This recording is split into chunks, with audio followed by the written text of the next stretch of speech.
Yeah, they used the Will of the Forsaken there as well, and now Lontar caught up in a leg sweep. They need to get something here on tomorrow, and they get the Ice Block, they get the proc, they get the block, and they get the counter overlap, and what? Here's the main, here's the big go, the disintegrate. Oh my god, Quinier's in so much trouble and he just goes down! But they're pressuring two targets, it's tough for Jung behind. On match point, he has to make a tough decision. Now they're getting aggressive. Look at the damage on the Daze. And they've done it! They're just seconds away from victory!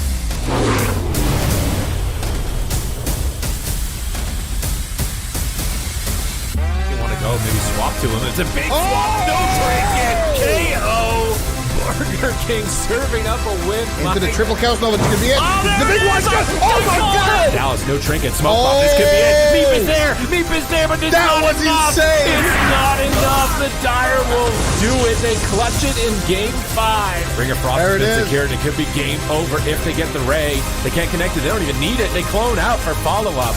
And Streamer Zone looks so good. There's the defensive kidney zone. They get a full shield. That was an insane shoot shot. They might just win the game off of it. And they do it. Echo with an insane turnaround.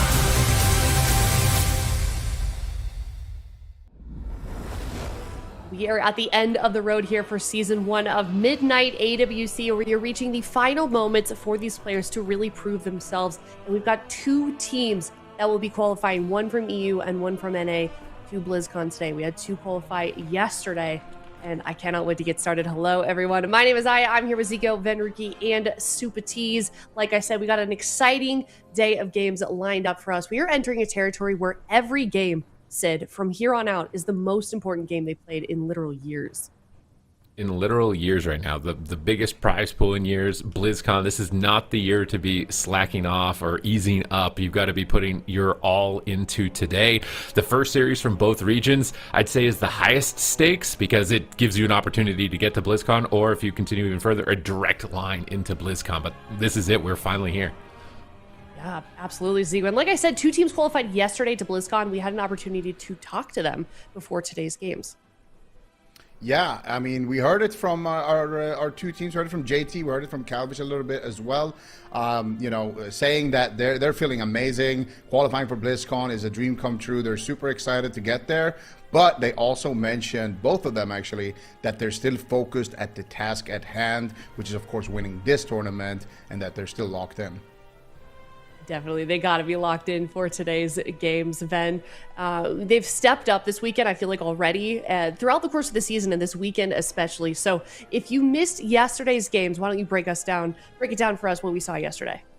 I'll try. I mean, there was a lot that happened yesterday. I mean, Zico kind of spoiled it. You know, both Gators back and Echo having a phenomenal day, already qualifying for that final game of today. But we'll wind back a little bit here. Echo versus Stop NERF.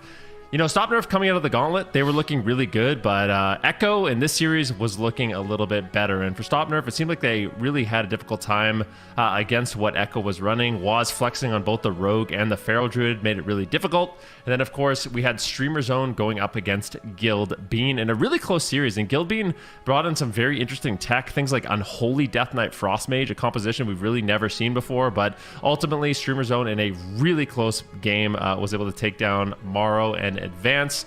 But sadly for them, when they went up against Echo, it was a little bit of a different story. And honestly, this is a series, or this is a matchup we've seen in the past, and Streamer Zone has actually done quite well into Echo. So I feel like for Echo, they really stepped it up. They brought in some really interesting compositions, including Mercy. So we saw some Mage Warlock. So Echo definitely, you know, some surprises in store for these finals. And this is the time to do it. You know, when you can qualify for BlizzCon and prize money is the highest, you definitely want to have those surprises in store. Now, for North America, we had Gators back going up against Dire Wolves, and there was a lot of questions for Dire Wolves going into this one, like how are they going to be able to perform? And I, honestly, even though they lost the series, I feel like they had a good showing. They made these games very close, and I feel like with some better picks, that is a series that they could potentially win, so we'll see what they can do in that lower bracket. And then welcome to the JUNG versus F tier. Everyone kind of counted F tier out in this one, but they came with their Elemental Shaman, Pharaoh Druid, Mistweaver Monk, and they looked really good. They were able to knock Welcome to the JUNG down to the lower bracket, something we really didn't expect. You know, Welcome to the JUNG historically has been one of the most dominant teams in North America, and they already find themselves up for elimination, which is a scary place to be in. However, when F tier went up against Gators back, it was a little bit of a different story. The games were close, and F tier was able to sneak away with at least one, but Gators back really just showing their dominance in North America, and that's why they're in the final game today. Yeah, they certainly have. Now, as Super Tees, we can look at the bracket. We've got 3 teams from both regions already falling to the lower bracket, and that's 3 teams that could potentially not lock in their qualifications to BlizzCon today. Yeah, I mean, this is the highest stakes moment of the tournament. The first series is Stop Nerf Mistweaver up against Guild Bean, and the match record is heavily in favor of Guild Bean. So I am a bit worried about Stop Nerf Mistweaver and their likelihood. They just got that beat down by Echo in the upper bracket. Some of their adaptations not working out for them. And then Streamer Zone actually has like a dead even game win rate against Guild Bean. So they are very evenly matched. So there is no certainty as to who exactly is going to be making it into that grand finals. Yeah, most definitely. We'll be keeping an eye on that. Echo just going to be waiting for just a moment to get through those lower bracket games. But let's talk a little bit more about the stakes that are on the horizon for today, because we've got the prize pool. We've got $800,000 being given away throughout WoW Esports between now and BlizzCon. That's a lot of money, but then there's also a prize pool for today, this weekend's games. Yeah, we can rewind all the way to Friday where we had the gauntlet. If you didn't qualify for the finals this weekend, at least 5th through 8th was able to walk away with $2,500. Of course, for the finals in both North America and Europe, the worst you can do is $5,000 in 4th place. And of course, 1st place, that $25,000 per region. And I would say that's nice, but what's really nice is making it to BlizzCon. So obviously 1st and 2nd going to be able to advance to BlizzCon. But if you get that 1st place, you actually will get a buy at BlizzCon as well. So a little bit more guaranteed prize money. And of course, BlizzCon, that's like the ultimate PvP experience. That's the ultimate goal for these players. And, we got some nice medals that they could play for as well here, Aya. Ooh, yeah, look at those nice medals. I know that there was a little bit of confusion in chat of why 2nd place looked a little bit different. That's just the back. That's just the back of it. We wanted to show both sides of it. They're nice no matter which way you look at those medals, and I hope those players are as excited about it as we are, because they look fantastic. But I mean, you kind of were mentioning it a little bit already, then, and I know Chan was saying it yesterday as well, that for every PvP player, it's their dream to compete at BlizzCon and then to even win. For you yourself, what was it like stepping on that stage and playing the game that you love so much? Well, at first it was really nerve-wracking, but eventually, when you're making cool plays and the audience and the commentators are reacting, you can feel the energy, you feel it in your bones, and it just makes it like an experience like no other. It's one thing to be playing in your bedroom or your office, but at BlizzCon, totally different. The stakes are the highest, and it's just so fun to feel that energy. So and of course, winning BlizzCon is that's the ultimate flex as a PvPer. You win BlizzCon, that's the best you could do, right? You're the best in the world for that region or for that year. So I think these players have a lot to play for. Absolutely. And Zico, there's a deep pool of talent in the AWC. Speaking of, not all of them get a shine in the way that we feel like they deserve. In your mind, which player is overdue for a W? I think Zeepai, actually. I feel like the boys over at Guild Bean, they got so close last time they went to BlizzCon. 2nd place, Game 7, losing out to Mr. Waz, of course. I feel like their story is it's still starting to happen here. It's still starting to shape up. They brought the boys together once again. They got Lontar back now on the healer to back them up in replacement of Kippa, who was their old healer. And I think Zeepai, he's been the best LA shaman in the world, in my opinion, for such a long time. I think he's due for a W.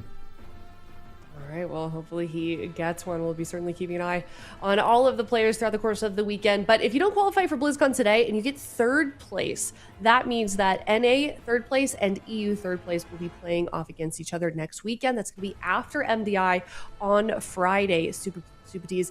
In your mind, how desperate are the players to not be sent to the cross-region playoff? Kind of depends on their confidence in their region, right? I know a lot of European players are like, NA, that's no big deal, but maybe NA is the same to EU, so it's pretty stressful because it is going to be an improvised best of 7 where they alternate between home and away, and the ping differential. So you'd probably much rather be 2nd or ideally 1st to get even into the top 4 for BlizzCon. But this would be better than getting 4th place today. The first team to lose in either region today that's just so brutal. You just lose out on any opportunity, a huge amount of money. So this first series is the most important, I think, for any of the teams competing. But I'm very excited to just see EU versus NA as like a teaser leading into BlizzCon, and it's going to start to spark that rivalry that we used to have. Absolutely. And just an overview of how exactly that's going to work. That's going to be a best of 7 format. Teams are going to alternate between home and away, being EU and NA servers. And to win the series, it's going to be like tennis. If you watch tennis, I don't. But I just explained to me that a team must lead by 2 or more maps to be able to win. So I don't know. Maybe I should watch tennis. Is it fun? Is it a good sport to watch? It was like pickleball is really popular these days, but Actually, I played Classic WoW with one of the best tennis players in the world. Oh, yeah. He was in my guild, yeah. yeah, with his bicycle. Yeah, Taylor Fritz. Shout out to All him. right. Wow, nice name drop. All right. Well, let's talk about, of course, we've got not only NA and EU qualifying, but we've got one team from China as well. That region will be joining us at BlizzCon as well. These are all the teams that are up for it. So it could be any of these guys. They're competing this weekend right now as we speak. Well, they might actually be asleep because of the time difference, of course, but they are playing this weekend, and only one team will be making it to BlizzCon. And Zico, you know, I've heard these players speak to how scary it is to play against the Chinese teams just because they're such an unknown. Do you feel like that still holds true today? Absolutely. I mean, nobody knows what is going on in China. I mean, you can see it right now on your screen. We got Melee Cleaves playing. We got TSG, DK Warrior. They're playing, you know, crazy comps over there, and that has been historically accurate. And they've had some phenomenal players come out of that region in the past. You know, Pen and Paper. We've talked about them in the past. PP Cat. You know, all of these like gaming legends that they've had in the past. And it's a scary thing, right? Because when you're going to BlizzCon, you don't know what is actually going to happen here. You have no idea how to play against these comps. This is not a pace that you're used to playing against. And they might be doing something that, you know, in your mind, oh, this is not a viable strategy, but it might just catch you off guard. And at that point, you're already at BlizzCon, and it might just be too late. So I'm super excited to see which team is actually going to come out of the Chinese region. Of course, only the best team in all of China will be going to BlizzCon, and it's going to be super awesome to see which team ends up going and how well they can actually do if they can cause some chaos there and take down some of the top dogs from EU and NA. That would be sick. Yeah, I cannot wait. We've got MDI as well, September 12th through the 13th. If you're going to BlizzCon, let us know in chat. Let us know also what you're most looking forward to when it comes to BlizzCon. You know, obviously, it should be AWC. That should be your answer. But let's look at the predictions leaderboard. I know that we've got an update from production, and I'm really curious. Ven, do you feel like you held your winning streak yesterday? How do you feel like it went for you? I think it went okay. I dropped the ball a few times, but I also feel like I had some nice picks when no one else did. So, okay. I'm not going to complain. Not the best on the perfect, but overall, it's not too bad. You're actually doing incredible. Like this might be the best I've ever done. I'm feeling good. IS season. Yeah, it is. Yeah. Super tease. Buddy. That's an F. You didn't have to say anything. I'm you saying just it. Left it alone. It's That's like an F that you don't even ask your teacher to round it up because you know they're just going to say no. I mean, look at that. Production's helping me out. There we go. That looks nice. You don't have to play fair. All right. Or just eliminating Venruki. That's mage bias. Sheesh. There we go. Okay. You know, as long as some of us are beating chat and the coin, I feel good about that. I feel great about it. Yeah. Well, I still want to know the head-to-head to D-Machine and Chan right now for that's another one, yeah, because they're both of them talk smack on each other. Yeah, I feel like next time, production, write this down. We need their own leaderboard between the guests. I feel like that would be. I think that's the most fair. But I think I don't know. They both kind of have weird pocket picks. It seems like. Yeah. Always them. Always them doing weird things. All right, let's talk about the first series. Stop Nerf Mistweaver versus Guild Bean. That is the first series of the day. We're starting in the EU region. Super T's, talk to me about these two teams. What are we going to see in this match?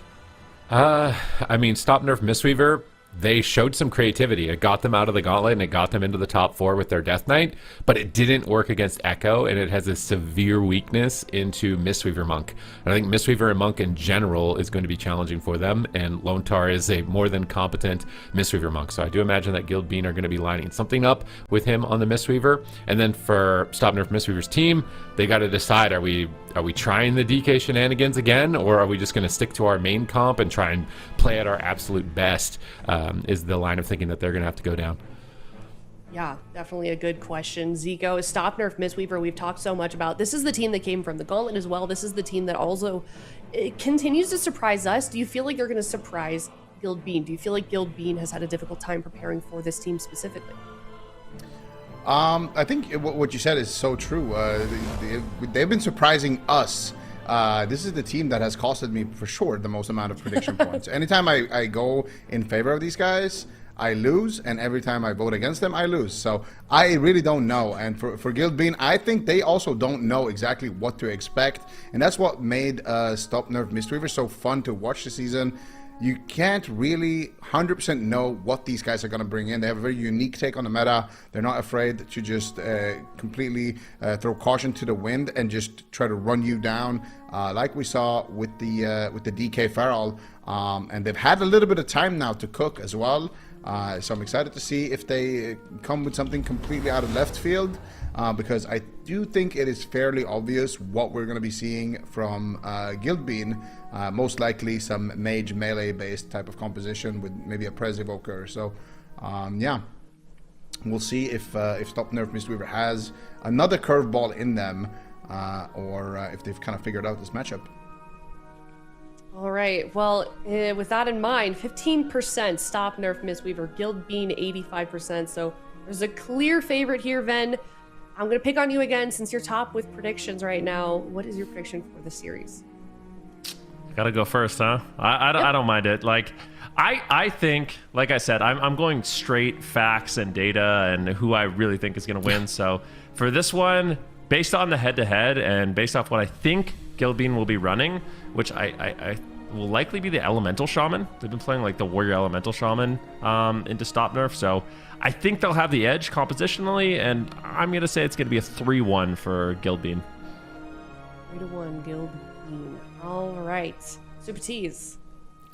I mean, I think the experience is in favor of Guild Bean. This is like multi-land veterans, finalist quality players playing out of their minds right now. They don't have to deal with Rogue Mage. They already have an insane match record throughout the Cup season. I think it would be unwise to bet against Guild Bean right now. So I think I'm in the same boat here. I think 3-1 in favor of Guild Bean. All right, Zico. I hate to say it, guys. I'm going to go with my heart on this one. 1-3 for Guild Bean as well. Rio.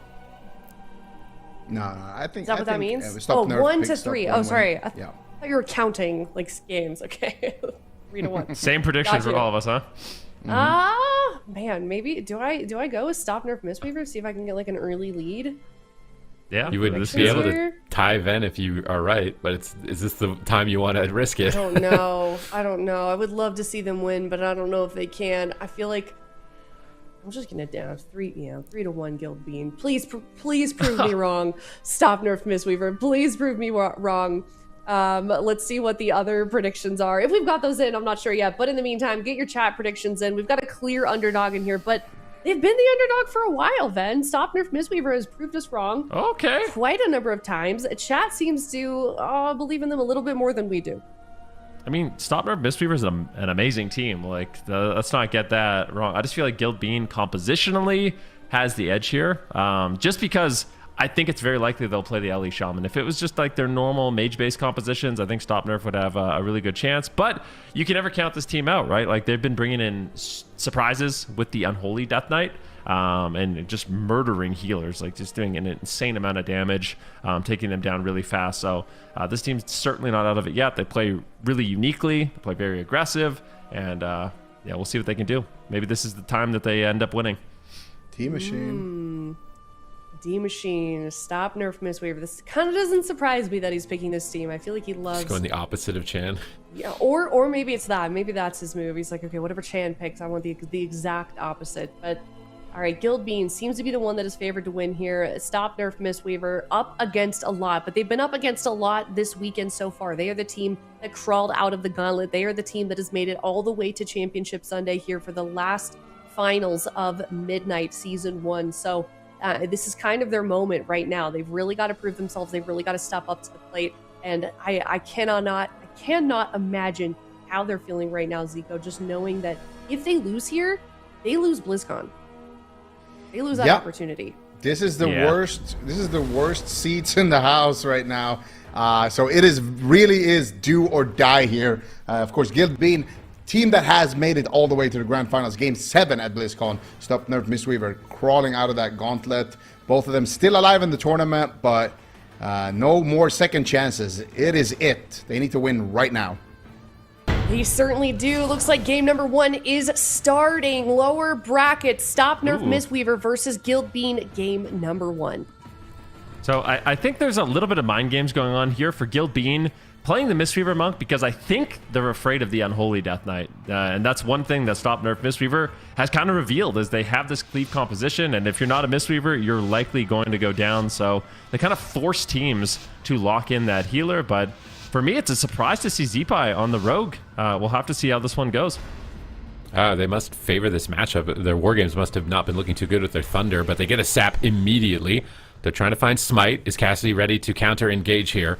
He's going to open on Mara with a double in-cap roar rather than the stun, knowing that Mara will likely blink it. So that was wise from Cassidy. Pops Incarnation, loading up bleeds on Zeepai. But we see Bank into a kidney shot, leg sweep on Cassidy, denying his Incarnation and developing pressure at the same time. That's a double value leg sweep there from Lontar. Bank comfortably sitting through the blind, though. And if he is able to hold on to his medallion, that will be excellent for his team. BlizzCon qualifications on the line. If you lose here, it is the most heartbreaking series to lose. Yeah, this is, honestly, I feel like in the blind pick, I might favor Stop Nerf Mistweaver here. This is not what I was expecting. Like you said, with everything on the line, you definitely want to be in this position for Negrand Arena. Lontar trades out the Life Cocoon, some decent pressure here on Tomorrow. He gets cycloned up, and we've seen these mage-based compositions. Uh-oh, Zeepai in a little bit of danger. He drops a smoke bomb, but he's the one that's actually dead. Needs to be very careful. Some heals do connect here from Lontar, but yeah, going into a Mistweaver mirror against Bank, that's definitely a really scary thing to do.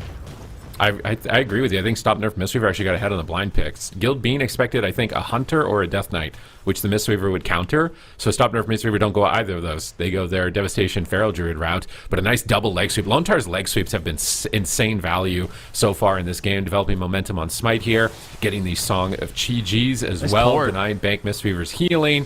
I really feel like Lontar is finessing here in game number 1. They forced another layer of defensive cooldowns from Stop Nerf Mistweaver, but now Stop Nerf Mistweaver are engaging with that Deep Breath stun, hitting multiple players from Smite, and they're just focus firing the Rogue, trying to target Zeepai and see if there's any weakness in him on this alternate specialization. Oh, Cassidy's low on health. Bank has to trade the Life Cocoon. A full polymorph lands. And all these players playing out of their minds here in game number 1. Not sure who really has a lead, but you mentioned it. Lontar having a phenomenal game, not afraid to push in, get crowd control on Bank. He's doing a good job avoiding CC, and Cassidy is getting destroyed, but Restoral trades out for Bank. Huge cooldown trades from Stop Nerf, and they're in kind of an awkward position. I mean, Bank doesn't have any healing cooldowns left. Cassidy's in trouble. Morrow just needs to make sure he doesn't go down without blocking. Big setup here on Zeepai. Lontar's in CC, and they might do it. Stop Nerf proving everyone wrong potentially, but Zeepai does survive. Morrow with great peels, and now it's going to be Cassidy. They reverse on him. Barkskin comes in. They hold on by a thread, and it is back and forth in game 1. Back and forth, but every leg sweep Lontar lands is just the god sweep, where it's just almost the end of the game, and the next one might be it. They need to survive a bit longer. Morrow at half health. Is he on hypothermia? I don't think so. He's got an ice block available. He's going to have to trade it. He's so greedy. Where's the block? How is he not blocking? He manages to survive, turns it around with a Ray of Frost on Cassidy, forcing his survival instincts, and he secures a polymorph at the same time. Triple in-cap roar from Cassidy. They are not giving up. They're not going down without a fight. They are fighting in defiance against the Rogue Mage meta, looking to do it their way to qualify to BlizzCon. Look at the momentum that they are stealing away, but Lontar denies it. Restoral. He was sitting on that as a trump card, as a comeback, but now he's caught in a sleepwalk. They swap over on Zeepai. Does he trade in time? He gets critically low. He's playing a Dark Iron Dwarf, though, but he's dying anyways, even with the bleed removal. He's trying to recover at the pillar with Lontar. He's back into the mix, but Morrow is now low. He pops the barrier. Cassidy's pushing in. Bank pre-life cocoons the blind. Excellent play from Bank, but another leg sweep with no trinket. Are they going to swap onto Bank? Doesn't look like they can commit to him. They're just continuing to target down Cassidy and Smite. Morrow is still low. Still anyone's game, and we're not even 4 minutes in. Oh no, Lone Star's in a cyclone, and Maro's low on health. He already survived at 1%. He will not greet it. Goes into the ice block. At the same time, Zeepai is going to be using that Cloak of Shadows. Cassidy, though, under fire.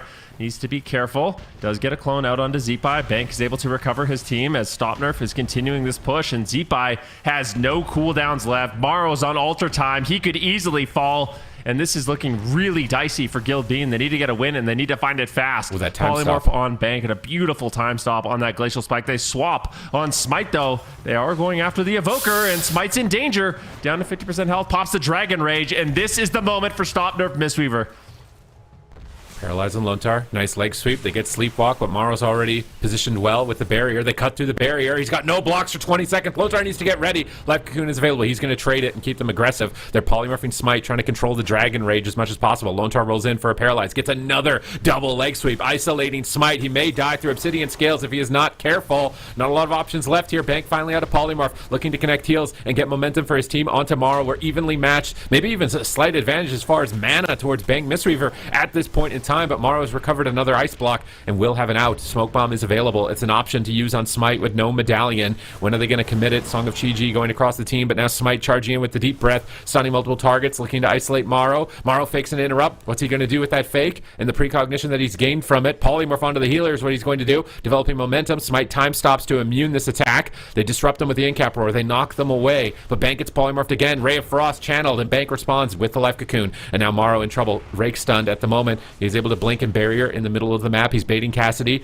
into the back line, trying to get him. Mike's going in for the kill. Is Maro ready for it? Lone Tar fighting to keep him alive, but he's paralyzed. They force the ice block, and I think likely the final ice block of the game. They blind Bank. They're trying to get aggressive, and it's still anyone's match. Kidney shot, no trinket. Is Smite going to get dunked? Bank trinkets in response to recover and manages to do it with limited cooldowns.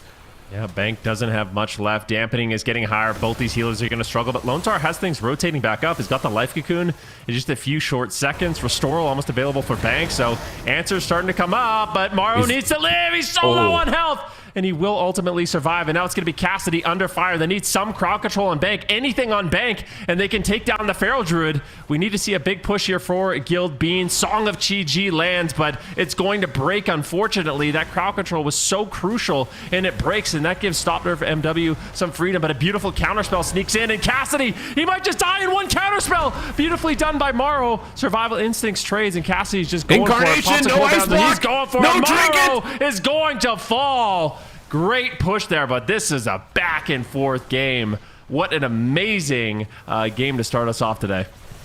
StopNerf Mistweaver, man, swelling the momentum here in game number 1 and pulling off what I would consider an upset, because their match history in the cup stage, I think they only got one map win against Guild Bean throughout the entire cup stage. One map win. That was it. Not a series, one map win. So this is their second map win overall, and it's exactly when they needed it.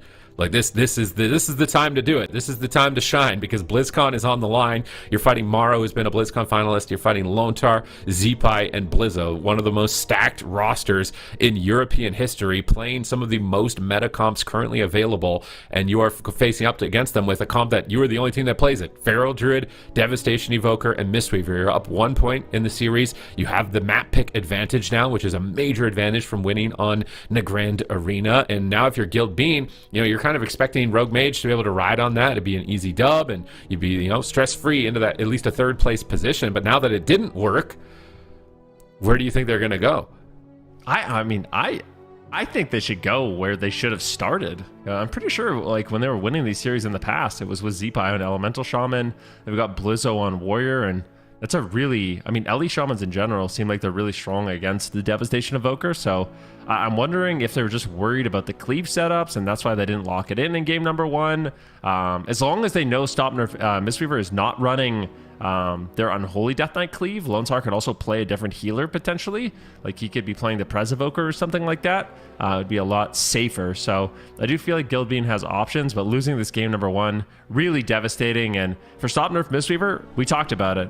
Their match history against Guild Bean is not good. Like, they've lost a couple of series against them throughout the cup stages. But if you're going to win, this is the time to do it. The stakes are incredibly high in this game. Okay, we have a series. I was worried that Bank Mistweaver's team was going to get steamrolled here, and it was not even going to be close. This was definitely close. And I'm trying to imagine a BlizzCon where Guild Bean doesn't qualify with the players on this roster. Like, they've all been almost as close as you can get to tasting that BlizzCon championship title and not actually getting it. And the fact that they wouldn't even get an opportunity is a possibility here. We're going to Ashmane's Fall, and Stop Nerf Mistweaver are not stopping. They're just insta-locking, taking no time whatsoever. Like, let's go. We're on fire. We're hot. Just jump into the next game. And this is where Guild Bean have to make a major decision.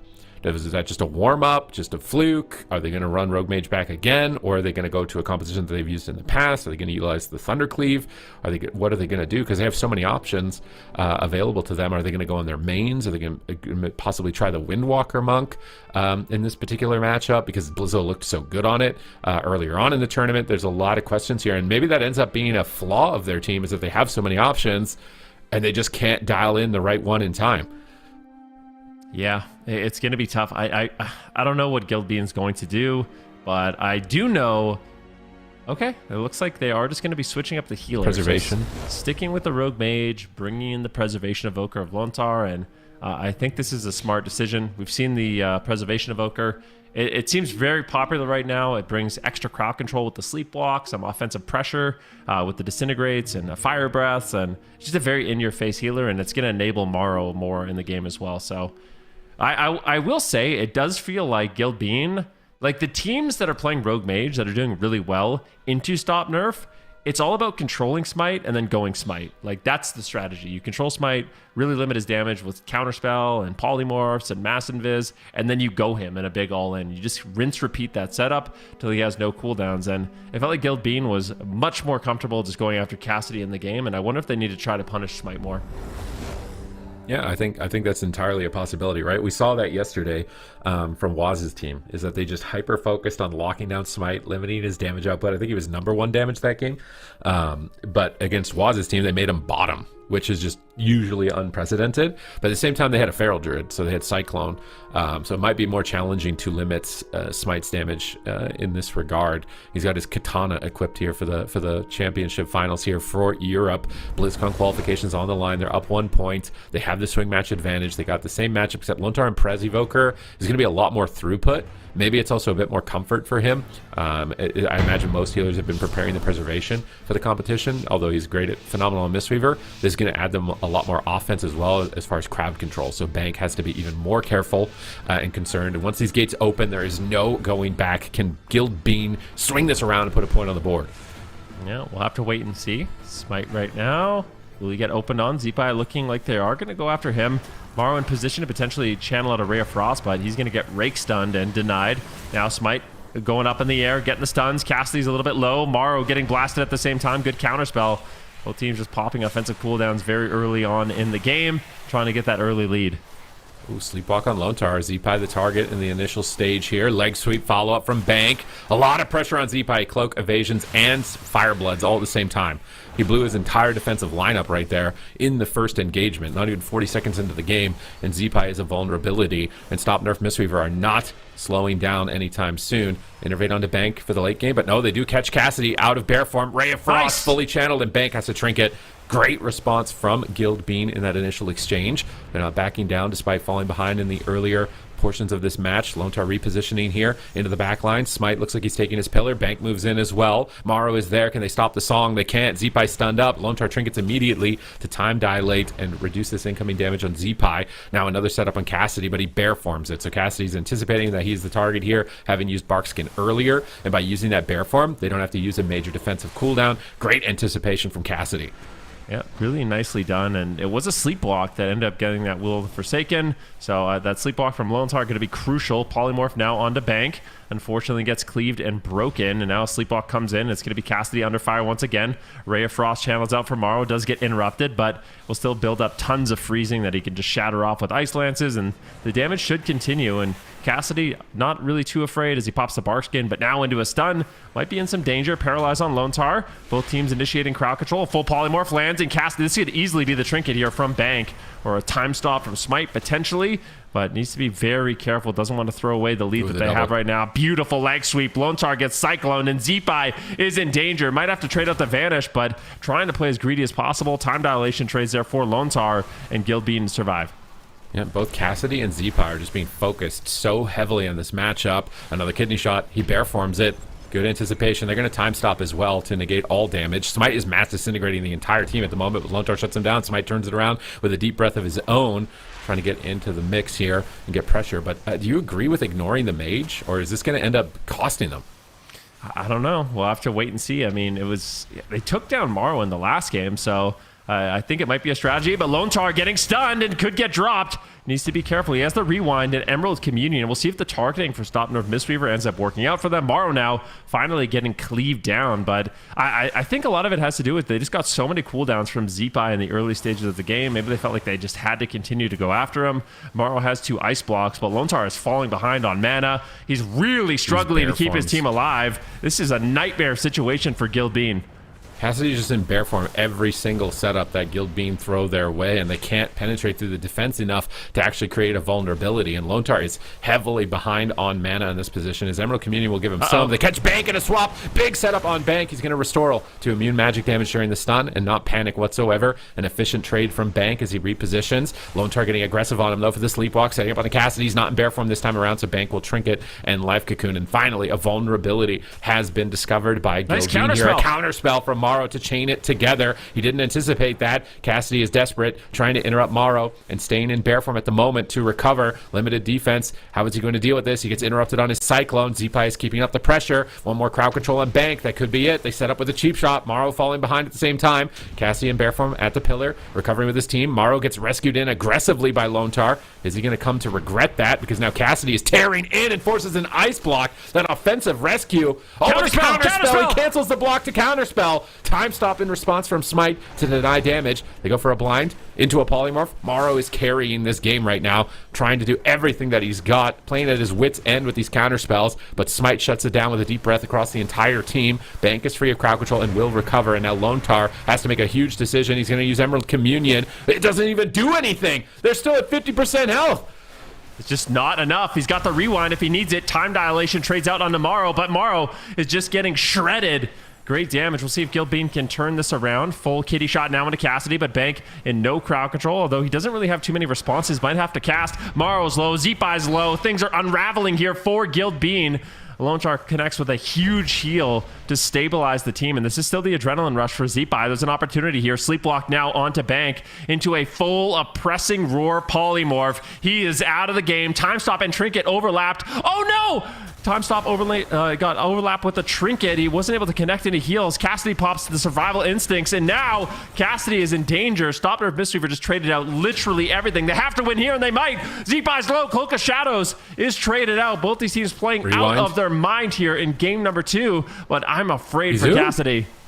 I mean, there's no trinkets. They have to win basically on this kidney shot. Lontar's going to be out of mana at any second at this point. Zeepai's going to have to pre-evasion or pre-feint the stun, but Cassidy's in trouble still. If Cassidy just can hold on, they're going to win. Double in cap, goes for the stun. He's trying to carry, but he gets counterspelled. Banks in a polymorph. Cassidy's retreating in bear form. Zeepai is chasing him down. Morrow is blinking in aggressively. He vortexes them both away and protects himself. Lontar's trying to drink. He gets denied from his drink. Bank rolls over to stop it, but he walks into a full blind, no trinket, and it's, oh my god, that time stop. They need to stop the crowd control. They can't. Zeepai's there for the kidney shot. Time stop's going to fade, and Cassidy is likely going to fall. Guild Bean strike back with nothing left. This is the best. I just have a big smile on my face. This is what it's all about. These close games, everything on the line. The team that gets eliminated from the series, the BlizzCon dreams are over. So you can really see it in the gameplay. These teams want to win just so badly. Got a tied series, and I feel like Guild Bean, they look good. I like Lontar on the Preservation Evoker. Even though it was a little bit scary there at the end, he didn't really have too much mana. You know, sometimes he was falling behind on healing. I like the extra offensive pressure, and I feel like when you have a Pres Evoker and a mage spamming out Sleepwalk and Polymorph, it just becomes so much more difficult for Bank to navigate. And there's a few moments here in the game where the time stops were good, but I also feel like there was some of those really awkward miscommunications where it's like Smite goes for a time stop, at the same time Bank trinkets, and that ended up costing them pretty much everything. This is another one where you're using time stop, but you're 10% health, so like you really can't do too much to combo out of that. I feel like it has to be used a little bit sooner. And normally Smite has like amazing time stops, but you can tell nerves are high, and these games are just so intense. All right, but now because Stop Nerf Mistweaver won that first game, they have a comp advantage and a map advantage. So if they lock in a small map, I'm expecting that they're setting up their Death Knight. And if Lone Star goes in on that Preservation Evoker, they're likely going to be switching to that composition for the matchup here. So this is very important for Stop Nerf Mistweaver here, that they don't lose the swing match advantage here. It's kind of expected they would lose here. It's Guild Bean's advantage on multiple facets, but moving into the next round, it's really going to tell a lot as far as their confidence in what comps they're going to utilize, because if they don't go a small map, I think that still will go a small map, even if they want to run the Feral Druid Devastation, but if they don't lock in the Death Knight, I think is a big question, because the Death Knight was very effective into Waz's team.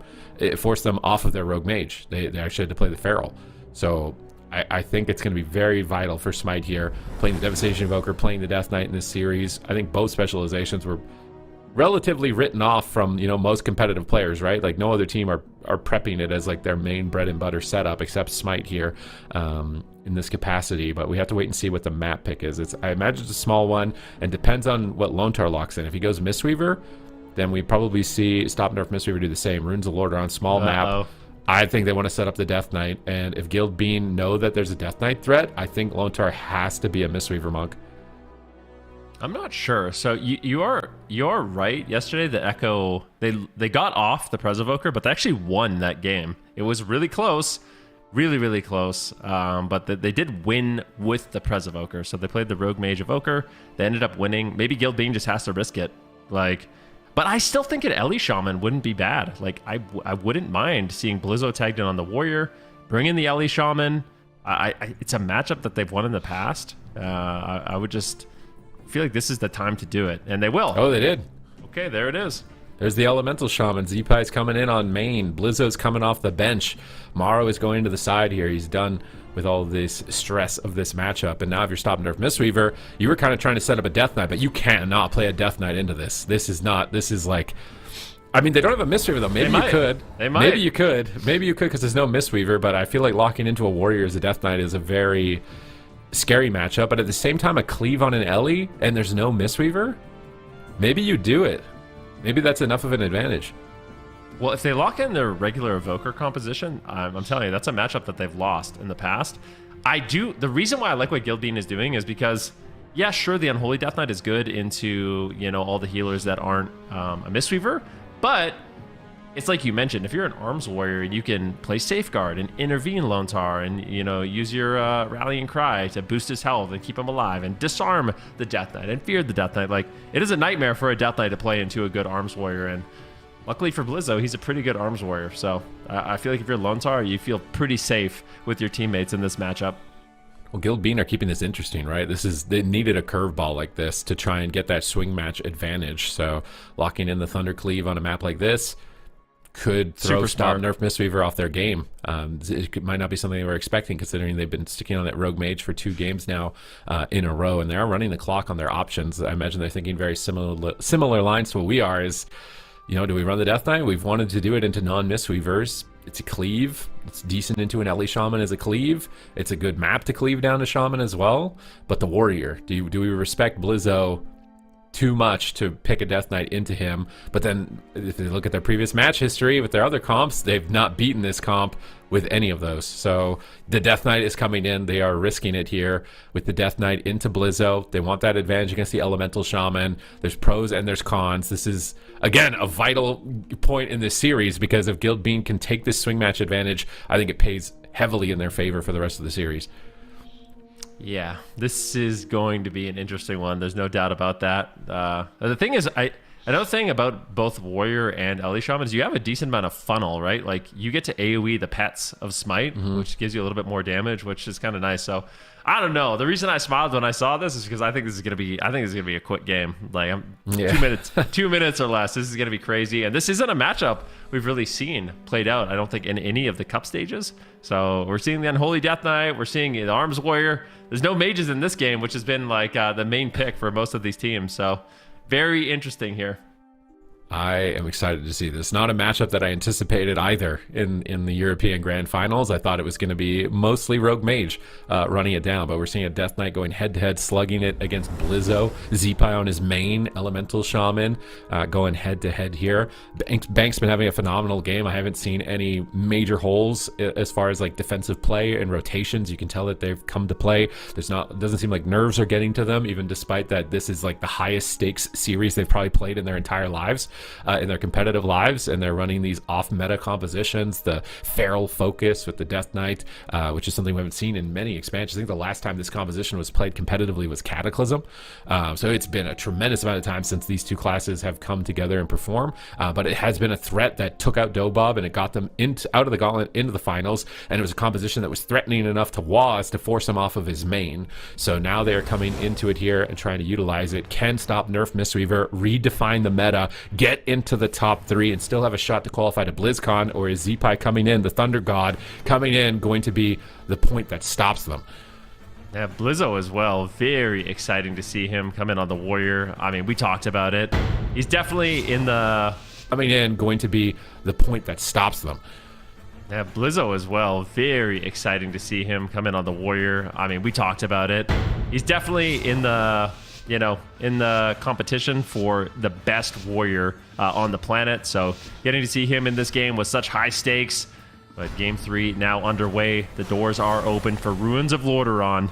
We'll see if Stop Nerf Mistweaver is going to be able to take down Lone Star, or if the defense and offense of Blizzo and Zeepai will be enough to shut them down. That double shockwave ascendance, and Zeepai is letting it rip instantly on the opener. And look at that damage, just crossing all 3 players. The perfect opener from Guild Bean. That is going to force major defensive cooldowns from both Smite and Cassidy. Now Zeepai in response using Astral Shift, anticipating the incarnation here to reduce incoming damage. He knows he's going to be vulnerable once those melee DPS start to connect. It's basically 3 melee DPS with Bank fist weaving into the mix as well. They stun Lone Star. Look at the cleave. Look at the AoE in response to Nerf Mistweaver. Their damage is starting to overwhelm. Double blinding sleet on 2 players. Zeepai is isolated, taking so much damage. Lone Star is finally free, but he gets Ring of Peace into the room, out of line of sight of his team. He's trying to get towards the top of the staircase, but now they're stacked up for a triple cap totem from Zeepai in response. Lone Star lands an interrupt, or interrupt landed onto Lone Star. Zeepai still the focus fire. It's so challenging as an elemental shaman against double melee to stay alive. It's just so volatile. They're keeping Smite on his toes, though, as Blizzo is continuing to get uptime.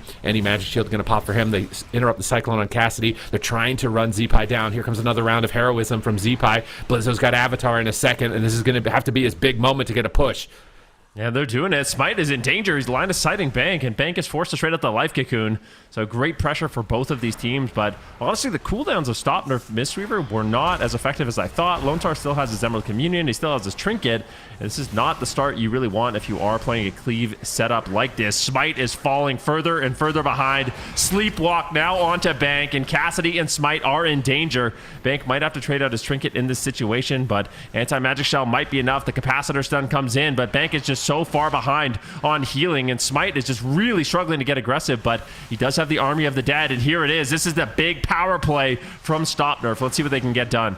Paralyzed Strangulate, they get Astral Shift, but it's going 1-1 with the Incarnation, so I think he's more than happy to make that trade. But the mana, not very good for Lone Star. I think if Stop Nerf Mistweaver are just stable into the late game, they will win on attrition, but at the same time, Lone Star has a lot of crowd control. They get a Hex, they get a Sleepwalk. It does look like it gets decursed, though, so Cassidy does have the defense. Zeepai on the back foot once again. Smite, the other advantage of this comp with the Feral Death Knight is the Death Knight can play it ranged, like Smite is right now, and not get cleaved by the Warrior. So Cassidy is hyper mobile as well. He can go in, get bleeds, and then move away, and they can limit Blizzo's damage based on their positioning. So this is a great melee cleave into a Warrior. Just look at Smite navigating here. Triple leg sweep comes in from Bank. They knock Zeepai off the side. He burrows and jumps up the side of the tombstone to get back to Lone Star's side. Time dilation has now been committed. Emerald Communion was used. Lone Star's trying to get mana back with these disintegrates. He's rooting up all of the pets, trying to reposition for a deep breath. He hits 2 players into a double shockwave, but here's the Strangulate. Zeepai could be in trouble. Not a lot of defenses left here as Lone Star sits through the silence to try and recover. A very important game in this series for Guild Bean. If they can win this, they will have the swing match advantage should this go to a game 5. Lone Star gets another Sleepwalk. These Sleepwalks are critical to his team's success. He has to continue to chain the crowd control. They have to win before he runs out of mana. Yeah, it's very dangerous for both of these teams, all tied up here in game number 3. So much on the line. Zeepai down to half, finally getting topped off here. Mana about even for both of these healers, and it's still anyone's game. Army of the Dead up here for Smite, and this is his big moment to get aggressive. This might be it. Maim stun out onto Lontar. They're going after the healer. Beautiful peels there by Blizzo, though. The shockwaves, the disarms have just been so clutch from this warrior. Now Smite could just die. He's so low on health, and that will be the life cocoon trading. At the same time, Zeepai is low, doesn't want to risk it, pops the astral shift, and both teams just playing phenomenally right now.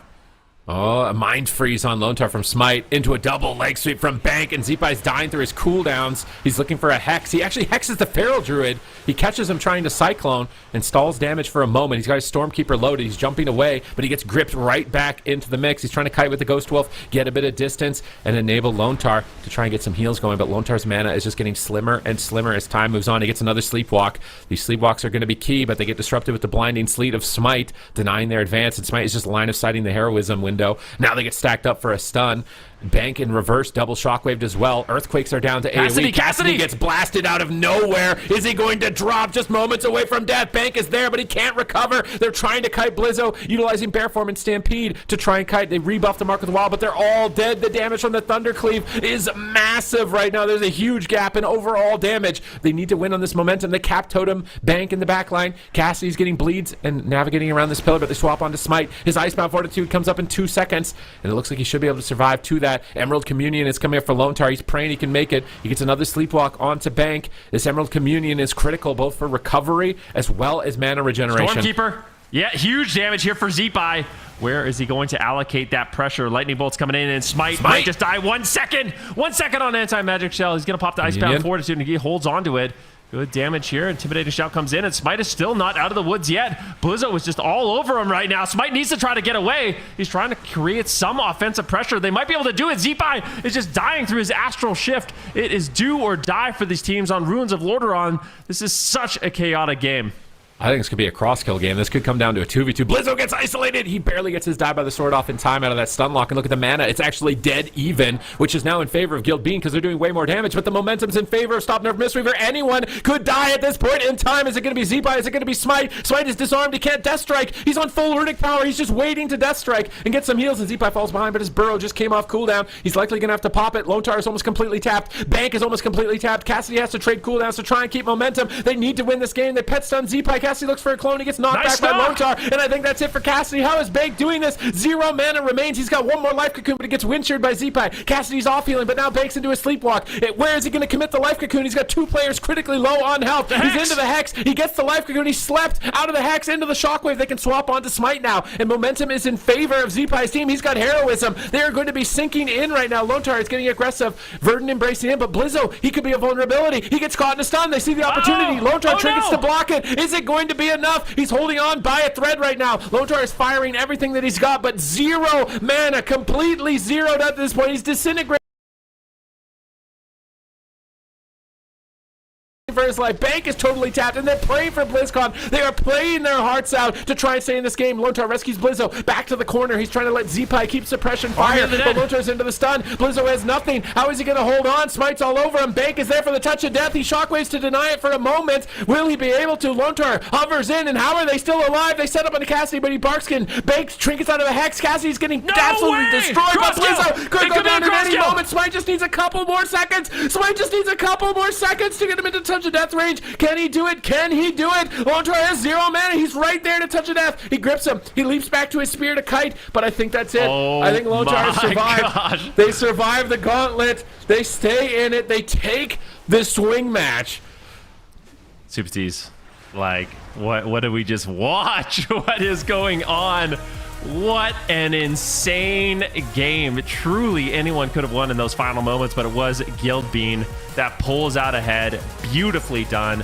Both healers completely tapped on mana. It was either going to be Blizzo, Smite, Cassidy that fell in that situation. I thought once the Army of the Dead was up for Smite, I thought they did it. I thought there was no way that Lontar was going to be able to keep him alive, but somehow he did. Zeepai was able to get the killing blow, I do believe, and then throw in a bunch of off healing, and they ultimately win. But I mean, like I said, this is the best series that we could have asked for. I mean, this is an insane way to start the day. And with everything on the line, you can tell these players are really just giving it their all. And yeah, I mean, for Guild Bean, they got to be super happy. Like you mentioned, they take away the swing match. So even though they lost on a grand, winning 2 in a row puts them in such a good position to win this series.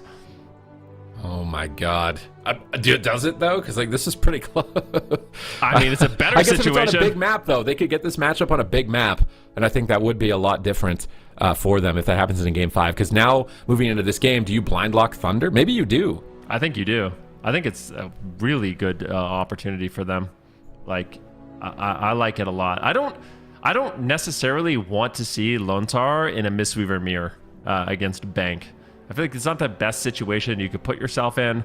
I also feel like this Thundercleave, the Warrior Elemental Shaman, this is like, if this is a composition that is actually good, and I think it's actually pretty decent right now. You have Zeepai and Blizzo. I mean, how long have these guys been playing this composition together? This is like such a good opportunity for them to play what they're best at on their mains, and also throw a little bit of a curveball. I feel like for Bank, Cassidy, and Smite, it's all day they're queuing against Rogue Mage, right? Like all day, every day, you're fighting Rogue Mage.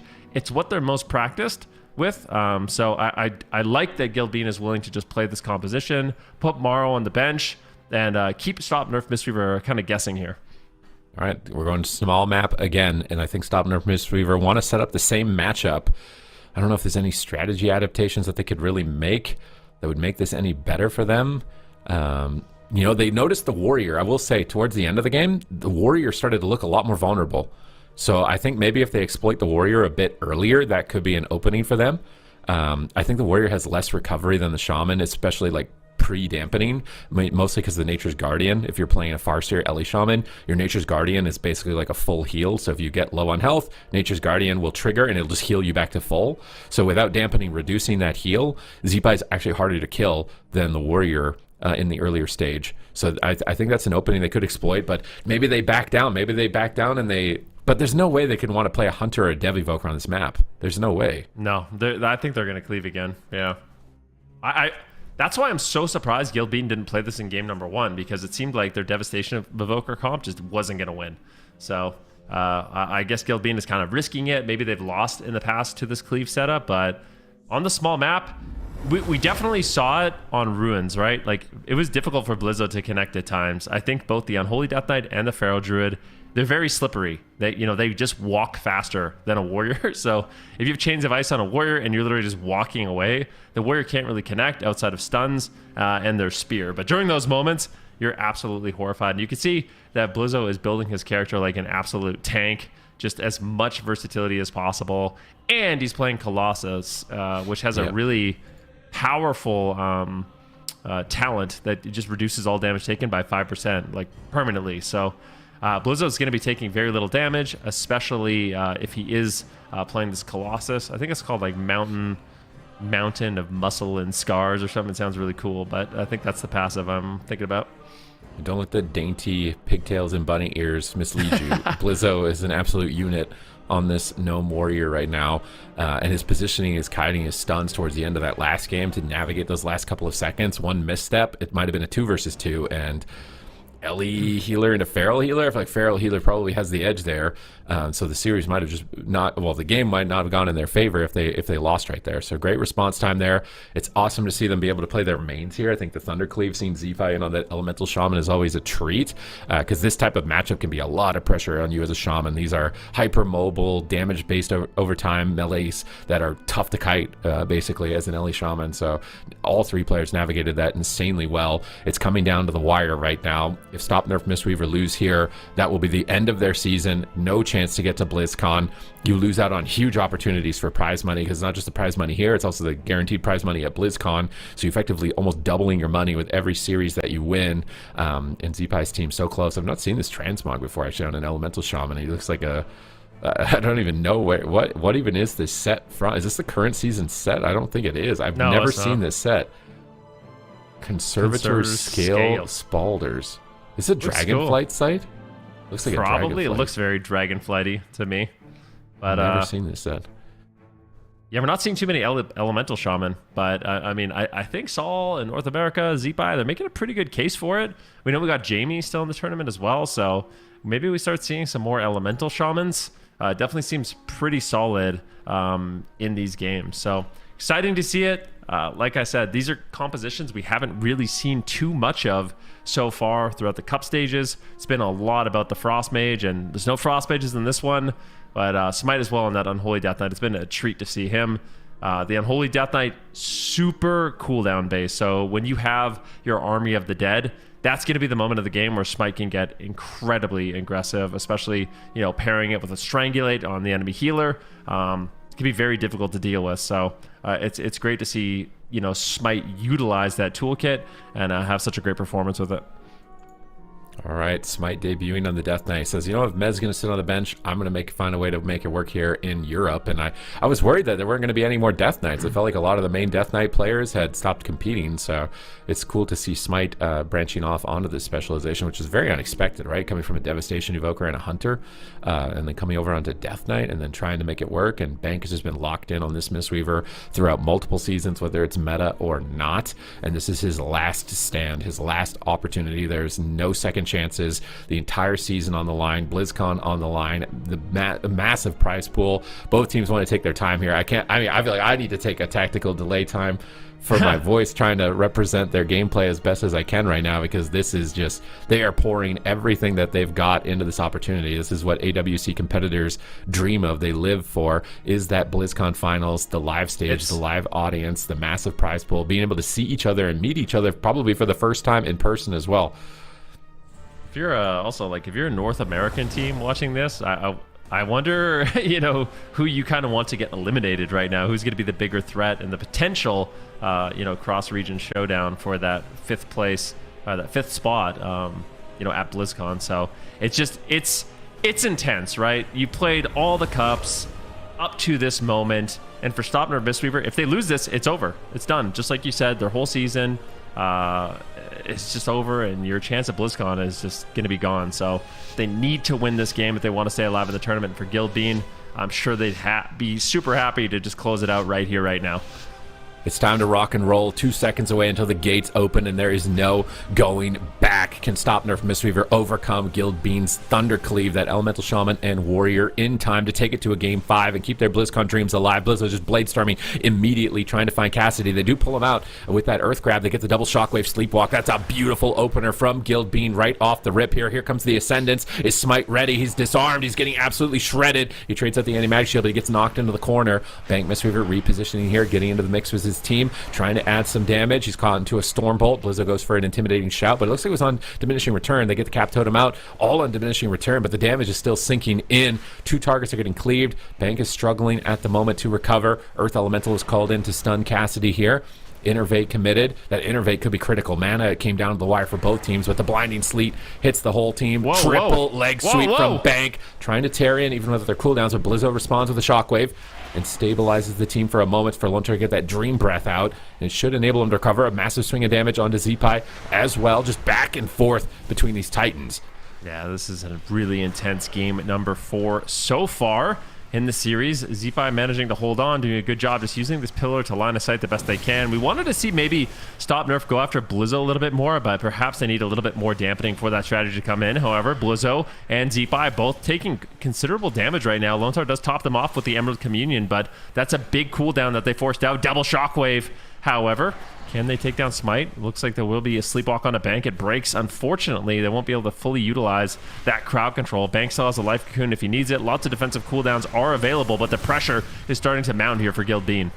Oh, Smite low on health. Earthquake is clutch here from Zeepai to just get random stuns on all the melee and the pets that are stacking on him. Lontar gets gripped into a stun, a deadly combo, but Blizzo is there and responds with a double Shockwave, double intimidating shout, and that's exactly why he's on the roster, to protect Lontar here on match point. And they have Smite critically low, just a couple more points of damage, and they're going to have an opportunity to qualify to BlizzCon, but Bank is there fighting in defiance, holding on to dear life at the moment. Without that Icebound Fortitude, without that lifeline, it's going to get dicey for Bank Mistweaver. He's at the pillar at the moment, likely going to relay his portal so he can reposition. Manatine a tiny bit, trying to get back into the mix in here with the rushing wind kick, but he's into the Stormbolt, forced to Restoral on that. It was a massive swell of damage on the Heroism, and the Ascendance here from Z-Pi. They're swapping on Lone Tar. A big swap on Lone Tar. Is he going to drop? He rewinds out of the stun lock. They Hex Bank and stun Cassidy to cover the Dispel. I love the coordination with Blizzo's Shockwaves and the Sleepwalks and the Hex of his team. That coordination, if they win, it's going to be off the back of that. They have good momentum right now. They force Sparkskin from Cassidy, but Bank is able to stabilize. Yeah, Lone Tar doing a good job navigating that all in. And Blizzo, he actually went over to Dark Iron Dwarf. So he's used it twice in this game so far, and that's going to make him a lot more difficult to take down. Full stun now onto Lone Tar. But Smite and Cassidy might just die. The stun comes in, and Guildbean is looking to close this out and eliminate Stop Nerf Mistweaver. Somehow they're still alive. Lone Tar is fully stable. Guildbean is pushing in for the win, and all three members of Stop Nerfs could die. Smite and Cassidy are low. A big deep breath from Lone Tar, looking to close out this game. Can they do it big? They're choking. Who is he going to save? They're all dead here, Supatees, but somehow, some way, Bank is keeping them alive. A double shockwave comes in. Bank gets slapped, and Cassidy will get dropped. Guildbean eliminates Stop Nerf Mistweaver from the competition. What a beautiful performance. Is our UI wrong, or did he just choke? He's got Life Cocoon, he had Will Forsaken for the Sleepwalk. I feel like he just got completely overwhelmed. Just like deer in the headlights, overwhelmed in those final moments because everybody was taking so much damage, and it was such a high-pressure situation. Because when you go back to the replay, I mean, it looked really tough to recover. Like, who do you use it on? But I'm just surprised he wouldn't commit any of that. Did he use Restoral? Maybe not want to overlap it? This is leading into that critical moment. It just feels like Bank Mistweaver got completely overwhelmed. He got completely overwhelmed. He got Stormbolted. This is where the burst starts. And then... okay, so he trinketed here, which would have put his Will on cooldown.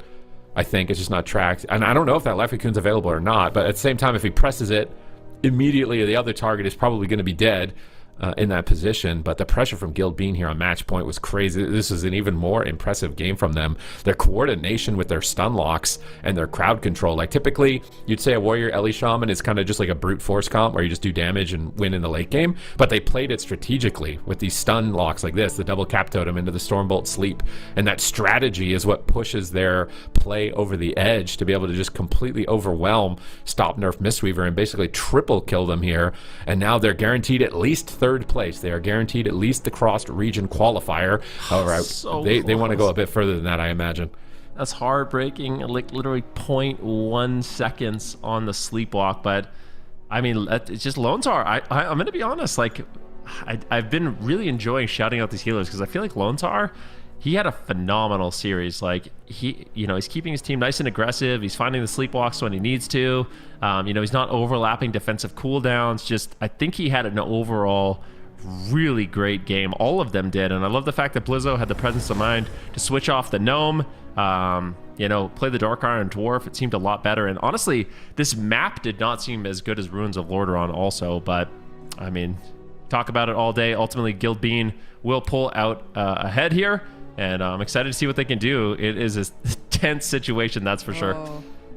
Yeah, they're going to have to put that behind them as well as they, try and pace forward throughout the rest of this lower bracket because they're not out of it yet. I mean, they do have, of course, BlizzCon, as we've been saying all day, on the line. They could still get that third place and go into the cross region. But, I mean, what are your hopes for the rest of the day for Guildbean then after we've seen Lone Tar and the rest of the team kind of step up? What are my hopes? I don't know. That they play great and we just see some good matchups. I mean, it's tense, right? It's like you just went into... I feel like the last game was probably...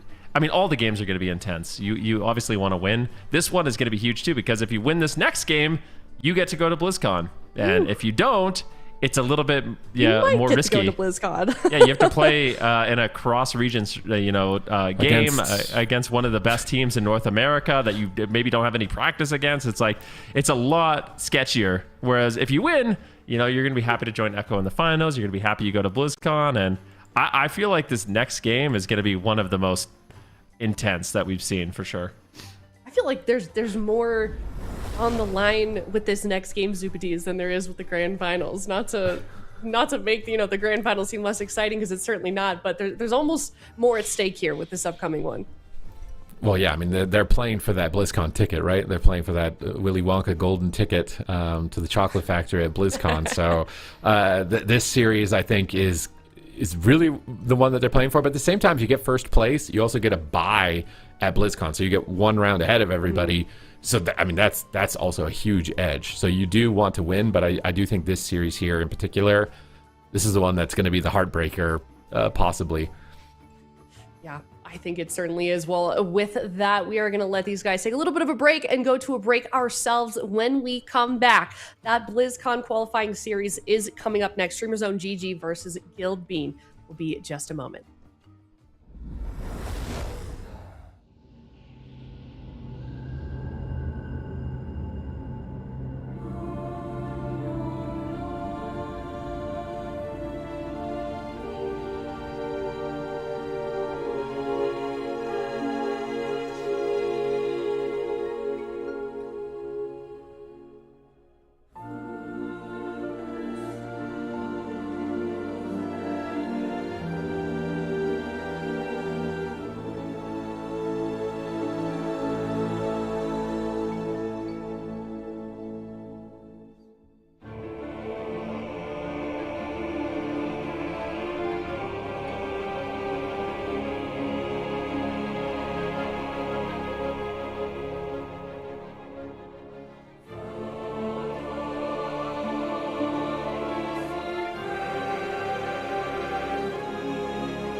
hello, everybody. Welcome back. We are in the second series of the day here in the EU region. Might be potentially the biggest series of the day as well, Zico. This one is for BlizzCon qualification. The loser of this one might end up in third and go to that cross-region tournament.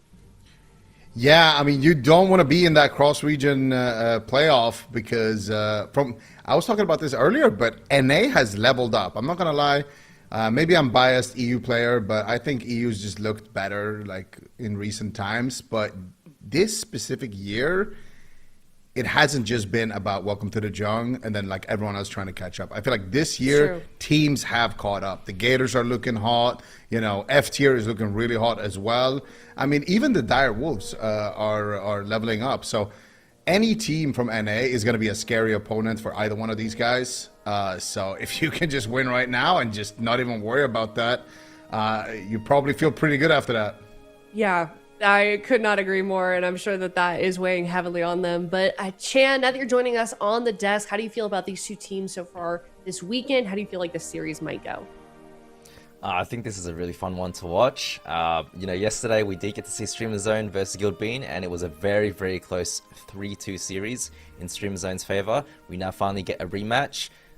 You know, one of the biggest things about yesterday's series is Guild Bean came out with a DK Mage comp in Nagran Arena.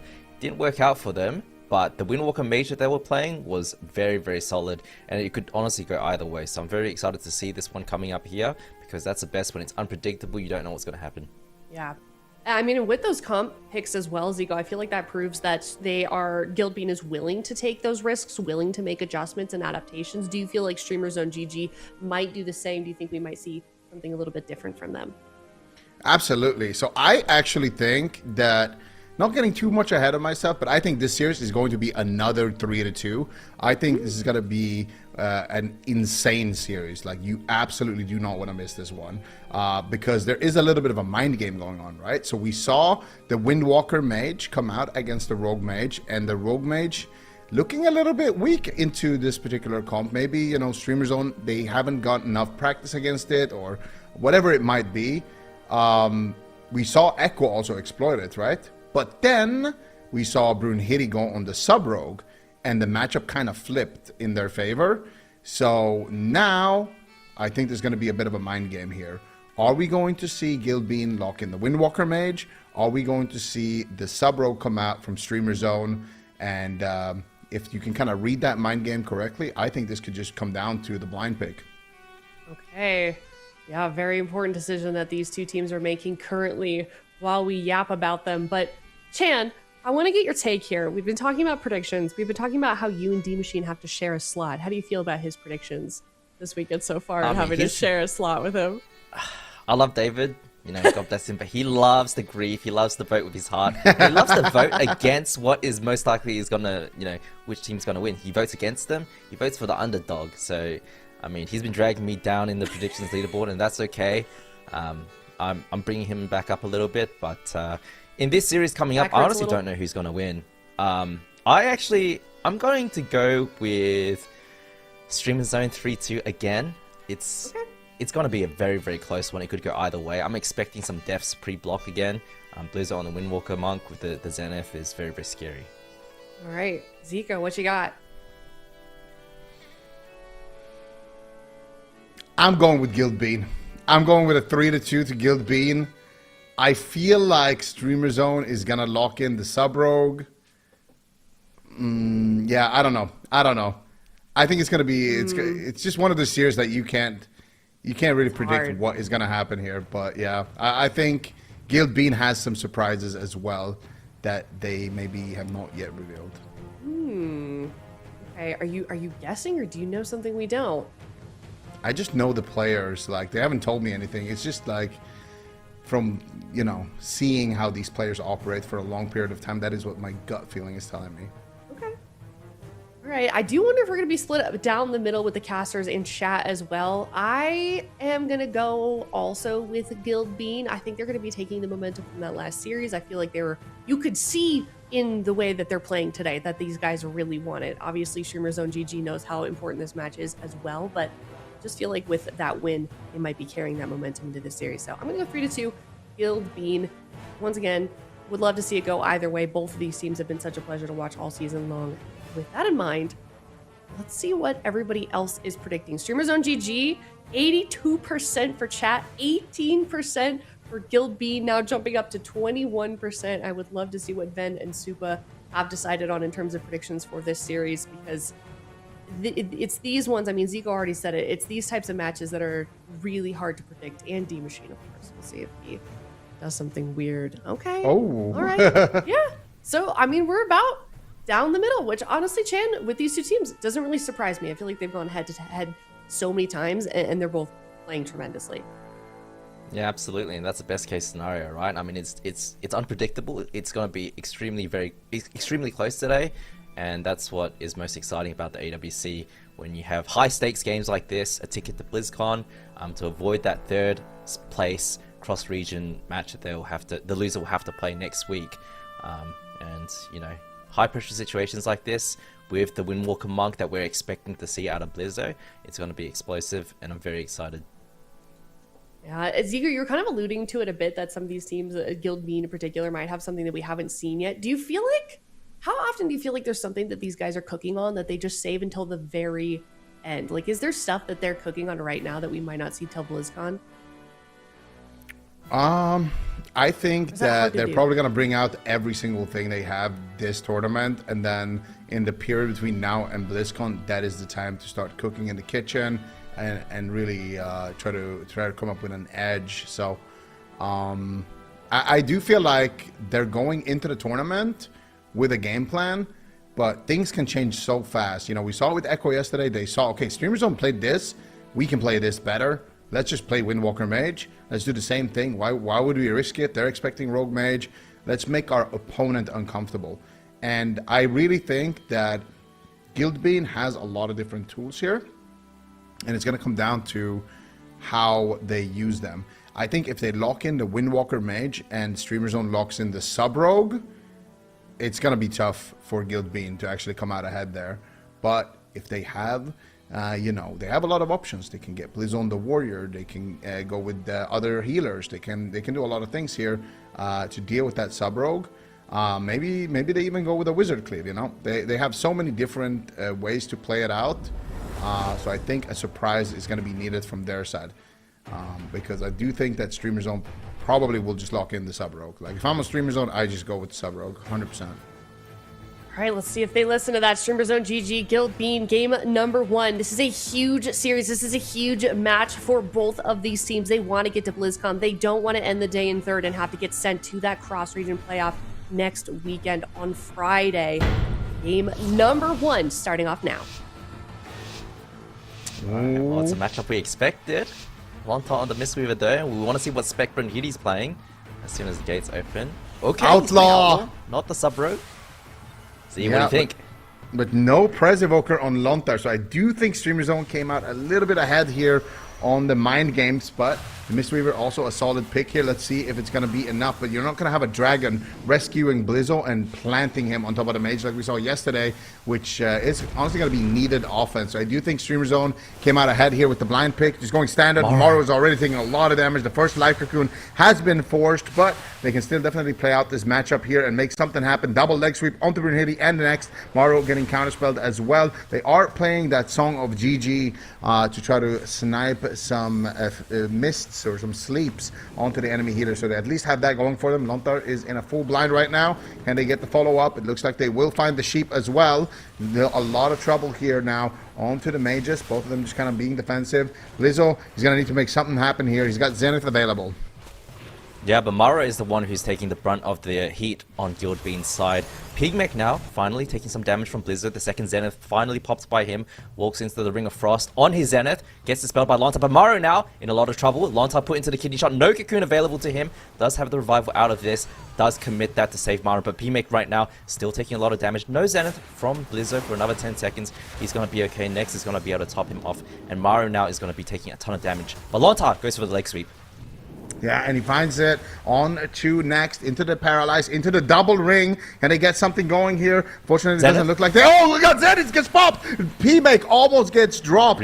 Oh my goodness. P-Make does manage to get the block there in time, but that was definitely a scary situation. Next, still in a counterspell here, and the first block will be pulled in favor of Guild Bean, but Maro now could have to use his block in return. Lontar gets counterspelled. Maro surely don't greed it too much here. He's just gonna go for it. Beautiful counterspell snipe there by P-Make. Pre-karma from Blizzo right before the smoke bomb gets dropped here. I don't even like that they commit the smoke bomb. I don't no, like you saw the pre-karma, you dropped the kidney. There's no reason to drop the smoke bomb right there. They're not gonna go through that, so I don't know what they were thinking. An amazing play though from Blizzo to read that swap right there. Lontar caught up in a full sheep to get the sleepwalk there onto Blizzo as well. He gets dispelled, trying to get a connection here onto P-Make. Big damage from Blizzo and Maro available soon here onto the mage, but at the same time Maro rotting down. Lontar getting cheap shot. Here comes Maro with the snowdrift as well. Looking for next there, but not going to be able to find it. Big Ray of Frost gets channeled. Lontar getting sleepwalked, and he's using his Will of Forsaken. They snipe a full sheep onto next. There's going to be a big push happening here on the P-Make. There's the double. Huge damage coming in here, but a nice ulti time from P-Make with Blizzard reconnects here with the Zenith pop. Can he force the ice block? He's pushing for it. P-Make's being greedy, and the greed is going to be good, I think. At this point, yes, it will be. They still have a lot of defensive tools here on the side of Streamer Zone. Yeah, that's a time dilation though, and Guild Bean actually cutting through that, adding a lot of stagger damage. Next has to commit the Emerald Communion on that push. Very, very nice offensive push from Guild Bean. And P-Make right now, he's feeling it, man. It's so hard for him to play this game, so hard for him to get CC onto Lontar. They finally get some damage onto Maro, but Lontar's just at the pillar, has Cocoon, has Revival, everything available to him, can save Maro if he needs to. Yeah, and Lontar is being very greedy here. Light here, avoiding P-Make, blinking back to Lontar's line of sight. Full kidney shot here onto Blizzo. They're going for a swap. Deep breath onto Lontar. Is he ready for the swap? Looks like it. Blizzo still with the touch of karma available. Zenith is going to connect here onto P-Make. P-Make needs to be very careful. At the same time, Maro getting raced, and he is going to win that race with the life cocoon. P-Make forced into his second ice block there, but the first one is going to be rotating back up, but they're CCing through it. They got a huge CC chain there on the next, forcing his trinket there as well, and blind gets dropped here onto Lontar, followed up by Polymorph. But look at Maro's positioning, excellent behind the pillar here, just stalling while Lontar is sitting through that CC chain. The overpowered barrier as well, doing a lot of work there for Maro. Now they're going to finally reconnect, but Lontar should be able to pick up Maro here. He's still feeling a little bit scared, but now getting aggressive with the Ray of Frost back onto P-Make. Double Ray right now from both mages, but Maro will be able to survive. And next, still just dishing out the damage. Lontar finally out of crowd control. No, he has to actually trinket right there. Blizzard gets swapped to, and gets potentially dropped right here. Huge swap coming out there onto Blizzo, almost taking him down with no trinket, but they managed to survive yet again. Looking very shaky now. Maro also might have to ice block here. He's being greeted with 2 ice blocks still, and so far the game is just so back and forth. They could easily swap to Lontar. They could easily force an ice block here onto Maro. Lontar has so much work ahead of him. Blizzo's being very scared at the pillar with no karma, has the trinket available. Maro gets counterspelled. Lontar still in a sleep into a full sheep. Surely Maro has to use his ice block here if they connect, and they will use it. Now Blizzo could be in trouble, or Lontar if they swap to him. Full sleep lands. Oh no, I guess Lontar was on the the sleepwalk goes onto Blizzard instead. Maro does commit the block there, but he's still in a lot of trouble. He shot onto Lontar, Maro's gonna go down.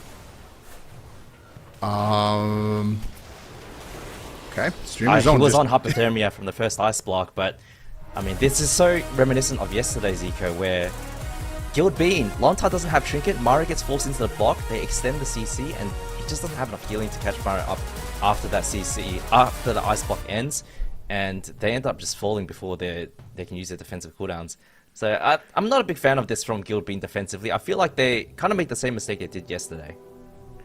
Yeah, I think it was this swap here onto Blizzard that just kind of completely shocked them, because after that they had no pressure whatsoever. I mean, they had to use a lot there as well, but still, Lontar had to rewind here towards the end. I'm curious what actually happened to him there.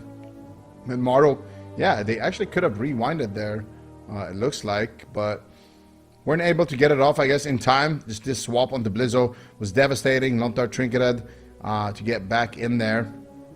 And then after that, they kind of just lost all their offensive pressure, because before that, it was looking good. They got 2 ice blocks on P-Make. Things weren't looking too bad here for Guild Bean, but They get the leg sweep there, and Lontar actually is completely free. No, he got kidney shot. Okay, that's what happened there. So he got a full kidney shot and a sheep onto Blizzo, so really clean isolation there onto Morrow, and they do take him down. And Streamer Zone, honestly, there was a lot of close calls there onto PMEC prior to this, so this is definitely a close first game, but I do think it comes down to the healer pick. Lontar being on the Mistweaver is because he doesn't want to play the Prez into that sub-rogue, because we know the Prez is going to get swapped to consistently. So them opting for this Mistweaver, I think it makes the matchup a little bit more rough. I think Blizzo needs the offense there from the sleepwalks, just from the extra damage, and also from the offensive rescues.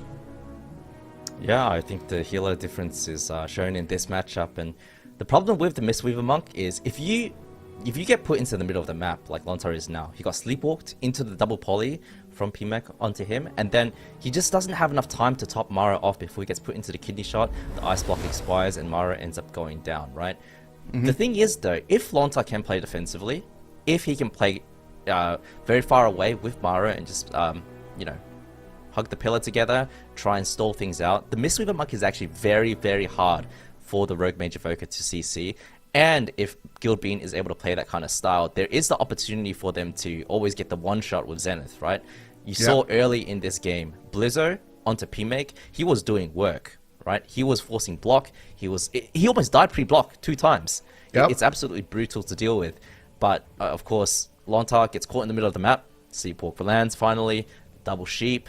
And that's a punish, right? As you said, from that swap onto Blizzo, where he was caught in the kidney shot across the map, no trinket, no karma. Lontar had the trinket there to save Blizzo, and that ended up biting them back a little bit later. But we're going to Dalaran Sewers, and to your point, Lontar swapping over to the Evoker. Dalaran Sewers, we saw this yesterday. We saw what happened to PMEC yesterday against the Windwalker Monk. He pulled a Raikou, and it could happen again this time around as well. Absolutely. I do like that they're kind of going with this, and might see a repeat of yesterday. I mean, yesterday was a nail biter game 5 that went in favor of Streamer Zone in the end. But I am curious why Blizzo was opting to play the Gnome, knowing that it's most likely going to be either a sub rogue or an outlaw rogue. So I am curious why he still went for the Gnome. Like, sure, he just wants the uptime on the mage. Like, that's obviously why he's picking it. But I feel like it's such a liability to not have the extra orc racial, the stun reduction, against you know, a rogue that's most likely going to be swapping to you in this matchup. So I feel like if he had that, probably wouldn't have costed them as many defensive cooldowns. Would have been a little bit more easier to deal with. But either way, new game here. We'll see if he decides to stay on the Gnome, or if he is going to potentially switch to an Orc. I think with the Prez, he probably can just stay Gnome, but still, they're going to need to run it back here. They did win on Dalaran Sewers yesterday in this matchup, so I do like that they're kind of trying to pick the same maps here and just trying to kind of recreate what we saw yesterday, because that was a really explosive matchup. But all of a sudden, if Streamer Zone can win here, they're going to be in the best possible situation. And, you know, with BlizzCon on the line here, this is a huge, huge momentum to be winning that first game. Yeah, absolutely.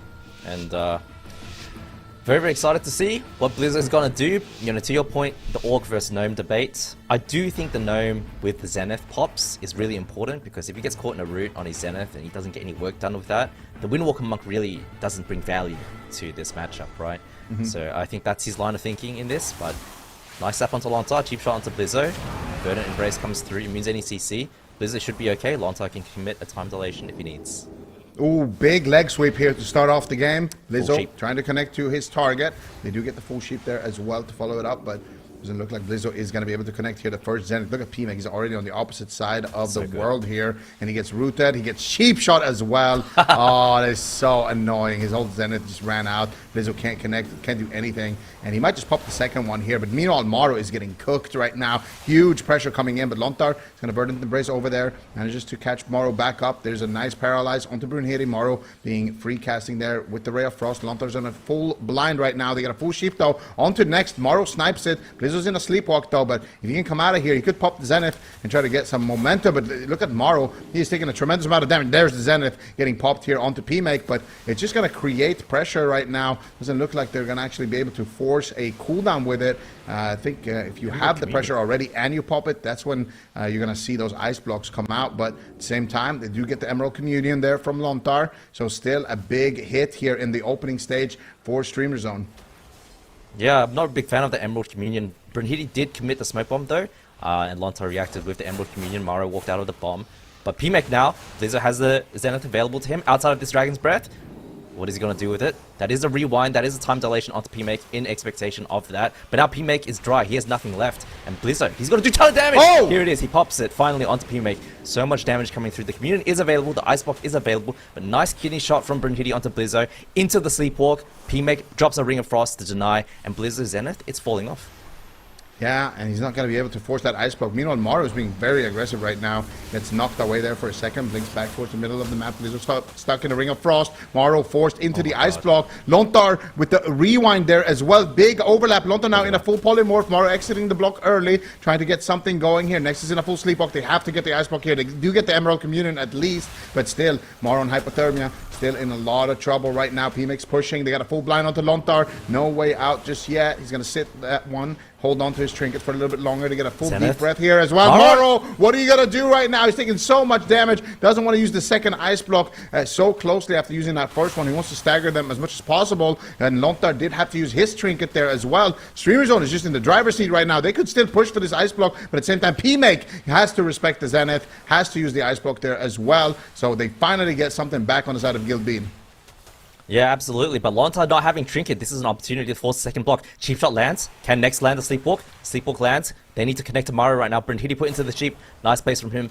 Is able to fake out the kick right now. Looks like he's going to be okay. He'll turn around the corner to Lontar. He'll top him off as well. And time dilation committed from next onto PMake as well. But Blizzard, he's got Zenith in 12 seconds, and that's going to be the next window of opportunity.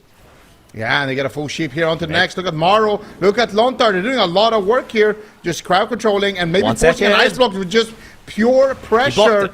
Nice block, though, on the Zenith there. Blizzo trying to just kill him before, but they're doing a swap here to Lontar. Doesn't look like they're going to get too much pressure off of that one. And now they have the lead here on the side of Guildbean. They need one more big pop. Blizzo still with the Zenith pop right now.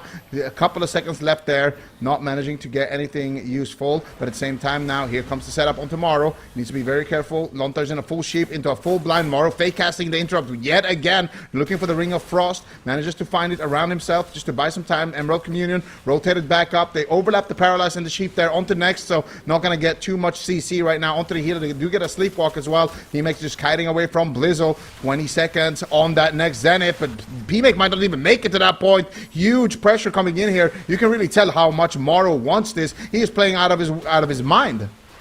Yeah, that's the last time dilation onto PMake as well. When Blizzard has a Zenith coming up in 5 seconds, if he's able to connect to PMake, Guildbean has an opportunity to close the game out right now. PMake, nice fake on it. Blizzard, though, he's going to roll over. Here comes the Zenith. Is he going to pull the trigger on it? PMake is able to fake a kick. Nice kidney shot from Brunhilde onto Blizzard into the Sleepwalk, denying and delaying for now. The Ring of Frost lands onto Blizzard as well with the Sleepwalk on Lontar to cover it up, and they get the Ice Block from Maro. Nice counterplay from Streamer Zone. Yeah, big CC chain though, but Blizzard's been patient here with the Zenith. He goes for the leg sweep. Can he connect onto PMake? He's going to let it rip any second here. They know it. They're spamming out the CC, but Blizzard's being so patient. He knows he has a lot of time here to execute on this kill. 20 seconds on that ice block. There's the Zenith. Can he manage to connect though? He's getting CC'd so much. Can they stop him from reaching his target? There's the cheap shot onto Blizzard. They're doing everything they can to try to slow him down. The gouge as well. Brunhilde realizing the enemy team's win condition here, and Lontar actually getting caught up in the sleepwalk. Maro, meanwhile, getting absolutely destroyed here. They do get a sheep onto Blizzo as well, next with the Emerald Communion to respawn. Burning the Brisk is going to finally land on tomorrow. Maro looking for some more crowd control, manages to get a DR sheep there onto next. The Ray of Frost is letting it rip here onto PMake. Big damage with the Zenith, and Maro is going to force another ice block there from PMake, but still Brunhilde getting swapped with the leftovers, definitely feeling the pressure. They just need one more big pop here, and they could take PMake down, but at the same time, Maro out of ice blocks. Yeah, absolutely. And Nex is running out of mana as well. PMake, no block, one time dilation left. Lontar, you need to save Maro. Lontar doesn't have the trinket. He trinketed the Poly or Ring of Frost earlier, but Maro Rewind comes through. I think Mario's going to be okay. Blizzard doesn't have Zenith for another 30 seconds. Guild Bean is in so much trouble right now. They need to hide behind the pillar. But PMIC as well has the time dilation from next if he's going to be under any fire. Mario trying to survive right now. Uses the ult of time. Lonta into the full blind. Can they follow up? Any CC? Half sleep walk gets kicked by Mario. Nice plays from him. Lonta finally getting out of that time dilation, lands onto Mario. It looks like he's going to survive. But PMIC now is going to be in a ton of trouble. What an insane defensive play there from Mara to survive that. I thought it was going to be over, but Lontar now in a full sheep. It might just be over right here. They're trying to take him down. Maro trying to kite right now, just running around the pillar, doing what he can. Zenith is popped, but Maro's on 1% HP. Lontar still in crowd control. He blinks finally into his line of sight. Maro on 1%. Finally gets some heals here from Lontar, but Lontar is in a kidney shot. Here comes the damage, and Streamer Zone will take it. Game number 2 here. They will still continue to play it out, try to force something onto PMAC, but I don't think Blizzo is going to be able to. Streamer Zone leading 2-0, and they are just 1 game away from securing a spot in the finals, and more importantly, securing a spot at BlizzCon. Oh, they can taste the Zico. It is so close for them, and they played this game so well as well. Guild Bean as well. I mean, it was back and forth until the very end, right? And you got to remember that Next was completely when they won this game. If they didn't kill Mario there, the game could have gone the other way, because Lonta was still working with 15-20% mana left. And I want to say, man, Blizzard had such a tough game. You know, PMake blocked 2 of the Zenith pops. Blizzard went for the one shot when PMake was about 40%, went for the crit RSK, tried to kill him pre-block. Both times, PMake read the situation and actually blocked the global and immune the damage. So, I mean, great plays from him, great plays from StreamerZone.gg, but what a close game. It could have gone either way. Yeah, I mean, I feel like Blizzo just had a really tough time connecting onto PMake, and I think a big reason for that is just how clean the communication has been between PMake, Next, and Brunhilde. Brunhilde especially always coming in when they have nothing, when they have no more mobility, they don't have any time dilation, they don't have, you know, when it's going to be a really clean go where typically we're going to see a mage get absolutely deleted. That is when Brunhilde's coming in with the kidney shot, it's coming in with the cheap shot. We saw him gouge, we saw him use these extra rogue stuns that you usually would use to set up CC. Just use them defensively. They know the win condition very clearly here. You can tell this is a matchup that they kind of ran it back in their heads after yesterday and thought, okay, this is how we're going to play it.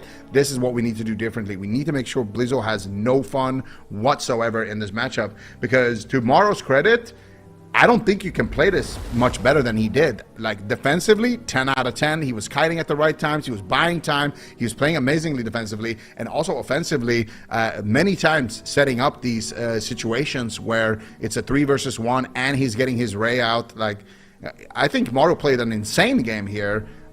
Just had to deal with an outlaw rogue when many times setting up these situations where it's a 3 versus 1 and he's getting his Ray out. Like, I think Mario played an insane game here. Just had to deal with an outlaw rogue when the other mage just had a lot of breathing room from Blizzo. So what do you do now if you're Guild Bean? I mean, I guess you just lock it in one more time here, but you can't be feeling too good. You're down 0-2. You know you're going to finish tournament in 3rd if you lose now. And if you do lose, that means you're going to the cross-region playoff to face off against whatever North American team is going to be in that 3rd place position, and all of them are extremely scary as well. So you can't be feeling too hot right now if you're Guild Bean. The decision that you make right now could, you know, impact how the entire year plays out for you. Yeah, absolutely. And to your point, man, who are you going to face? Gators back? Welcome to the Jung? Or actually, it's welcome to the Jung or F tier, right? That they have to face whoever loses this series. So you don't want to face either of those teams, man. That's going to be rough for you. And Guild Bean, it's not over for them yet. You can see they're taking their time now. Instead of using the 2 minutes and just insta-locking, they're taking the full 2 minutes to talk through what they're gonna play, how they're gonna play it better, and what they can salvage from this situation, because I can still see a reverse sweep happening. The Windwalker Monk is very, very good. Streamer Zone, of course, shutting that down very nicely. We talked about how Blizzo is having a tough game. He's getting cheap shotted, he's getting gouged every time he pops Zenith, and he's just not finding those openings. You know, maybe if they have some cross CC onto Brunhilde to shut him down, allow Blizzard to play the game a little bit more, it can go in Guild Bean's favor. But it's not over just yet. We have 14 seconds left. I'm expecting the Windwalker Mage Evoker to come out again. I think they just need to play good now. They need to lock in, and if they want to keep their BlizzCon chances alive. They need to win this series and get the secured route. Reverse sweeping streamer zones rogue mage, man, that is not easy to do. No. And Guild Bean, I mean, it's got to be a little bit brutal. So as somebody who had to sit on the bench a lot on Echo Chan, how would it feel to be Zeepai right now? Like, you know, like when it was all about Raikou and Waz playing rogue mage and you were just kind of Coach Chan chilling, you know, just living your best life on the bench. How did you feel in a matchup like this if your team was in a position like this? I mean, I'll be honest with you, man. I always tried to convince them to play rogue mage. They were always telling me that rogue mage is terrible and you shouldn't play it in this meta. And then we'd play rogue mage and we'd always end up winning and reverse sweeping or just when our backs were against the wall. So if I was on the bench and they were playing rogue mage, I was in good hands. I always trusted them to do it. You know, Zeepai, how can you not trust Blizzo, Mario, Lontar? These guys have been your teammates for so many years, right? I talked about this yesterday. They competed at that BlizzCon 6 or 7 years ago, right? Yep. They made it to the finals and they barely lost there. Maro is one of the best mages that Europe has ever had. Blizzo is one of the best melee that Europe's ever had, and Lontar is one of the best healers that Europe's had as well. These guys can do it. It's not over for them just yet, but they need to play better. They need to find openings in Streamer Zone.GG's defense, and you know, there's a lot on the line here. If Streamer Zone wins this game, they're going to BlizzCon. This is where the pressure is going to really, really stack up here, and it's very easy to make defensive mistakes, especially against a Windwalker Monk. It is hook point as well. P-Make, next, you guys are going to have to do a fantastic job rotating those cooldowns, and Brunhilde as well. He's going to have to peel the Zenith Goes as well as he can. Yeah, it is do or die right now. Guild Bean versus Streamer Zone. Whoever loses here will be knocked out of the tournament in third place to play in the cross-region playoffs. Winner will, of course, advance to the Grand Finals to get a match against Echo and potentially get a shot at all of that prize money waiting there, as well as the extra seating at BlizzCon. There's everything to play for both of these squads, and the gates are open. Lontar is already in a full shape. P-Make, what are you going to do right now? His team is struggling here. Next is in a full counterspell. Nicely sniped there by Maro to get a full sleepwalk as well onto Next. They need to get this pressure. They need to overwhelm P-Make right now. They need to grab Blizzo and drop him on top of P-Make and make sure they get all of the momentum. Maro blinking out of the smoke bomb right now. Full blind onto Lontar. Maro, he's going to be in big trouble, but the Emerald Communion will save the day already with an early trade coming out here. And yet again, it is going to be Streamer Zone who gets a big cooldown there early on, but at least they managed to get Next's Emerald Communion as well. So both teams so far completely tied up in terms of cooldowns.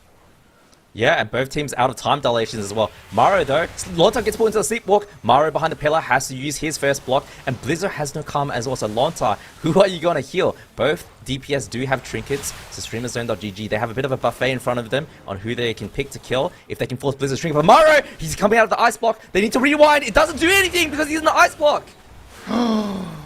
What a devastating finish. That was an insane finish here coming out for Streamer Zone. They just crowd controlled him through the block, and we saw this yesterday as well, man. The rewind just doesn't do anything in that situation. It is so heartbreaking for Guild Bean.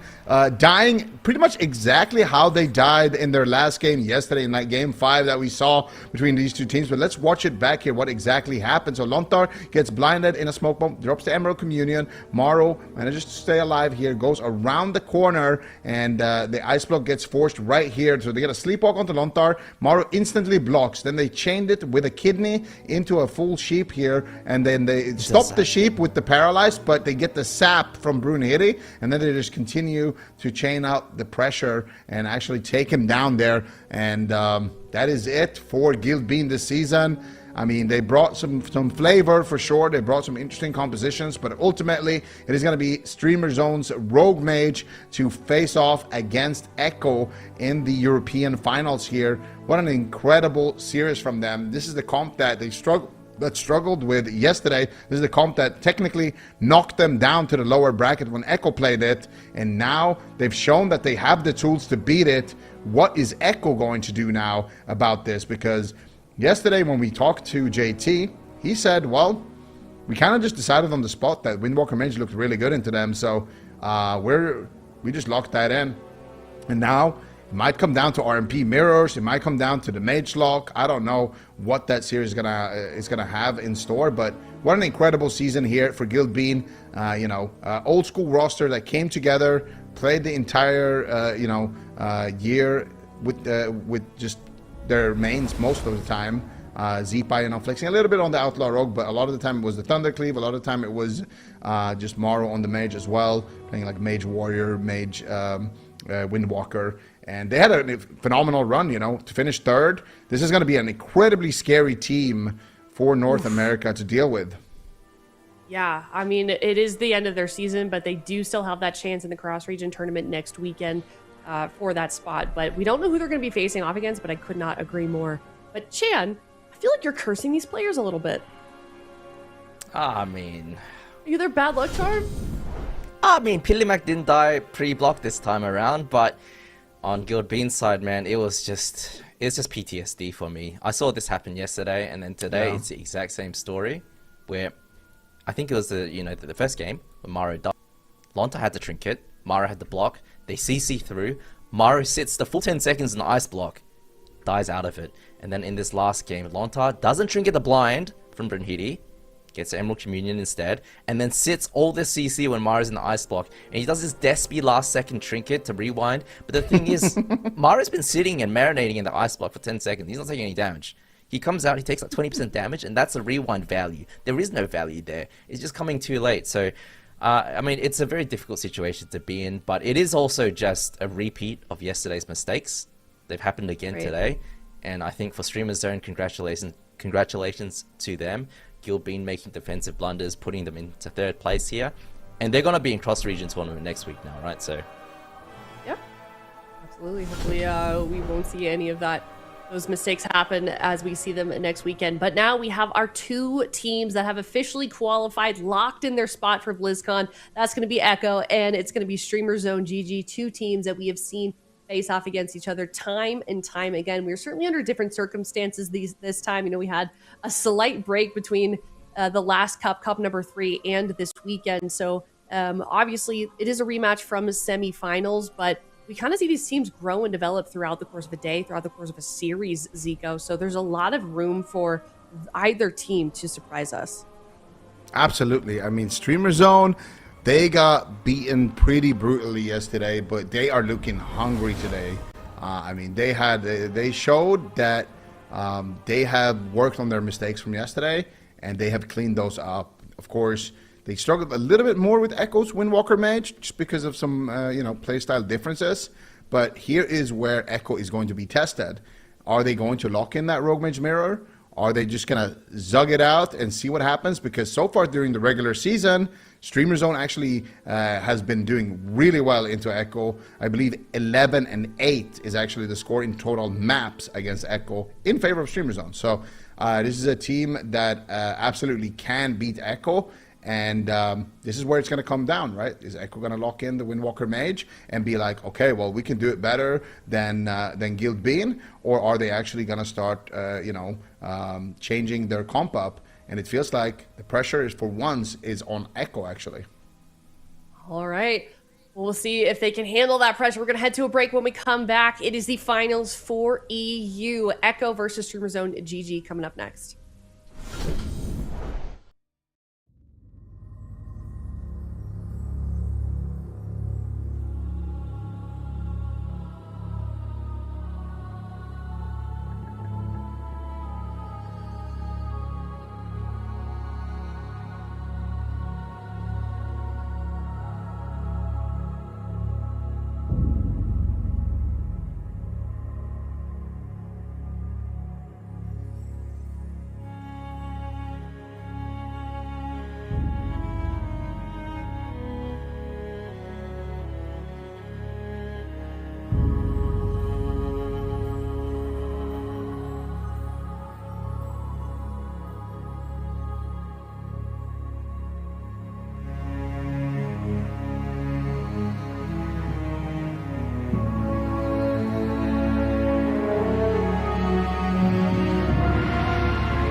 Hello, everyone. Welcome back from that break. We are now here in the Season 1 Midnight Finals, and it is two teams that we have seen battle it out so many times. Echo versus Streamer Zone GG. Both teams have also qualified for BlizzCon, so they're qualifying. They're now competing Super T's for prize pool as well as seeding in BlizzCon. I mean, they're basically over doubling their money if they win this, and the bonus seeding on top of that at BlizzCon, as well as just saying you're the #1 team in Europe going into BlizzCon, which I think matters a lot for both of them right now. I think especially Echo and Waz's team, I think that reputation, that legacy that they want to leave behind is everything for them.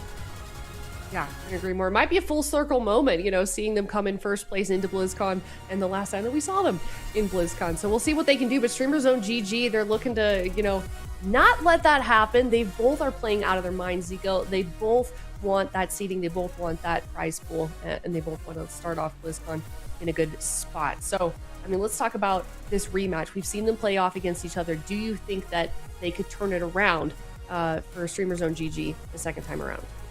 Absolutely. I mean, when we saw this matchup, Streamer Zone was getting better. And I think that the biggest weakness they had was the Windwalker Mage. I think in the Rogue Mage mirrors, Streamer Zone could easily, well, not easily, but they definitely could win against Echo.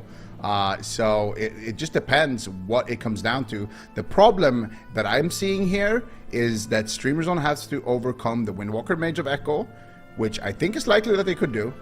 But then they also have to deal with Mercy on the Warlock. Because Mercy yesterday got tagged in and literally qualified this team to BlizzCon. And that is something that is definitely in the back of their minds moving forward in the series. Anytime they see a large map, they're going to think, oh, I do not want to play against Mercy on this map. I do not want to play against Mage Lock here. That looks miserable. What are we going to do that can beat Rogue Mage, Windwalker Mage, and also the Mage Lock of Echo? There's just so much flexibility right now on the side of Echo that Streamer Zone is going to have to overcome. They need to find a way to force them to only play Rogue Mage Mirrors and then beat them in Rogue Mage Mirrors. That is how I see Streamer Zone actually winning this matchup. And the best way to do that is, of course, to win the blind pick. Yeah, and that blind pick is tough. We've definitely seen some outplays just with that blind pick alone, Super T. So it's certainly something that could happen. The stakes this weekend are really forcing these teams to adapt, and it's showing in their gameplay, so it's really cool to see. But let's talk about predictions, Super T's. I'll start with you. What is your prediction for this series? It's best of 7, right? I believe. 7. Yep. So, man, I feel like Streamer Zone looks so much better than they did yesterday into the Windwalker Monk. We didn't see like any of those main guffaws that we saw in that matchup, so they've cleaned that up. But the Mage Warlock is a wild card. The Mage Warlock from Echo is the big wild card. I don't know what they're going to do. Like, they have Jamie. Elemental Shaman usually is kind of like the pocket pick in that Mage Lock scenario. So maybe they can win that. The Rogue Mage looks good. Do I take the risk here, man? I'm already on the bottom. What do I have to lose, right? You know? What do I have to lose? Do I just bet against Echo again right here? Like, Double down. This is such a hard one. That's a big. I don't know if it's going to be that steep. If I was going to bet it, production is okay. You know what? Just go with that. Just go with that. It's 4-2 Streamer Zone over Echo. I'm taking some risks. Okay. I'm not going to reap any rewards, but I'm taking the risks. All right, Zico, what you got? I really want to do the opposite of Ben. So I need to predict Ben's prediction. A spy and on also Ben's. what I think. Okay. All right. He's not here to speak for himself, so maybe we could reveal Ven's prediction first, or It's wanna- okay. It's okay. all right. I think I Ben is respect going to that. go with Echo, so I'm going to go with Streamer Zone. I'm going to do a 4-3. You're going to 4-3 match my Streamer Zone. prediction. That's a bold move, 4-3. Cotton. That's true. I That mean, is what do right. I have to lose? Now we'll see how that If plays you're not out. first, you're last. Okay.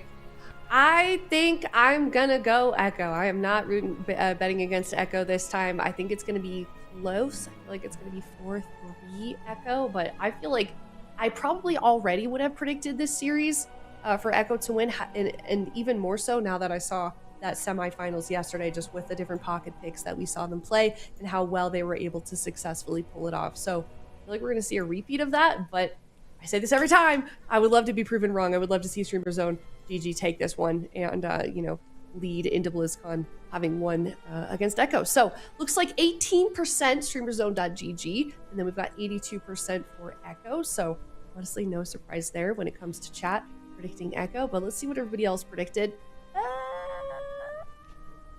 No way. What is your reaction to that, Zico? I mean, okay, yeah. Van sounds convinced. Maybe he's in my head a little bit. You know, I think he is. I think he's getting to you, Zico. Don't listen to Throwing you that. off. He's using my strat. I think he's using my strat of trying to predict what I predict to stay ahead. That was my strat during the season. It's a good strat, and we know each other very well. So that might actually be what's happening right now. Yeah, rookie grin in the There chat. it is. Yeah, can we get some rookie grins in the chat? But honestly, I don't know if we actually touched on it, but just to reiterate, winner of this, so first place will get $25,000 for winning here. And, yeah, pay attention, Fisher. Come. Sorry.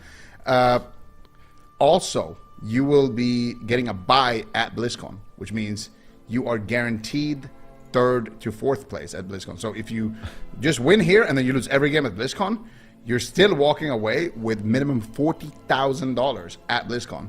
If you come 2nd place, you don't get that bye, and if you lose both first 2 games, then you're only getting you're getting 20,000. So there is already, the prize money swing here, as well as the prize money swing at BlizzCon. So already just winning this series is, I believe, $32,500 prize pool swing. At the very minimum. Obviously that can still grow as well. So there is a lot on the line for both of these teams. These two teams have been neck and neck the entire season in EU, and it is finally time to decide who the king of Europe is. It's finally time. Here we go. Game number 1, best of 7, finals of EU. Echo versus Streamer Zone. Oh, they got in their head. They locked in Demon Hunter. They thought it was going to be Mage Lock.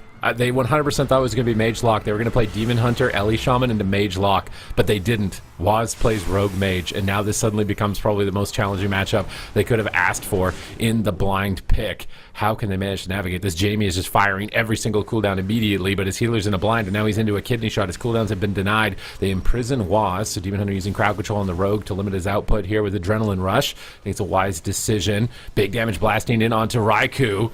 And now Brunhilde is wrapping around to connect as well, but he's met by a Dragon's Breath into a Sleepwalk. Ray of Frost channeled fully onto Jamie. Absolute devastation, but Life Cocoon will respond from next in this position. JT using the Obsidian Scales there. It looked like he wanted to get aggressive, but he's met by a Paralyze into a leg sweep. This Elemental Demon Hunter is something we haven't seen in a while. It was kind of a standard pick for a lot of European teams, but it kind of fell out of meta. But recently, they buffed Demon Hunter, so maybe it's back. Yeah, we'll have to certainly hope so. If you're a fan of Streamer Zone, Raikou almost pulls a Raikou immediately there, but he does manage to get the ice block off in time. And now, Jamie, what are you going to do here? He's going to be in a lot of trouble. He gets counterspelled there as well. Raikou getting very aggressive in this position. Next, he's going to be sitting here at the pillar, just spamming out some heals onto Jamie as he is taking a tremendous amount of damage from that Frozen Orb. Raikou looking to load up the Glacial Spike, but he's taking a lot of damage here once again. No crowd control, though, onto JT. It looks like they will be able to stabilize for now, but Brunhilde is going to reconnect here onto his target. A lot of damage. There's the hunt as well from Brunhilde. Raikou actually shadow melding point blank the hunt there. Beautiful maneuvers there defensively. Nice alter time there for Raikou as well. Playing excellent defense right now. Oh, here comes the Bloodlust. Big damage onto Raikou right now. He's trying to pre-immune Waz's stun with these Vengeful Retreats. Anytime you see a Demon Hunter backflipping into the sky, they go immune to crowd control through an honor talent. JT gets wind sheared, but time dilation is already active, keeping Raikou stable. Here comes another Adrenaline Rush, Kidney Shot, Sleepwalk. Next breaks free with the will, but he slept on his will. Jamie has to wall now on top of that and try and escape from the Frozen Orb. He's lobbing out Lava Burst through the Paralyze over onto JT, and Brunhilde is trying to rip in here. The leg sweep on JT, he's just going to respect it in Communion. I think it's more of like a mana Communion right there. Like, you just happen to be stunned. He wants to regenerate mana, but he's burned a lot of defense here. Life Cocoon, Raikou in trouble. Big lightning bolts incoming. He's trying to wrap around the corner. This is a matchup that Echo were probably not anticipating. Waz on that Gnome Rogue. Could be a little bit of a liability. He's not going to have the durability and the stun locks like an Orc would.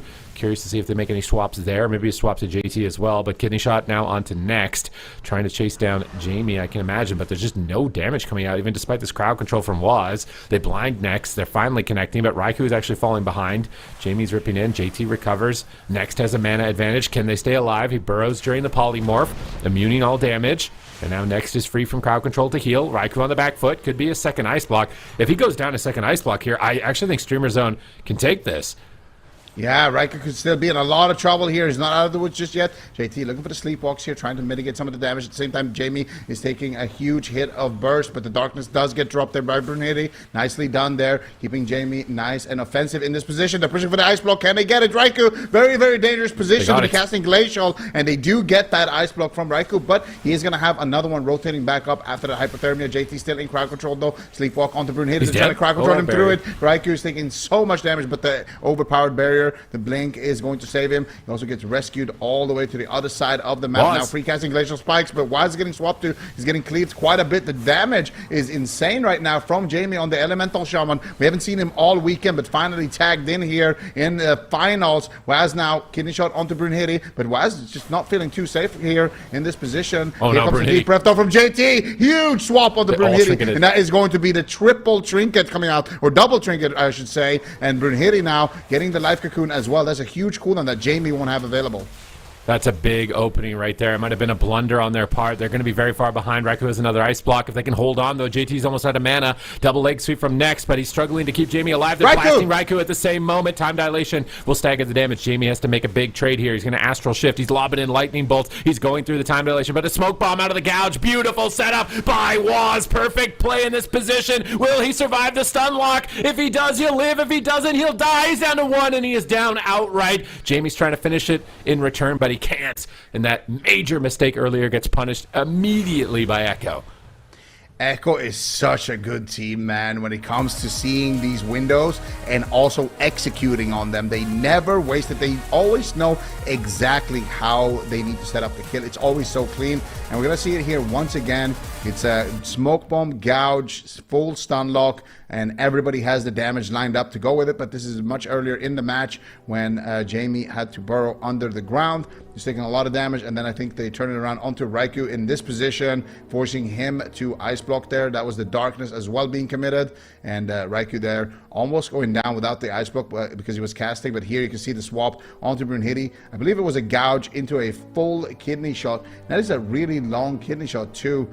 And then they get the follow-up cheap shot. I actually wanted to re-watch that last setup one more time just to see exactly how they set that up, but all members connected there, and it was because of that big deep breath play that we saw earlier where they forced Jamie and Brunhilde's trinket just in one go, and then they immediately decided to swap to Brunhilde and take him down, and they do get a full kidney. They got the Ray of Frost. Jamie goes in to knock the Ray of Frost, but the damage is already done. Look at Jamie spamming heals as well. JT just spamming out the sleepwalk as well. Next with no life cocoon, with no like emergency healing, and Raikou there counterspelling Jamie in that position just to stop the off-target healing. They do have enough damage to take him down, and that's the problem with Demon Hunter. When you're playing Demon Hunter into a rogue, when you have your trinket, you can afford to be aggressive, but the moment that trinket is down, you could get swapped to. Yeah, they had such great momentum. They were winning on mana, but such a liability. If you overlap trinkets, it's just a game over moment. And they were actually fortunate enough that the blind broke. They just couldn't heal the damage. So much pressure coming up from Waz. He's evasioned with Adrenaline Rush. Jamie comes off the bench. It shows potential, but I don't think it's something they can rely on because Waz can just go Subtlety also. So I don't think you can blind lock this because Subtlety will end you even faster than Outlaw did in that scenario. So this first game, I think, is pivotal for Streamer Zone's success in the series. They set up Hook Point, which makes me think they either want... They might mirror them. But JT's a monk. Why is JT a monk? He's going to get Subtlety rogued? Yeah, I guess. I mean, I feel like Streamer Zone has been chasing this mirror against Echo the entire tournament, and Echo has just not been giving it to them. They've been playing Windwalker Mage, they've been playing Mage Lock, they've really been getting into Streamer Zone's head. So this is finally Streamer Zone's opportunity here to lock in a good old-fashioned mirror. Not sure, actually, if I agree with the map pick, though. Because you know Echo, this is a best of 7, of course, Grand Finals, but you know Echo has the mage lock, and if you're just going to be playing a mirror anyway, you may as well take away one of the large maps. You may as well just lock in Tolvir. You may as well lock in Ashamains or something. Locking in a complete mirror here on Hook Point is wasting your small maps where you could actually blind lock Rogue Mage. Because if you do it on the larger maps, all of a sudden you're going to have to think about Mercy coming off the bench as well. So I don't like the map pick here from Streamer Zone. I do think that they could have, taken away some of those large maps. They could have robbed them off of that large map advantage a little bit. But anyway, they finally do get their mirror. Now they need to execute on it because Echo has been refusing to give it to them the entire weekend. Now they finally get the opportunity here. Yeah, I'm very curious what is causing the Mistweaver shift here. It makes sense into the subtlety, but now Next is also a Mistweaver, even though he knows there's no subtlety rogue. Maybe there's a mana issue. Maybe it's the small map. Maybe he's worried even with Outlaw as a pres on a small map. It could be a liability. I think maybe mana and swaps are the main concern here, but the healer meta is evolving a little bit in this series because most teams have been just going immediately to the Preservation Evoker, but this time around, Mistweaver is having a much heavier influence on this series overall. It's still really unfortunate for Streamer Zone losing that blind pick because that could be a deciding factor in this series. They do finally at least get their mirror, though. This is something that Waz's team has been backing down from in the past couple of series, and I think it makes sense because when you look at their match record from the Cup stage, it's almost dead even. So they have been, losing mirrors has been back and forth. If you can get a comp advantage, they definitely want to be able to try and do that. So this is the first time we'll see them, I think, in the finals here of Europe, in the Rogue Mage mirror, who is the greatest Rogue Mage of Europe of all time right here, as we are going to be deciding it on Hook Point. It's a small map. It's close combat. Not a lot of space. Mistakes are going to be punished immediately.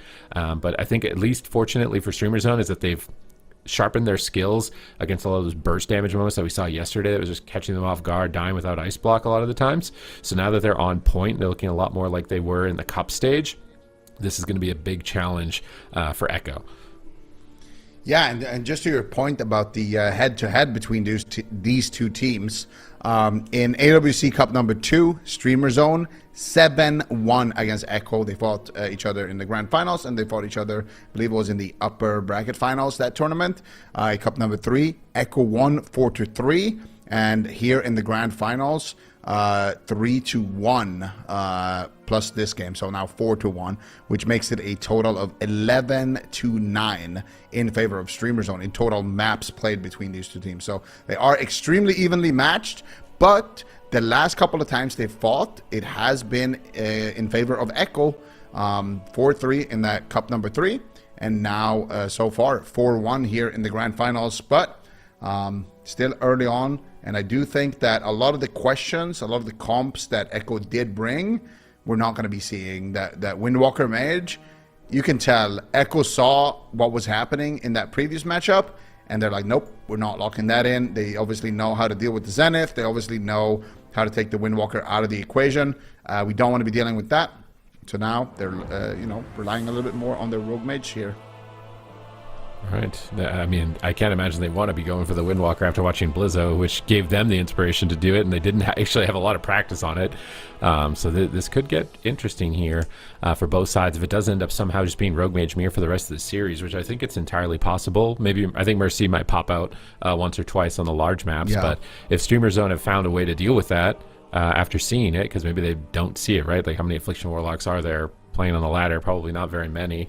They might have realized they could change a talent or change a target up in that matchup. Suddenly they're winning all of the time. So this series is not over by any means. It is a best of 7 grand finals, first place $25,000, and you get a bye at BlizzCon in the first round. So you just skip the first round of play, which immediately boosts your prize earnings from there, and you can skip the carnage of that initial stage, given that it's likely going to be a different meta, with BlizzCon so far down the road at that point. So you can just kind of watch the other teams dispatch each other and see how the meta evolves without having to risk it yourself at that global stage. But we are going into Hook Point, likely going to be a bit faster. Interesting to see the Monk shift. It's got to be, they've evolved the meta and as far as like going after the healer, and the Mistweaver is a lot tougher to take down because they can portal while stunned, and they also have good mana at the moment to go into the late game, so they're just not an option as a target, and they have the mana into the late game. But there's definitely some evolution as far as strategy between these teams. They've been going head-to-head all season, and we finally get to see the mirror. Yeah, let's see it. Now finally Streamer Zone, they've been chasing for this matchup, and now they have it. Let's see if they can actually tie up the series here and get their second win in total here between them and Echo in total during this weekend. Gonna see P-Make here, just loading up some Frostbolts onto Raikou. Both mages doing a standard opener, but Brunhilde is gonna be the one who opens up first, getting crowd controlled. Waz also getting disarmed here, so both rogues just throwing some CC onto each other here in the opening stages. Brunhilde is gonna get disarmed. Now Waz is gonna start building up some momentum. Raikou actually pulling a little bit ahead here in the mage race, doing some good damage there onto P-Make. Gets a counterspell onto him as well. Raikou now going for a sheep onto Brunhilde, looking for the Glacial Spike. Both teams just biding their time, waiting for that rogue to start setting up the very first go here. The Ray of Frost is going to get pulled out from Raikou. Gets gouged though by Brunhilde. Waz is in a smoke bomb. Big setup here. They get a cheap shot onto JT as well. Can they get any crowd control? It doesn't look like P-Make is going to be able to find it. Raikou with a really nice defensive smoke bomb there, or defensive Ring of Frost on the smoke bomb there. Beautifully played. Gets a life cocoon there though from JT. So pressure in favor of Streamer Zone, but they still have big cooldowns to use here to generate that pressure.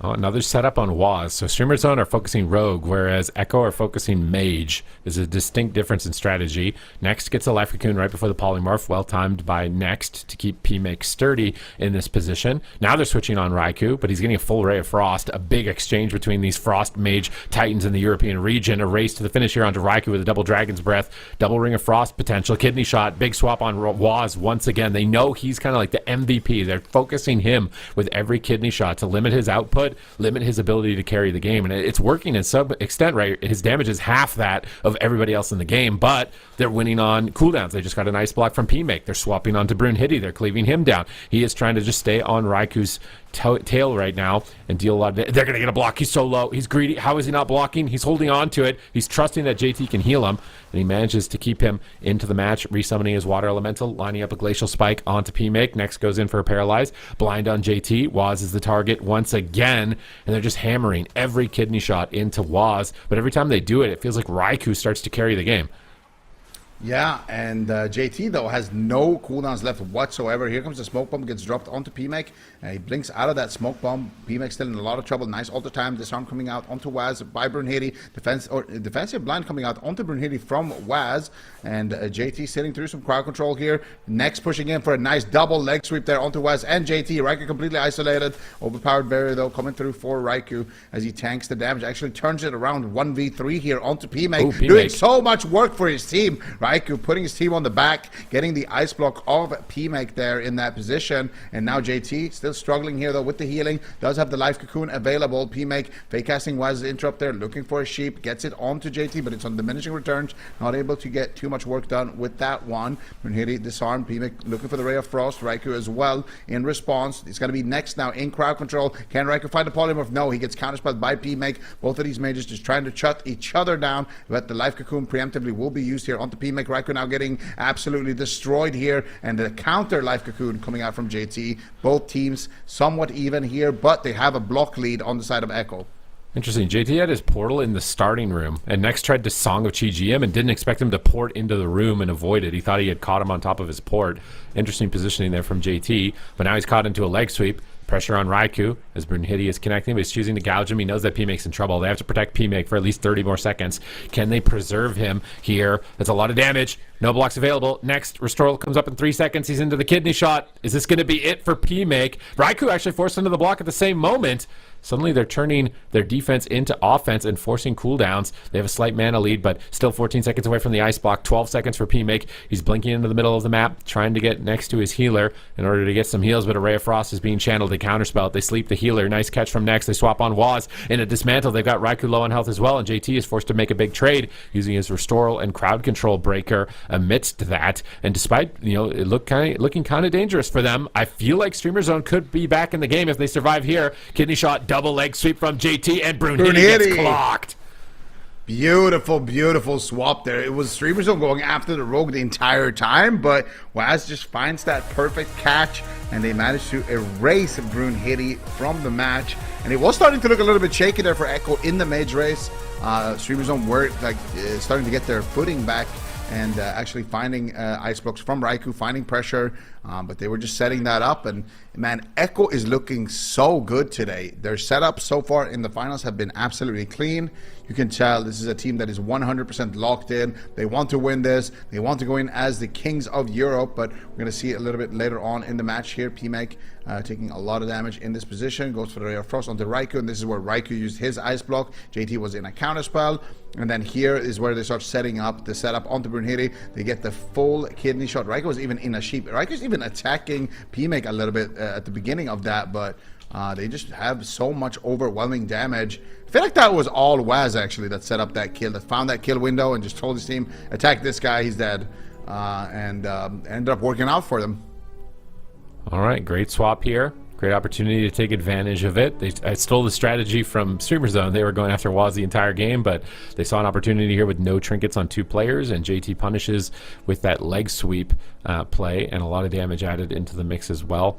Paralyzed leg sweep hits the mage with it too, forcing him to blink rather than using a global to peel, and they are able to snipe him down through Cloak of Shadows and finish him off in this position. So even despite Waz, he got focused heavily. They were just trying to shut Waz down and limit his damage output, but even with limiting his damage output, they still ultimately lose the game. Raikou and JT, I feel like, stepped up to carry the game, knowing that Waz wasn't going to be able to get too much going given how much crowd control was being thrown his way. So if Echo are just completely unstoppable as all 3 players, this could be very dangerous for Streamer Zone. They lost their attempted counter pick in the blind pick. Now they've lost the mirror, where they, set it up best case situation for themselves. And even with all that crowd control, Waz at the end on the heels of Brunhilde as far as overall damage, and it's just coming to the point where what are you gonna do right now? Like, is it just unfamiliarity with the Mistweaver? I feel like Chan has been crediting Next as the best preservation evoker in Europe. Is he the best Mistweaver? Is JT getting the upper hand right now? The healers are really being pushed to their limit, and now Streamer Zone are taking a page out of your strategy, where it's like, you may as well pick the big map so that when it goes to Echo's pick, hopefully, because it's a best of 7, they might run out of them, but I don't think you really could. Yeah, I feel like there's so many of them. It's going to be hard to make Echo run out of large maps at this point. You still have Asherman's Fall that you're picking now, and you still have Tolvir Arena, Moldraxxus. Like, if Echo even feels like locking in the mage lock, there is going to be a lot of big maps for them to choose from. But let's see what they decide to do here on the blind. I mean, that was a great setup coming out from Echo. These guys are looking absolutely locked in. They're all on the same page. They're all playing to their win conditions. They're playing a really clean game right now. You can tell they really want this, and so far they're just gonna go with the Rogue Mage Mistweaver Monk. Streamer Zone gonna be responding with the Mistweaver Monk Rogue Mage as well. So another full-on mirror, and at least they're gonna be taking a big maps, but still it is starting to snowball heavily in Echo's favor. Streamer Zone needs to pick up a win right now. Otherwise, they're going to be on match point, and I don't know about reverse sweeping Echo here. I mean, it's possible, right? But it's got to be a really tall order for them to do. So if they want to stay in the series, they definitely got to win it right now. They got to win this game here. Otherwise, I think it's going to start looking really rough. Like, they're going to just be too far behind. I feel like the biggest difference between the teams is that Streamer Zone have like this strategy lined up ahead of time, and they kind of run that strategy over and over and over, and that just becomes too predictable. Whereas Echo, they were flipping their strategy, poking all targets and keeping them on uneven ground, and as a result, they could topple over the rogue in an unexpected swap. So I think being more formless is something that I want to see from Streamer Zone. Be more adaptable. I think just tunneling into the one target over and over. We've seen how it plays out. It didn't matter. They couldn't shut Waz down enough, so they need to be more versatile in terms of their targeting and look for more opportunities to punish, because I think they're just becoming too predictable in that last game. Yeah, I mean, last time when we saw this matchup, it was Streamer Zone pushing the pace, being really, really aggressive, getting consistent swaps onto Waz. It wasn't just once or twice at the beginning of the match. He was a consistent threat under pressure. And I do think that a lot of the time the key to beating Echo is to just eliminate him as a player, because he is typically the one who's calling the shots. He's typically the one who's leading. Waz is typically the player that is constantly just the most vocal player on the team. So once you shut him out and you kind of blur his vision a little bit, forcing him to go behind the pillars, forcing him to run away from the fight and be defensive, that is when you're going to be able to find a lot of these win conditions. The problem is that he is also a very slippery target. He's definitely just good in terms of defensive play as well. But yeah, they have a tall order ahead of them. I do want to see them go after him a little bit more and just keep Brunhilde enabled in the matchup. Brunhilde's going to open up first once again. Blind coming out onto JT, getting no follow-up. Meanwhile, Blind coming out onto Next. They do get a little bit of follow-up. There's the Paralyzed. They have the leg sweep as well from JT. So a little bit more coordinated assault here from the side of Echo, and that is going to force a life cocoon, whereas they didn't get anything from their Blind here onto Raikou. And still having that life cocoon, still having basically every button available. It's another small win here for Echo in the opener, which they can snowball into more. Waz is grappling in, setting up the cheap shot. Brunhilde tried to intercept. JT looks like he's rolling close to Next right now. Who's going to pull the trigger first, as Mistweavers are on top of each other on the pillar at the moment. Raikou falling behind. JT struggling to keep him up at the moment, trying to fake cast a counterspell potentially. We've seen these mages get cheeky with that, but JT into a cheap shot. Ringer Frost around the corner. Not able to land it, so they go for the Paralyzed instead. Good compensation, but not enough damage to close. And now P-Make the target. Next into the cheap shot. Both teams are just disrupting their crowd control chains effectively off of these stuns. And Next and JT are still very close to each other, so JT's going to roll away from Next and into the Frozen Orb to try and break crowd control. He also gets a double leg sweep there in that position, so both value defense and offensively, but he's now met by a kidney shot, and Raikou is in trouble. And Streamer Zone are adapting. They're not just tunneling Waz the entire game. They're focusing Raikou quite a bit more, trying to keep him on his toes. Leg sweep comes out from Next, but it only hits Waz. Big damage on Raikou. Big damage on P-Make. Can the Mistweavers deal with this? Life Cocoon from JT in response, but Next doesn't have that to recover. He manages to make it through despite it. Good disruption on the Ray of Frost. Great interrupt on the Polymorph. Brunhilde is really doing a lot of work here on Raikou. P-Make is trying to set up for a Glacial Spike and trying to reposition, but he's getting lower. He's trying to get aggressive, but he's dipping so low. Raikou at the same time is low and is forced into the first ice block. I think this is the first significant lead we've seen from Streamer Zone in the series. Yeah, they have forced basically all of JT's buttons except his trinket, but he doesn't have any big emergency heal to combo with that, and also forcing an ice block here from Raikou. So, so far, the mage race is definitely going in favor of the team, but here comes JT pushing in for the crowd control. Gets counterspell though on the Song of GG, but still Raikou is going to let it rip there with the Ray of Frost, fake casting an interrupt with it though, going for some polymorphs onto Brunhilde. Doesn't have too much damage to work with, gets a Glacial off onto P-Make. P-Make feeling a lot of pressure here. Finally could be his first ice block. He's dropping low. Brunhilde at the same time though is hunting Raikou in this position. P-Make is going to recover there to overpower Bear, but here comes the swap onto Brunhilde. They're going for the KO. He's got no trinket. Oh my god, he gets the cloak off in the nick of time there, whereas once again trying to set up a big KO attempt there with Echo, and it's not going to work. But look at the pressure onto P-Make. P-Make now forced into the ice block as well. They get a full Song of GG onto Next as well, forcing out his Will of the Forsaken. Echo showing a lot of pressure right now, a lot of signs of life, counter push coming through, and Brunhilde, he's got no buttons left, so they could potentially take him down. There's a small window where they're not going to have anything onto Next here, and Brunhilde also is not going to have anything. They could go after Brunhilde right now. Did they land the ring? No. Looks like Raikou missed it there. If they managed to get that ring, they could have actually... There's the blind. They're going to go after Brunhilde here. Surely no. They're going to go after P-Make. Do they have anything to combo with it though? Big hit onto Raikou. P-Make also getting the life cocoon there. Small gap in the CC chain means that Raikou and P-Make will both survive that assault.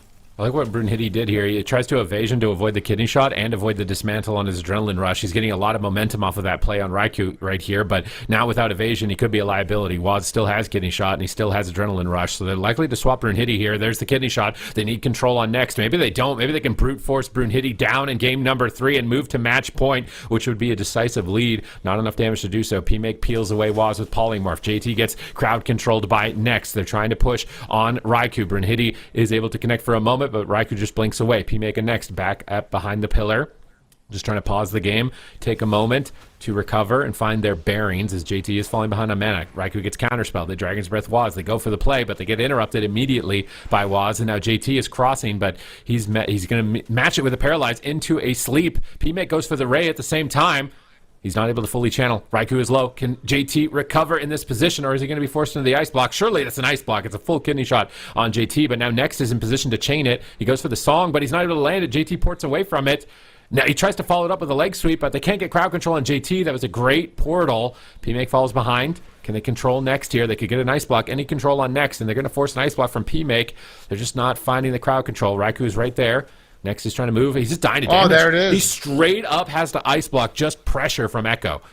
Yeah, big push once again from Echo. Brunhilde still has his trinket, so it's got to be all about the mage race right now. PMake 20 seconds with no ice block, but at the same time, Raikou being dangerously low there. JT saves today with the life cocoon, but Waz is getting swapped too as well. And this is what we were talking about. If they can catch Waz like that, that is going to be the key to success here. Streamer Zone could potentially win this one right now. It's looking good to PMake. Can he buy some time here? Alter time resets the blink. He has bought enough time here for the ice block, but at the same time, Raikou could be forced into his second ice block. He's trying to buy time, he's trying to blink away. They get a full sheep onto JT. Glacial Spike connects as well, but a nice invis there coming through from Raikou. They try to go after Waz, but the leg sweep, no one is going to be able to connect into it there. And Raikou with a nice greater invis right there. He's going to be able to buy some time and save his ice block, but still, mana is starting to become an issue right now for both JT and Next. One of these teams is going to be toppled here in the next couple of seconds. Raikou blinking back onto midfield. They get the life cocoon there onto PMake. They're going for a swap onto Waz. Can they take him down? JT's counterspell. This could be it right now. Big damage onto Waz. He's got no cloak. He's got nothing. 1 second left on that counterspell, and that is not going to be a second he can afford. Streamer Zone bites back here in game number 3. There we go. That's the Streamer Zone that we like to see. A lot more flexible, a lot more versatile, and a lot more unpredictable. They catch Echo here on Ashamane's fault, taking a win, putting a point on the board. And now what does Echo have as a response? As this is not going to be the clean sweep that it was looking like they were going to set up. That invisibility from Raikou was so clutch earlier on in the game because it interrupted the Ray of Frost, and he could sit the duration of it while his healer went through a full polymorph and something else at the same time. It was really clutch, actually. I don't know if we caught that invisibility from Raikou at that moment in time, but then they just swapped off. They started going Waz, and then they found an opening with a counterspell. And that type of unpredictability, JT didn't anticipate that because the counterspell is usually allocated to the mage because Ray of Frost and Polymorph are high priority interrupts. But at that moment, he saw that they could win the game, and they just launched it onto the healer. They were able to capitalize and close here in game number 3. And we do have a series here between Streamer Zone and Echo, the best teams in Europe going head to head. And this matchup has evolved so much. It started off with Preservation Evokers. It started off with Waz on a Windwalker, and then suddenly Mercy is on a Warlock, and now we're playing Mistweaver, Rogue Mage, Mirrors, and it could evolve again depending on if Echo choose to or not. Do you think the Mistweaver Rogue Mage would handle Mage Lock better than the Preservation? Well, Echo is blind locking it as well, so I don't know why. And also, I think it's just better in the mirror for some reason, because Streamer Zone, even when they see, okay, Echo is running Mistweaver Rogue Mage, they're not going for the Dragon. They could just lock the Dragon Rogue Mage into it, but they just want to play with the Mistweaver for some reason. I actually don't know why, because the Dragon seems so good. You're getting Sleepwalks on CD, you're getting all kinds of extra damage, and yeah, it just seems good. But Mistweaver, both teams opting for it. Maybe it's because of the Transcendence. They just want to have more options. But Druid. This is a crazy draft. What just happened? What just happened in this draft? What? Okay, so JT wants to blind lock a Druid.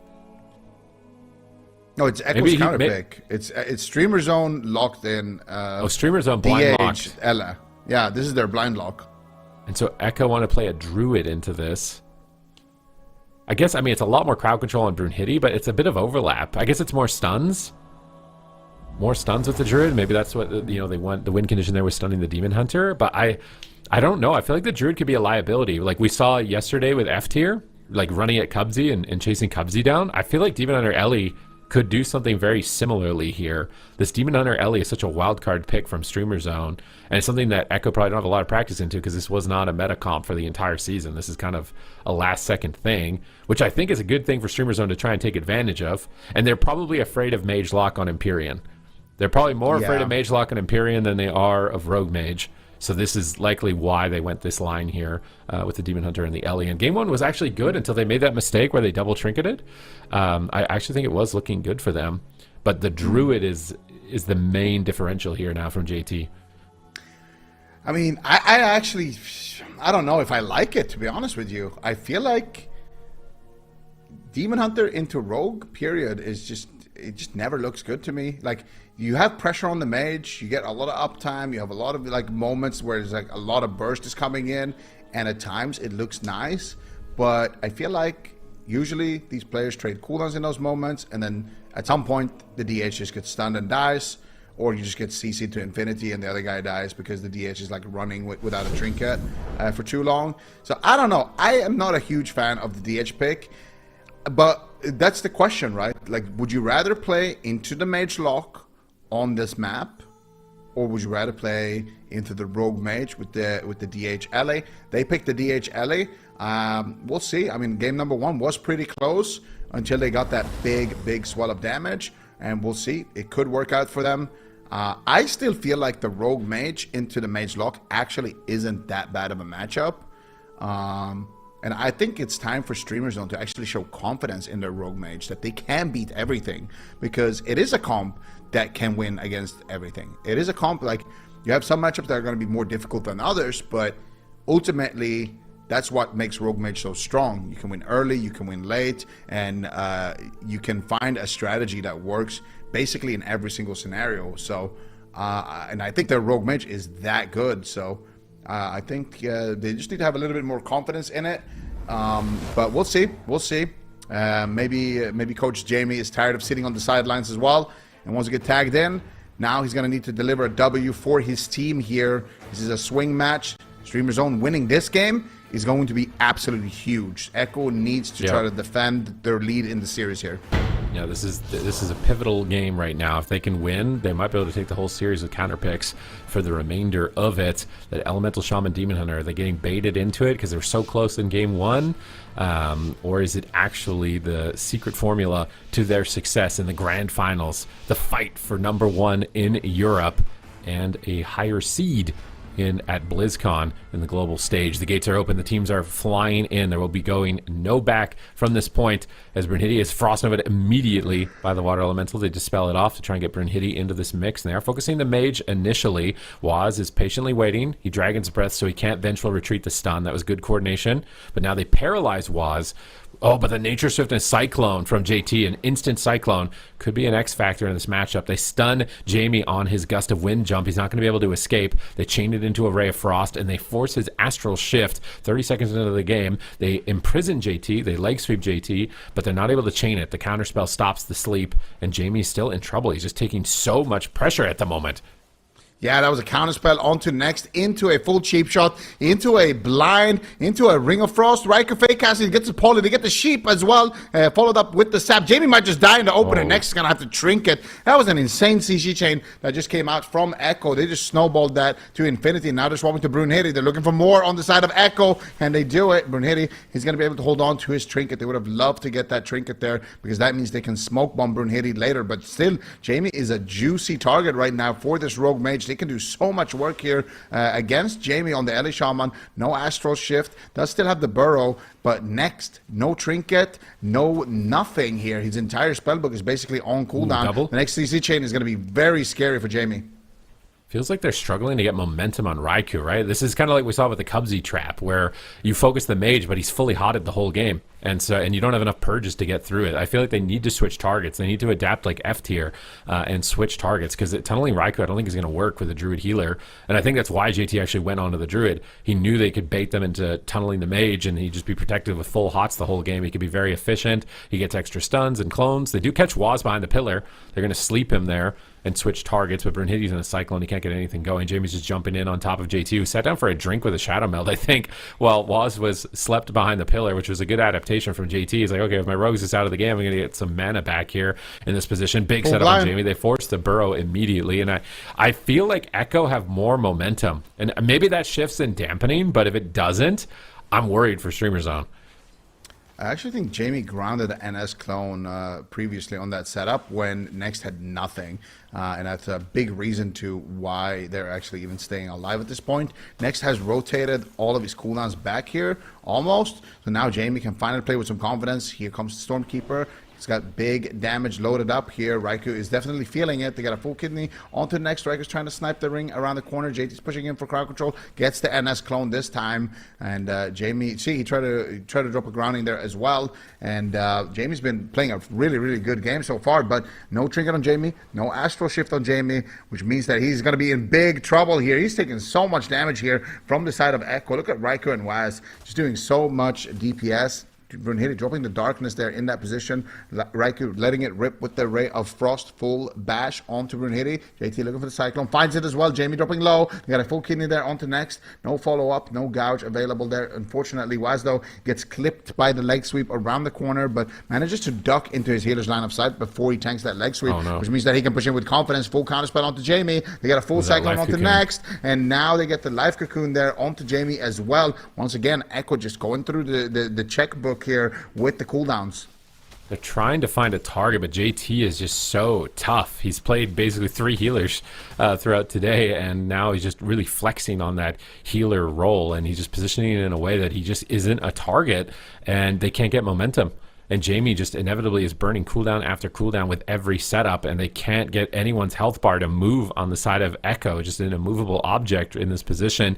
Waz on that rogue can just bully Jamie. He's pushing in by himself. He dodges the cap stun. He blinds the healer. He rolls the bones. If he gets a 6 buff, I think it's game over right now. He interrupts the heal. The Ray of Frost is fully channeled, and he burrows in desperation beneath the ground to immune incoming damage, and should buy time for next to be able to get a heal here, but Waz is just tearing, doing so much damage, whereas Brunhilde not able to even move Raiku's health bar. JT's not even flinching, and Jamie is just floundering. He's just cooldown after cooldown. They have all the momentum, and JT's getting in position for a Nature Swiftness. He gets the Cyclone on the healer. Jamie pre-walls and roots Waz to get around the corner, but now he's pinned by a Vortex. Next rolls in, but he rolls into a bash. JT is just punishing left, right, and center into a full polymorph, and Jamie with basically nothing. Is he going to be able to survive here? Waz is on top of him. They're desperate. They fear him with the Sigil, but he gets counterspelled on a heal. Another Ray of Frost. They have to stop it. Brunhilde interrupts it. Next is trying to heal. They swap to Waz out of nowhere. They're throwing everything they've got, but he's not going to overextend. He pulls back to his healer. He stuns next. He's keeping momentum, and Jamie,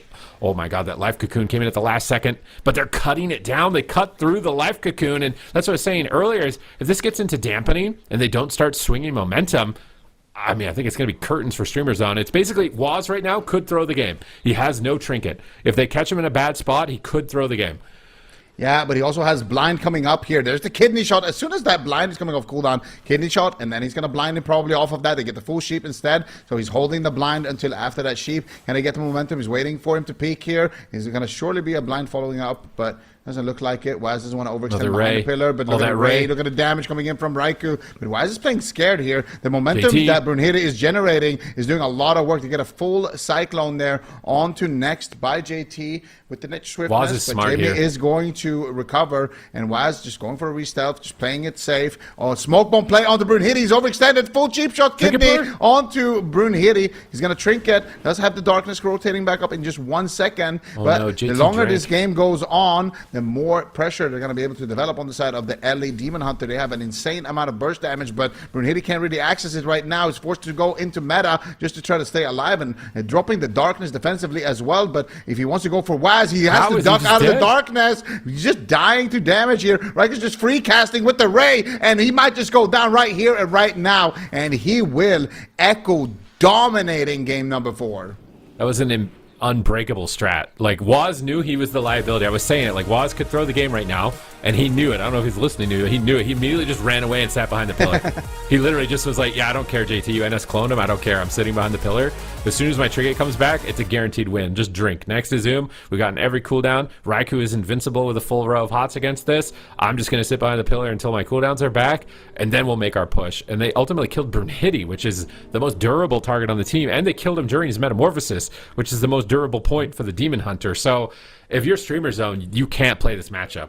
This Matt, like some people were questioning it. JT on the Resto Druid, it's the Cubsy strat. It's where you just make your mage an unkillable god because he can't be purged anymore. And because this team has a lot of purge, right? The Demon Hunter and the Shaman. So if you didn't have the Druid, you had like a Mistweaver, they might hit the altars, they might hit the barriers. But with a full row of Druid hots and with how Life Bloom stacks now, you're almost never going to hit those vital purges. And without those purges, the mage is just unkillable in this position. So Echo have crafted the perfect composition for the matchup. They played it out expertly, and this is where Waz just ran away. Waz was like, yep, next isn't a clone, I don't care, I'm just sitting behind the pillar, I'll wait until we get into a better position and we'll just win with damage. Like, they don't even need crowd control as Rogue Mage Druid. They just next is fully just free casting heals at the end of the game, don't even need crowd control, run him over, the tankiest target on the team, just run him over, not able to find any opportunities.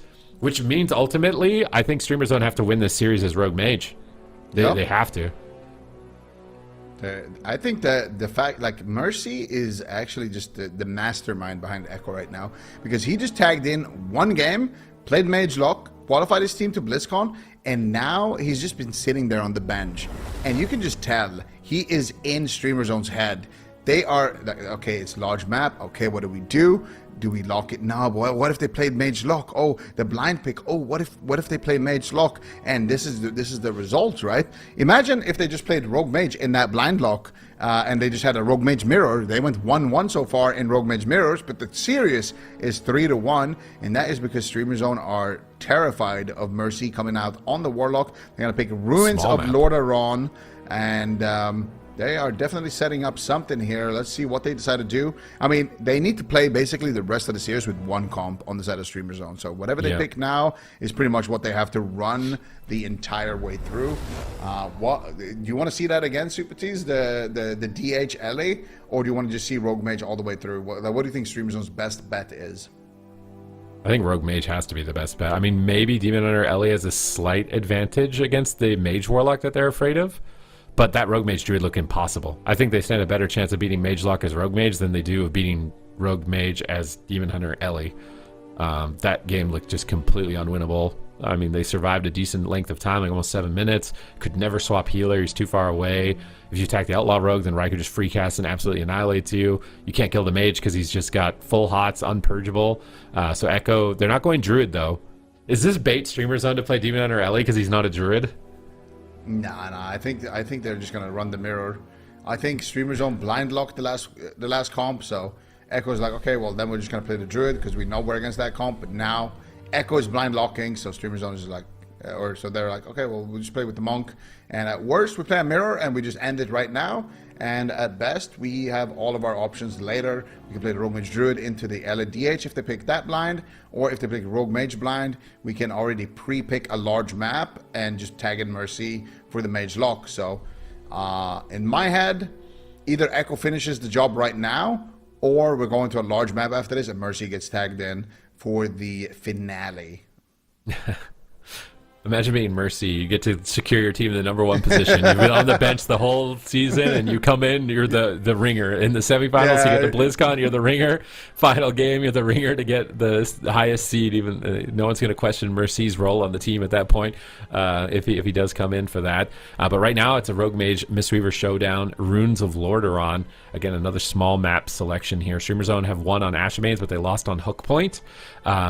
But they were doing very predictable strategies. I feel like now that they're more unpredictable, I don't know if Echo are guaranteed to win this. I think Streamer Zone have a really good shot here in this to at least stay alive, try and get there. They're going to need 2 wins after that to be able to move forward. Otherwise, Echo just look like a solid rock. Like we had questions for JT when he joined this team. Like, he's a priest. It's a priest meta. That's great. What happens when it's not?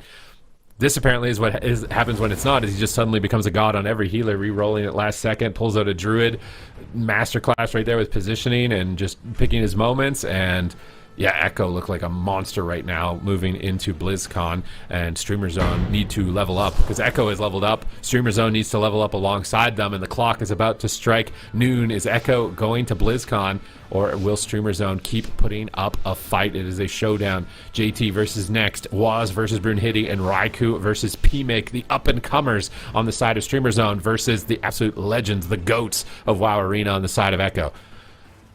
And it is match point on Ruins of Lordaeron here, so it could just be all over right now if Echo will take this one. They will be the kings of Europe. They will win all of the prize money. They will secure themselves a semi-finalist spot already at BlizzCon. They have everything to play for, and they have all the momentum right now in the opener. PMake might just get forced into the ice block. Huge pressure coming out. Next, forced out to trade out the Trinket and Life Cocoon just 30 seconds into the game, Super Tees.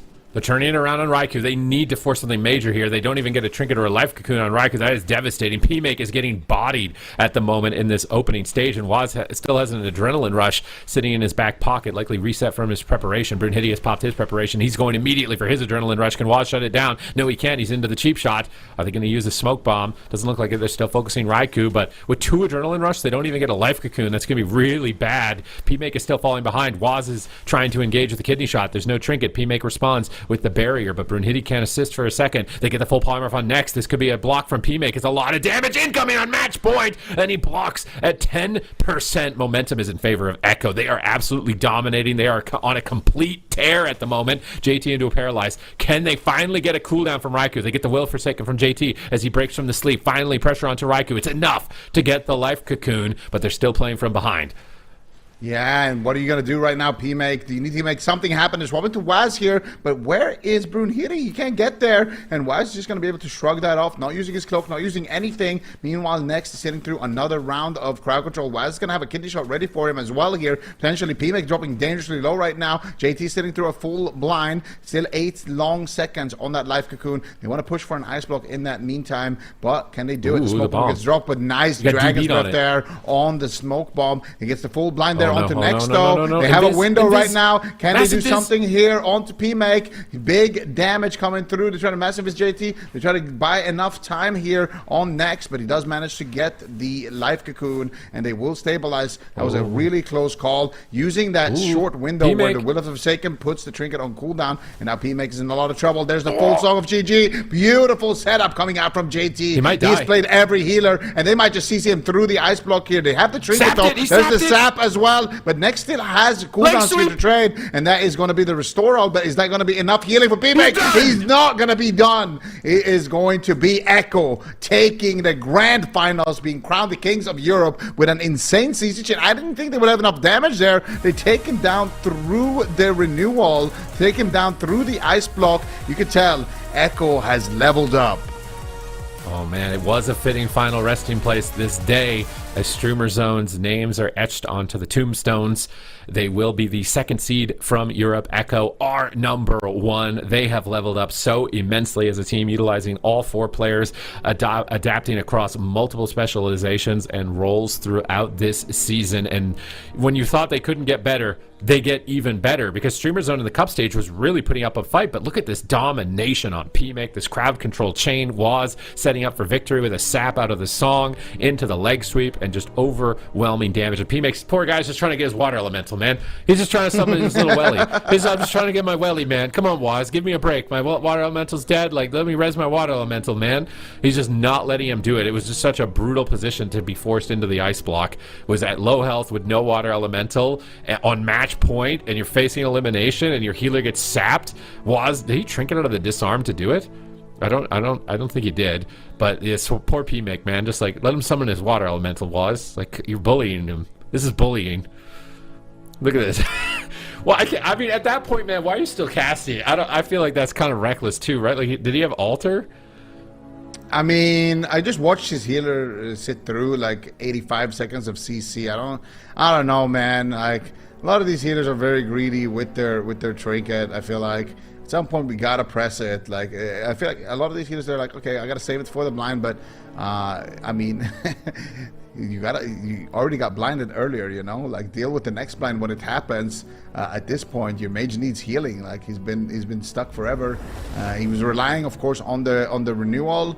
But it just wasn't enough healing there to keep PMake topped, and it makes me, you know, it reminds me a little bit of the game where we saw Lontar sit through about 85 years of CC with Morrow just waiting in his ice block for, you know, some healing to come through. And that's the thing, man. It's such a delicate button for these healers. If you don't want to trinket at the wrong time, but you don't want to hold it too long either. And Echo with a phenomenal CC chain is going to be the top seed at BlizzCon.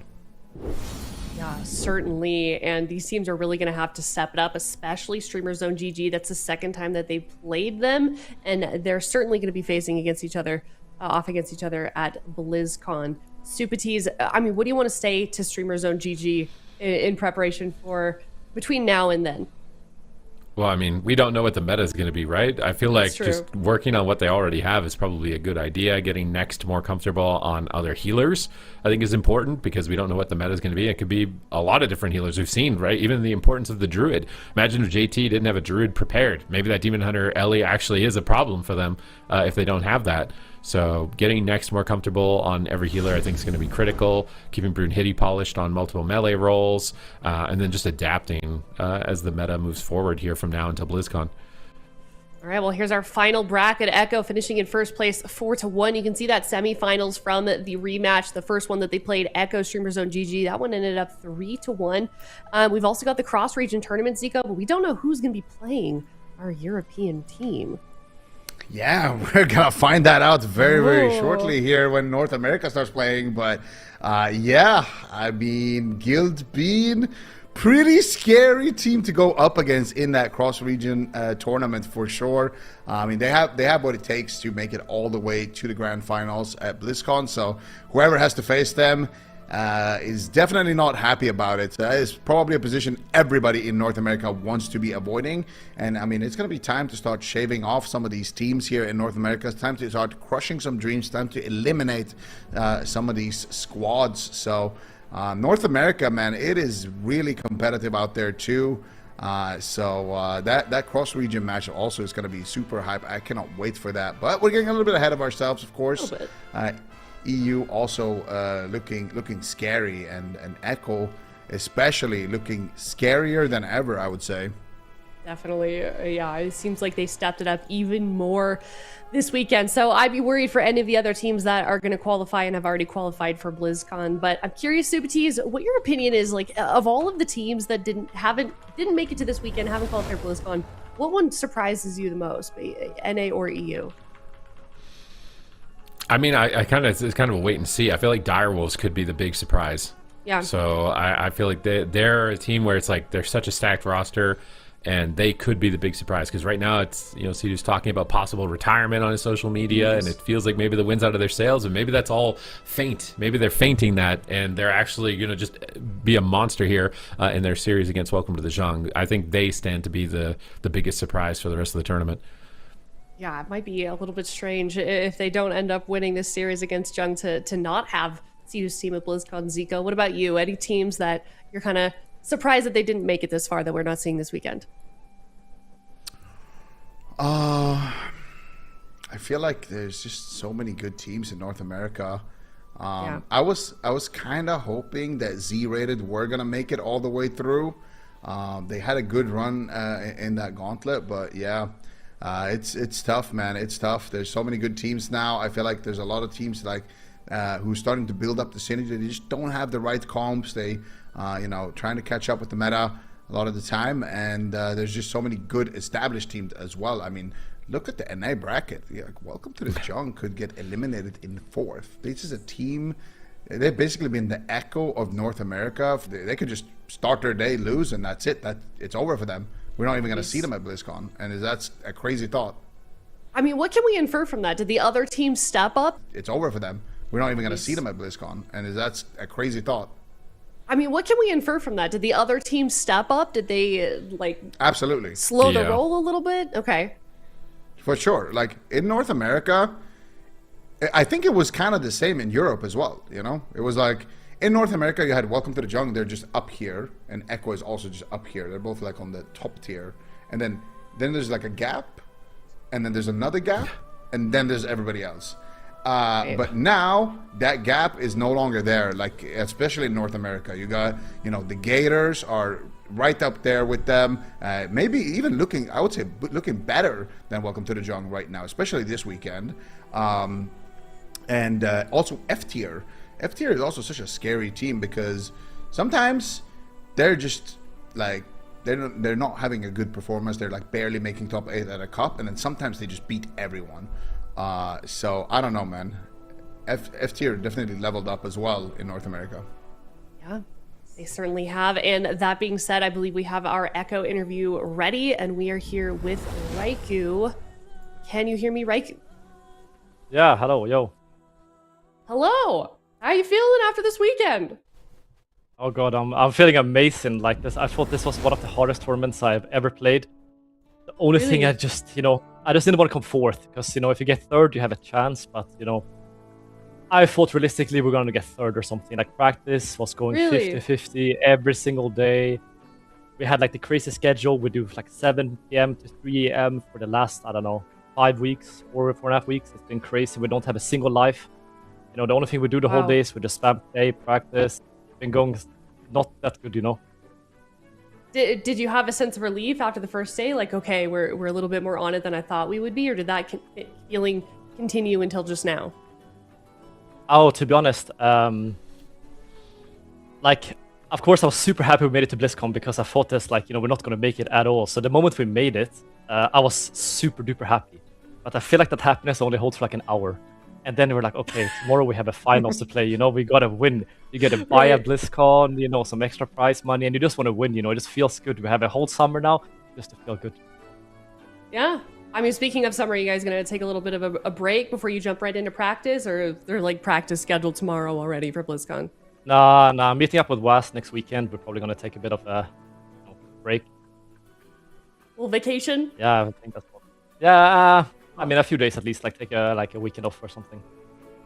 Awesome, that's cool. Well, I mean, speaking of BlizzCon, I am curious. We have that cross-region tournament. How do you feel like that's going to go? Are there any matches you're looking forward to? Guild Bean, how do you feel like they're going to do? Oh, I actually think Guild Bean is one of the best teams. Like I was kind of worried to face them. We actually didn't face them once this tournament. We kind of got the streamer zone 2 times, and I was really worried to face Guild Bean because. I don't know what they're going to play. They have like 15 different compositions. I have no clue what they're going to pick. And I was like, please just don't let me face them because I have no clue what I'm up against here. I mean, it did kind of seem like you guys pulled out some new compositions. I don't know if that was like, we talked to JT a little bit yesterday, but I want to hear your perspective on it as well. What was behind the decision making that? Were you nervous locking those in? Did you feel comfortable on those new compositions, those new specs that you brought out? Yesterday, I think JT said this. We saw Guild Bean playing a streamer zone that played Windwalker Mage. And we have only done like 3 or 4 wargames as Windwalker Mage, and we probably played like 300 wargames total. So I had 0 confidence playing this, and Was was like, I'm feeling the Windwalker. They almost won. If we play it, we can also win. And I was like, there's no way I'm locking this comp, because I'm the one who locks the comps. And I'm like, there's no way. And then JT's like, okay, I also want to play it. And then we just kind of heard it out, and I was like, okay, it's 2 against 1. It's 2 against 1. Like, I'll let you guys win this time. Well, ended up working out. I don't know if production prepped you for this, but we're gonna do a 3-way interview. We've actually got Next in here as well. Hello, Next. How you doing? Hello. Well, I'm satisfied. We didn't win, but all we kind of aimed for was qualifying for BlizzCon, and we managed to do it. So we're happy with that. I don't think we played as good as we could have today, but it's okay. We're saving the big end for BlizzCon stage. Yeah, I mean, I don't know if you were listening to that interview with Raikou, but it kind of sounds like you were making them a little nervous. I mean, they are definitely like the team to beat in Europe. That's the team that we were afraid about like the most, to be honest. We were very confident into every other team, and we kind of knew that we're gonna end up in finals if everything goes the way it's supposed to be. And yeah, this is what happened. They were the better team today, and we lost, unfortunately. Yeah, I mean, you guys have played against each other so much, right? I'm going to throw this one back to you. Like, it kind of seemed like you two, your teams were just neck and neck all season long, and you guys kind of forced each other to keep stepping up the level of competition. Oh yeah, definitely. I thought, next Streamer Zone's team was like, I thought from the beginning it was us and them that were 2 best teams. I thought Guild Bean is also, a great team. There's many great teams, but I did think we were a step above the rest just based on practice. They were the hardest team for us in practice. It was going most 50-50. Some days they beat us more, some days we beat them more. But today, I actually feel like I just had so good picks. I knew what they were going to pick the first game. My team was like, we should play, you know, like Mage Lock the first game. I was like, no, guys, they're going to pick DHLE. We're going to pick this comp. And throughout the series, you know, the moment they picked DHLE, I was like, guys, we just go Druid. And JT's like, what? And I'm like, of course I play Druid here. Free win. You know, I had all the picks locked down the whole day. Ooh. Next, do you have any reaction to that? I mean, I think we should have won the first game. The first game was looking very good. We just made a call to push on the mage, like very damp, very like late damp, and I got like double dragon stunned in the middle of the arena and be like overlapped with my DH, which was very unfortunate. I think the game was looking good. I mean, he was like 6% mana in the end, the dragon. He had commune coming back and they had one block, but I feel like if I didn't push in the middle and we just PvE'd the rogue because he had no evasion, no cloak, we could have won the matchup on mana. I think Evoker is much easier than facing Druid. The issue with Druid is that he's unreachable and he can also drink like on demand whenever with the mass or just Shadow Melt. So yeah, I think the Evoker matchup we should have won. The Druid was unwinnable. Well, next, do you have any word for Raikou or any of the other teams leading into BlizzCon? Well, I'm excited for BlizzCon because I never met like majority of the boys IRL, so I'm like very excited for that. I never played on like a LAN myself, so it's gonna be like a whole new experience for me. And I hope that Lontar and them make it. I hope they win the cross region because I would like to meet them as well. And yeah, that's about it. Yeah. I mean, Raikou, do you have any advice for players first playing on LAN or anything you'd like to say to Next? I mean, advice, just pretend no one's there, you know. If you see people in real life, you start, you know, being a bit nervous, maybe game one, just, you know, pretend you're sitting at home. This is always my advice. Yeah. Awesome. All right. Well, I am going to let you guys have your final shout-outs. Anything else you want to say before we let you go next?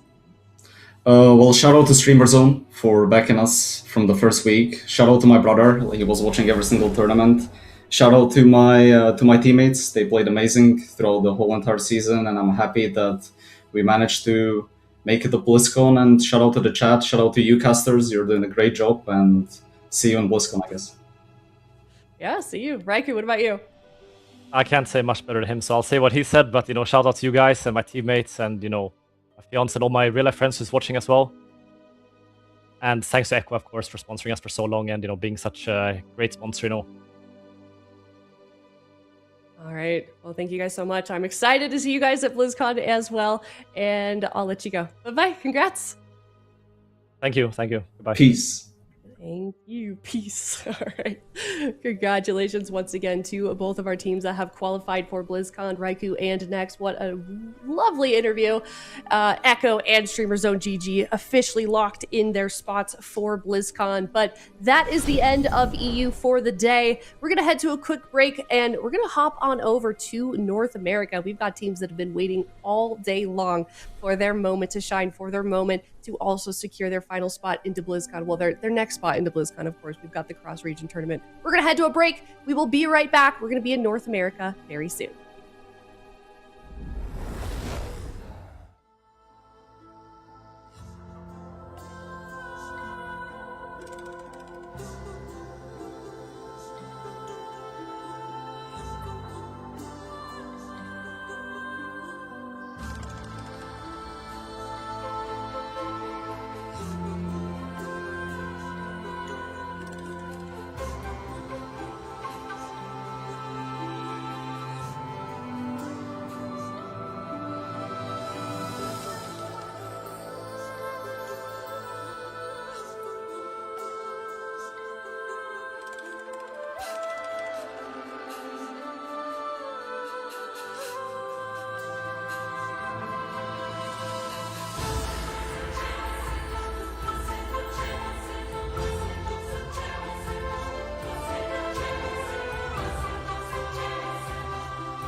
Hello, everybody. Welcome back. We just finished EU. We are now in North America, and the pressure is on just as much in EU as it is over here in North America.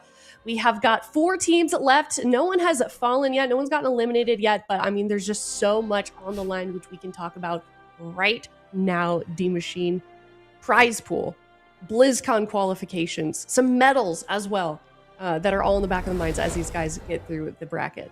I know we've been harping on this all day, all weekend, really. It was just like how much really is on the line, but it's just so difficult to articulate the level of stakes and the pressure that comes with it. The AWC season finals that we're watching right here, right now, has $120,000 prize pool, but every single time these players proceed up and higher on that ladder in their placements in this tournament, they also get a higher placement at BlizzCon. The highest seeded teams even get a bye at BlizzCon, which also means that they're going to be guaranteed prize pool. It's just so much on the line, and when you're one of these players and you have this in the back of your mind, it affects everything. It affects your decisions, it affects your heart rate, it affects whether or not you make those panic moments. But Anaheim, California awaits for those who are able to make it and perform today. It certainly does. We've got 1 spot left that will be locking in again today here in North America. 3rd place from NA, 3rd place from EU will be in the cross-region tournament, and then only 1 team qualifies from there. So we'll of course keep everybody updated on the standings for that as we go through the course of the day and this bracket, because right now we've got Gators back. They've locked in their spot. They're in the Grand Finals. They're going to be playing either Direwolves, Welcome to the Jung, or F Tier then in the Grand Finals. Yeah, they're in a little bit of a stressful situation, but if I was Gators back, I would be chilling. They got their sunglasses on. You can see it. They're just waiting to see the sparks fly in the lower bracket. I think for Direwolves, Welcome to the Jung and F Tier, a little bit of a different story. It's like you said, there's so much on the line. We just got elimination series after elimination series. You know, BlizzCon's on the line, finals for today on the line. It's definitely stressful, but we'll see which one of these teams can rise to the occasion. Yeah, we certainly will. So if you are in chat, get your predictions in for this first up series. It's Direwolves versus Welcome to the Jung. It is a team that I believe is now the longest standing roster right now. I believe then second to that is Echo. It was the Move. I could be wrong here, but they've been together for so long. We've seen them play so many times. And unfortunately, Sidu said on Twitter, D-Machine, that this may be the last LAN that he ever plays in. What are your thoughts on that? Last tournament. Okay, first thought on that. He says that all the time. I'm gonna be so for real. I swear, I've heard him say that a lot. But at the same time, I know he means it. And when I know he means it every single time he says that. You know, the pressure is a lot to perform each and every year for this long. It's a lot, and there's more and more new blood being injected into the competition. I mean, I don't want to go against Calvish. That guy's terrified. You know what I mean? But yeah, this could be the last shot for real though. I don't want to date Sidu, but I played with him on my team at BlizzCon 12 years ago. 12 years ago. So, and I used 12 years ago. 3 amigos. I was sitting in the audience for that one. What's even crazier than that is I think the first time I met Sidu was at a tournament in like 2009 or something like that. Back when he was Tenderloin, I think was his name, right? So it's been a while. He's been holding it down for a while. Much respect to him. A minute and a half. Mm-hmm. I wonder, we should do the math on who's played like the most AWC tournaments. I feel like it might be Sidu, or he would definitely be up there for sure. But now they're playing against Welcome to the Jung, who, oh my gosh. I mean, they've been here for many expansions, but they are kind of the newcomers compared to Direwolves when you look at the dynasty that they've carved out for themselves. So we've got some points coming from chat. Somebody locked in immediately 250,000 points on Welcome to the Jung. Direwolves only 7%, which is crazy considering what these guys are capable of and what we've seen them accomplish. But we know that the loser of this one, unfortunately, we will not see them at BlizzCon. We will not see them in the cross-region tournament. They are unfortunately knocked out of the season, and that is the last we'll be seeing them for Midnight Season 1. And the winner, D-Machine, still has a chance. I mean, the road ahead for both of the teams that we're watching right now is going to be a rough one. If you lose this series, your BlizzCon dreams die right here and right now. And that could be, you know, retirement for Sidu. However, you win the next series, you have at least that third place cross-region match, man.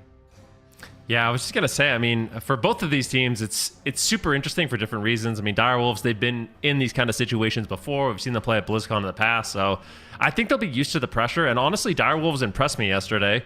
I wasn't sure how they would look in the finals, but against Gators back, they every single game was close, and I feel like they were getting better as the series went on.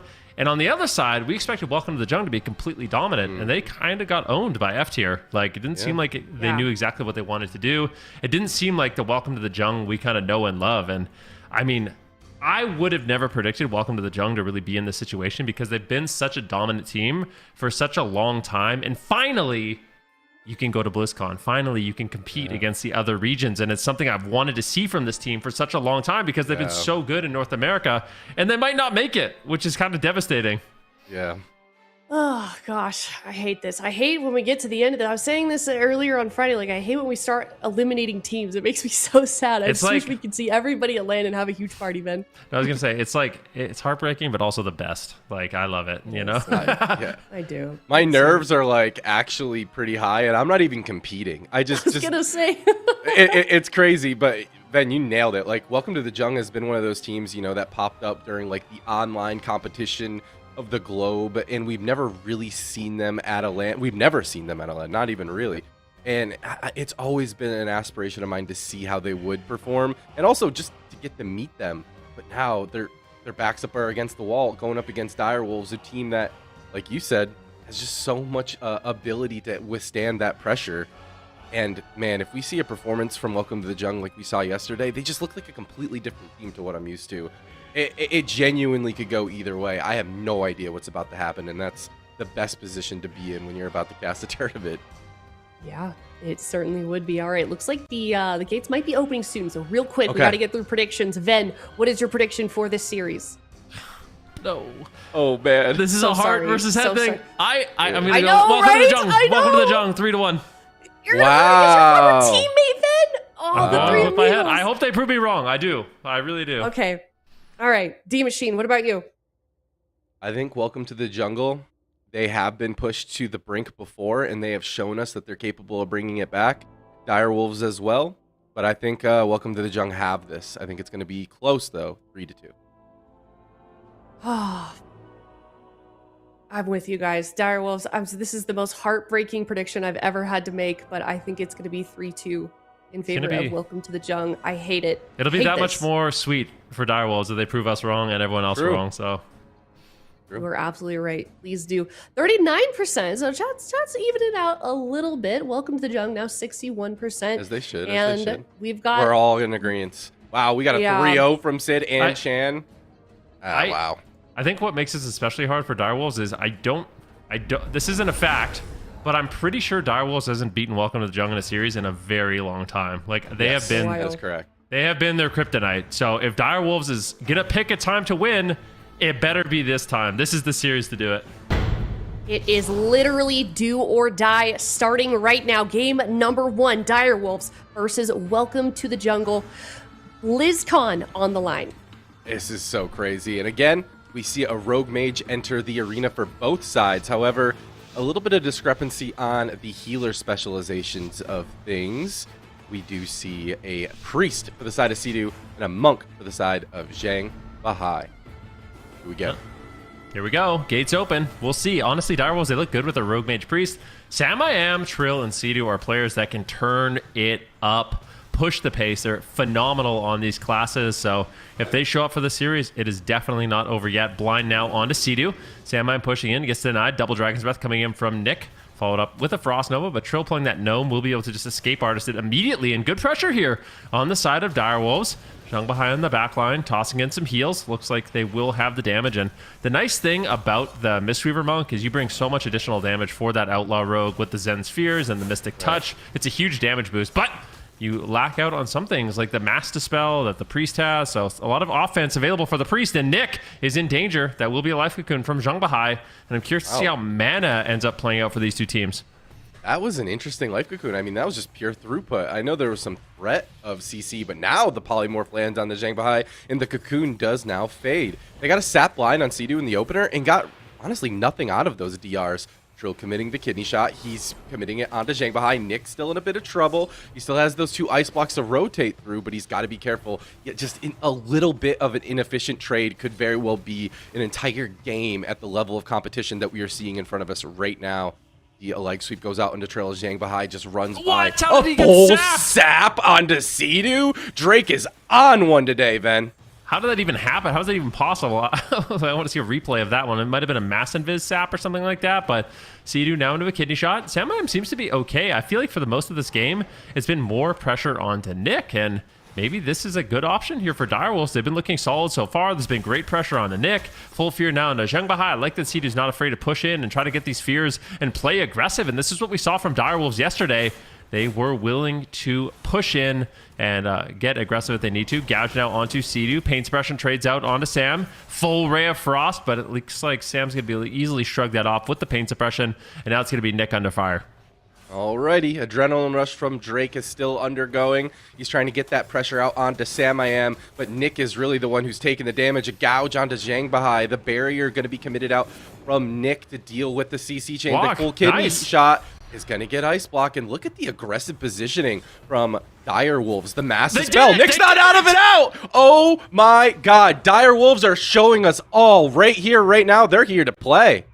I mean, you can't count out the Direwolves. This is a team that when they play at their best, they are very difficult to beat. And we talked about it. Direwolves haven't beaten Welcome to the Jung in a series for quite some time, but this just isn't any other series. You know, this is a series for BlizzCon, lots on the line, pressure's high, and Direwolf seems to be dealing with that pressure quite well to get a Game 1 victory, proving pretty much everyone wrong. I mean, the series is not over yet, and I honestly like the RMP. The priests look good. I wonder if this is the matchup that Welcome to the Jung wanted, because it seems like, for me at least, Rogue Mages can basically just play with any healer that they want, and I'm not sure which one is the best. Like, sometimes it seems like Disc is the best. Sometimes it seems like Holy is the best. That you could play Mistweaver, you could play Druid, you could play... The only thing we don't see is Shaman, but I wouldn't even be surprised if that's a good comp too. No, absolutely.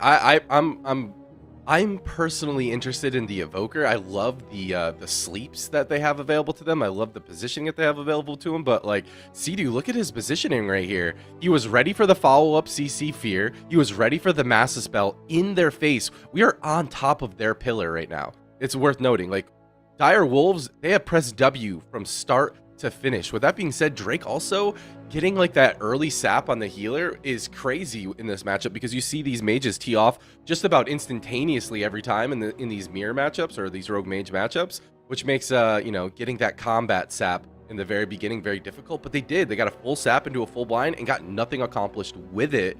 So I like this. I just feel like Dire Wolves, they're just backing each other up and they're playing as a team. I mean, I called that at the beginning of the game, right? It's like both these healers have offense in different ways. So Zhang Bahai is going to be bringing more raw damage with the Zen Sphere, the Mystic Touch, but Sea-Doo, the X factor is the Master Spell, and they end up trading out the Master Spell, getting Nick out of the ice block, and taking him down in that hypothermia, and just a really good all-in play. So excellently done there by Direwolves, and I'm going to be honest, if I'm Direwolves, I'm fired up. Like, you have to be in a good headspace after taking game number 1 against Welcome to the Jung. And for Welcome to the Jung, are they going to start spiraling? Because they did not have a good series against F tier yesterday. They just lost game 1 into Direwolves, and I feel like if you're Welcome to the Jung, that's got to be a huge hit to you know, your ego and your momentum. Oh, absolutely, dude. What I would give to be in the comms right there. You know those guys were popping off, but you gotta not get too overwhelmed. You gotta lock back in. Tolvaron Arena will be chosen for Welcome to the Jungle. Composition then locked in following that decision from Direwolves, running the same thing. Keep it. I mean, that looked really good. And now, Welcome to the Jung. Are they gonna change it up? They Mirrors. are. We're going direct mirror to the specialization. See, like, nothing makes sense to me, David. Like, why is it Priest the best now? Like, I don't understand. I'm not a doctor. That's crazy. We've been looking at preservation evokers. We saw, you know, Mistweaver Monk's domination throughout the cups. We talk about like the possible swaps to the preservation evoker. They're a little bit vulnerable. They got the CC immunity with the Verdant Embrace, but when you're on the monk, you can port stuns. It's just, I don't know. The theory crafting goes on and on and on, but at the end of the day, there's just something about the RMP. It's timeless. And we are seeing it here come out from both of these teams. Zhang Bahai showing us time and time again that he has, the chops to just bring any healer to the highest level. But same can be said for Sea-Doo. There's a handful that I know that he's not as comfortable on, but we have seen him get his reps in on this discipline priest for years and years and years. Tolvaron Arena with an exact mirror matchup. This is very exciting. I mean, that all being said, I feel like Welcome to the Jungle needs to kind of turn it up. I want to see a similar level of aggression out of them that we saw from Direwolves in Game 1.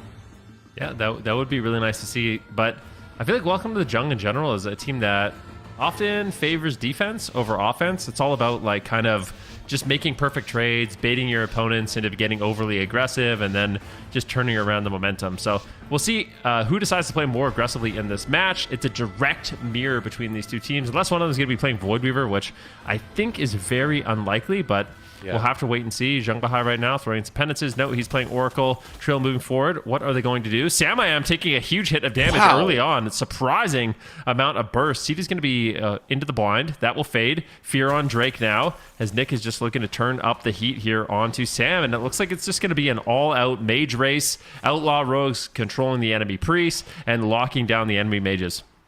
Alrighty, look at the polymorphs on both the rogues as these mages try to grasp control of the game. Nick dropping down really low. Nick gets purged on his barrier, and an ice block already forced. Dire Wolves, they are on one, Ven. Oh my goodness, I can't believe what I'm seeing here. Good pressure from Dire Wolves early on. Sea-Doo gets counterspelled though. Samayam needs to be careful. Don't get too low. Don't greet it. Spamming out as many invisibilities as possible. Sea-Doo finally connects some heals, but really scary situation there. Sam is still low, just casting Frostbolts. Might end up regretting it big time. I mean, if you're Dire Wolves, you're happy with the momentum you built early on, but Samayam is falling further and further behind. He's hovering at low health. Sea-Doo struggling to keep him alive. Nick now finally getting blasted, but Zhang Bahai, no crowd control, should be able to keep him alive, as Zhang Bahai is playing extremely defensive here. Ultimate penitence here from Sea-Doo, reversing the pressure just a little bit, topping off the team, and now we'll see what they do. Nick and Zhang Bahai are just sitting at this pillar, not playing aggressive, whereas Samayam and Sea-Doo, they're forced to kind of push in and get a little bit aggressive here. Yeah, I want to see if they can take advantage of the over-aggressive positioning that Nick is kind of forcing Sea-Doo off of his own pillar. He's trying to get in there, trying to get aggressive. But it's Samayam who's in trouble. He got locked out. No ice block available for just 2 seconds, as that was a lockout on Frost, but Sea-Doo backing him up should keep him fine. But here we go. Big commit from Trill. He's going to cloak. He's going to kidney, but gets caught into a kidney himself. Nick with a huge barrier should be okay moving forward, but Zhang Bahai gets locked out as well into a polymorph. This could be easily another ice block for Nick. Trill getting defensively polymorphed from Samayam. A nice backup from him. He should be able to stabilize because of that, but just look at how these guys are positioned directly on top of one another. And Sea-Doo's mana seemingly is becoming more and more of an issue as we get deeper into this game. Maybe the attrition-based strategy from Welcome to the Jung might be the answer for game number 2 for them. Yeah, very defensive plays from Zhang Bahai. Like I mentioned, this is what Welcome to the Jung likes to do. They like to play very efficiently, make good trades, just stay ahead on mana. Direwolves playing a much more aggressive positioning here. Zhang Bahai trying to run away. Sea-Doo runs in, gets the fear. Nick is low. Maybe a Master Spell. He's threatening the Master Spell. Nick needs to be careful. At the same time, Sam's getting low. Big heals incoming. Nick gets low. Counterspell on Zhang Bahai. Nick might just die. My God! Gosh, you can't get lower. He didn't have any health. I mean, we need a replay on that. That health bar was non-existent. Extremely greedy plays there by Nick. And Direwolves has got to be frustrated they weren't able to close it out there, but a big ray of frost. Direwolves continue to push the pace. They're up 1-0. They're up on ice blocks for now. Samayam forced into his first. So Nick does have another one available because he used it so early on in the match. He does rotate back up. Full blind on Zhang Bahai as Trill's trying to set up his team, and Nick is low. Dude. Is he going to go into a third ice block already? I mean, such good plays here by Direwolves, but they need to be very careful. It's a full stun onto Sea-Doo. Samayam gets pain suppression. Nick still low on health. Kitty shot on Zhang Bahai. They are playing so aggressively here, and Nick is just trying to get away, but Trill is just smothering him. Trill will not give him any room to breathe in this match, and Nick is trying trying his best to get away, but it is not enough. Greeds it out again. Wow. Here comes the ice block. Zheng Bahai into a full polymorph. Here comes the Master Spell, and Nick might just die. Master Spell comes in, and Nick once again is flailing. Full Ray of Frost channels. They're making a swap on Trill in desperation. Welcome to the Jung, doing what they can to stay alive, but Direwolves has all the momentum, D. I just can't believe what we're witnessing right now, Venricky. This is crazy. Dire Wolves on the Rogue Mage Priest are pushing Welcome to the Jung to the brink. Nick cannot catch a break, and the damage meter reflects it. He just cannot get on the board in the same way that the rest of the DPS is, and it's just because he is running. He is scared forever. The best defense is a good offense, but a triple fear from C2 is showing him exactly that. Nick is in trouble. This has got to be it. Cross CC, and that's what is all Dire Wolves needs. 2-0 victory so far. One more win away. Knocking out and eliminating in the Grand Finals of North America. Welcome to the Jung. This is unreal. This is unbelievable. I could not believe this is happening before us. I just like I want to just double check something here. Like, when was the last time Dire Wolves beat Welcome to the Jung in the series? Because I feel like it might have been years, like literally years. And Dire Wolves has decided. I mean, and they showed it yesterday. I talked about this yesterday as well. Like, they actually had a really good series against Gators back. It was close. They were playing with confidence. They were getting better as the day went on, and they seem like a very focused Dire Wolves right now.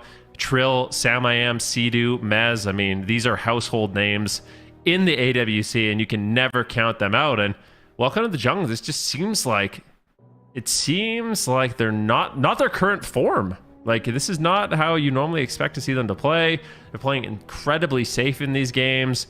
Pressure is very limited, and Direwolves are really just putting them on the back foot. And I do wonder, like, is the pressure of this match getting to them? Because that's something to certainly think about. I mean, there's just so much on the line. I honestly, if I were to put a bet on it, it would be, you know, the pressure and the stakes of everything that's going on. Because if you look at the experience difference between these two teams, Dire Wolves has been here before. They've been with the stakes this high many times before. And look at this health. Wow. Wow. I mean, the game could have just been over before that. But, like, the games are I'm not going to lie. These games are one-sided. They're really one-sided. Like, Dire Wolves is owning Welcome to the Jung right now. This is just like, it just feels like Welcome to the Jung is getting nothing going. They're just getting ran at the entire game. And Sam-I-Am, C2, and Trill are playing with so much confidence. So much confidence. And they're really giving it their all. All right, I'm taking a quick look at when Dire Wolves has faced Welcome to the Jung. They did face off in Cup number 3 and lost to Welcome to the Jung 3-1. Pretty convincingly. And then looking at Cup number 1, let's see if they have ever faced them previously before that. Nope, doesn't look like it. They were able to face them. They faced everyone but them, it would appear. Gators Back is the one who actually eliminated them. But every time we've seen this matchup before, it has just always been a Welcome to the Jung type of situation. Dire Wolves' record against the Welcome to the Jung is 1-8 on broadcast matches. 1-8. We just watched them beat them twice in a row. This is unprecedented. If you're Welcome to the Jung, what do you do? I mean, I kind of highlighted at the beginning of the series. Welcome to the Jung. Okay, they're completely different, and I don't mind this because I don't either. To be honest with you, and also one other thing to keep in mind about this particular matchup is if you're F tier, you're going to be watching this very closely. Because Welcome to the Jung is basically stealing F tier's composition. And if Welcome to the Jung is able to beat Dire Wolves, or even if Dire Wolves is able to beat Welcome to the Jung, that's data for F tier, right? Like, they have this composition as well. They're going to be able to find out exactly what's going on here, but I don't mind Welcome to the Jung just completely abandoning what they're doing. It's not working. Try something new, and I like this a lot. I agree. It is what needs to happen, but oh my gosh, the stress that's going through my body right now, let alone these players' body. They are one game away, one loss away from losing all opportunities to qualify to BlizzCon. I would never have guessed Welcome to the Jung would find themselves in this type of situation, but Dire Wolves, when they want to play, when they want to turn it up, they are one of the world's best arena teams the game has ever seen. And they're showing us today never to count them out when the stakes are truly on the line. Direwolves is using their delay. So I don't know if they're gonna like quickly set up a different character for this matchup or what they're gonna do, discuss strategies. They're Some gonna breathing exercises. them- You know what? Give us some insight, Ben. I remember the Three Amigos delay. It was very strategically placed at BlizzCon. Yeah, we like letting teams marinate in their loss, but it's like it's one of those things. It's a psychological tactic we used to do, where it's like you beat a team, and instead of just queuing up again, you just let them kind of marinate in the loss, and maybe they get upset at each other. You know, they're blaming each other for the loss, like. But also, you're giving them more time. So if they do, if they're playing calm, cool, collected, then it's kind of an advantageous position for them to be in because they have more time to discuss the games. But the idea is like they're not happy with each other, and the more time you can just let them stew in the loss, the better. So that's something we used to do. I don't know if that's what's going on. Three Amigos Gambit. Yeah. I think that's really clever though, because it also gives you guys like a little bit of an opportunity to like relax, calm down. We talk about this a little bit. We talk about the pressure all the time, but emotions genuinely really are a huge part of competition. Being able to like understand and keep your calm really helps your decision-making process, especially when you're computing so many pieces of data to make informed decisions in real time in this game. I mean, I always kind of would, when trying to explain WoW Arena to like people who are less familiar, it's like real-time chess, but with like two other people, and you have to kind of communicate. It's a lot. It's a lot to compute, and just a small amount of tilt, even if it's just a small amount of frustration, can really just completely change the outcome of a game. I mean, how many games have we seen this weekend alone, Ben, where a little overlap, not even a full overlap, ends up causing, an entire game loss? Yeah. I mean, it can definitely happen. It has a huge impact, and when the stakes are so high, the chances of making those mistakes is much higher. Now, I know the chat had a few questions about dispels from that last game. Was Sidu dispelling a lot? That was his mana bar. That was the mana bar. Yeah, he had a lot of dispels, but they weren't that crazy. Like, Sidu had 38 dispels versus Zhang Bahai's 10. So... Yeah. He's doing quadruple the dispels, but when you look at what he actually dispelled, it was mostly defensive things. So dispelling Trill out of chills and snares and roots and I see. Okay. Not removing anything too crazy. Yeah.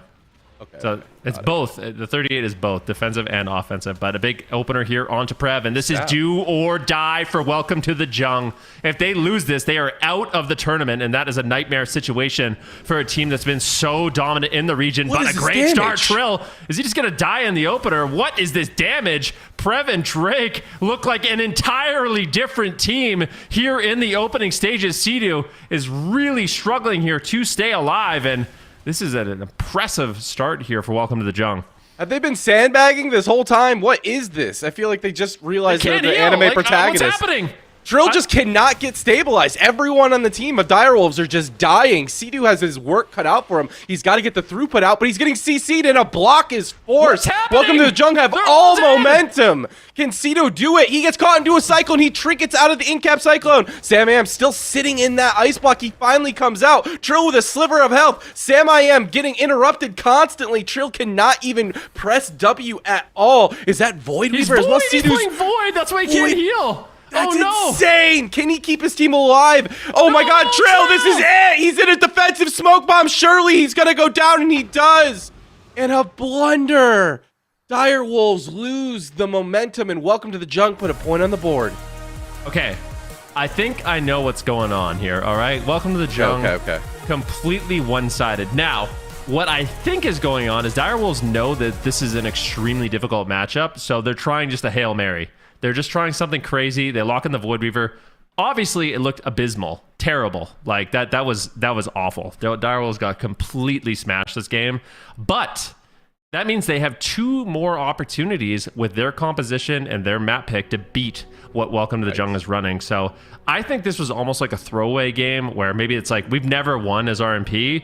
Let's just try something crazy. And that's exactly what happened in this game. This was crazy. And unfortunately, Sidu just really couldn't get off any amount of healing. Trill and Samai were not able to play the game at all. Sidu didn't move his character. Very one-sided. But if you're Direwolves, what you need to do is just completely shake that off. Yeah. Never happened. Go again.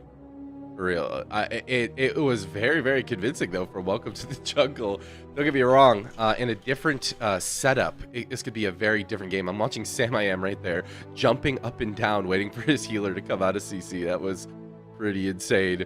But yeah, okay. They still have 2 more chances. They have garnered themselves a very healthy lead here in this lower elimination match in the NA Grand Finals. So much on the line. I mean, to be experimenting at this point in the tournament, I mean, it's a risk that I would not advise as team coach for this team if I was their coach.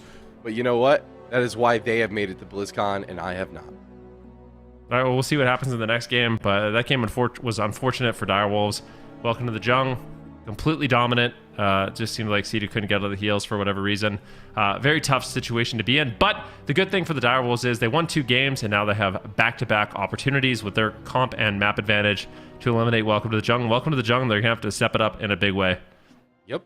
They have to do that 2 more times in a row at a disadvantage at knowing what composition or having to say what composition that they're going to be playing, as well as knowing what map choice that their opponent gets to choose.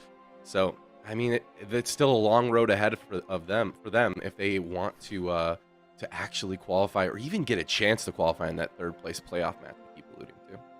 Yeah, and just to comment on that game a little bit, I'm getting word that there was a potential bug with Cedu that game, so maybe that's why the game was so rough from their point of view. Or we're looking into it, and we'll be getting into the next game. But yeah, unfortunate for Direwolves, but like I mentioned, going up 2-0 in this series gives them so much flexibility because we know Cedu, he can also play the Evoker, and that might be exactly what he wants to run into Welcome to the Jung. But this is scary. I feel like Prev coming off the bench, he's not happy with what's been going on, you know?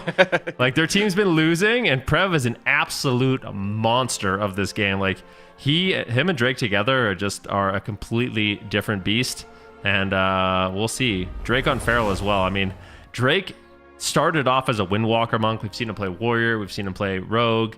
But the thing that he impresses me the most on now is his Feral. I feel like his Feral is on just like a completely different level, both offensively and defensively. So this series is still far from over.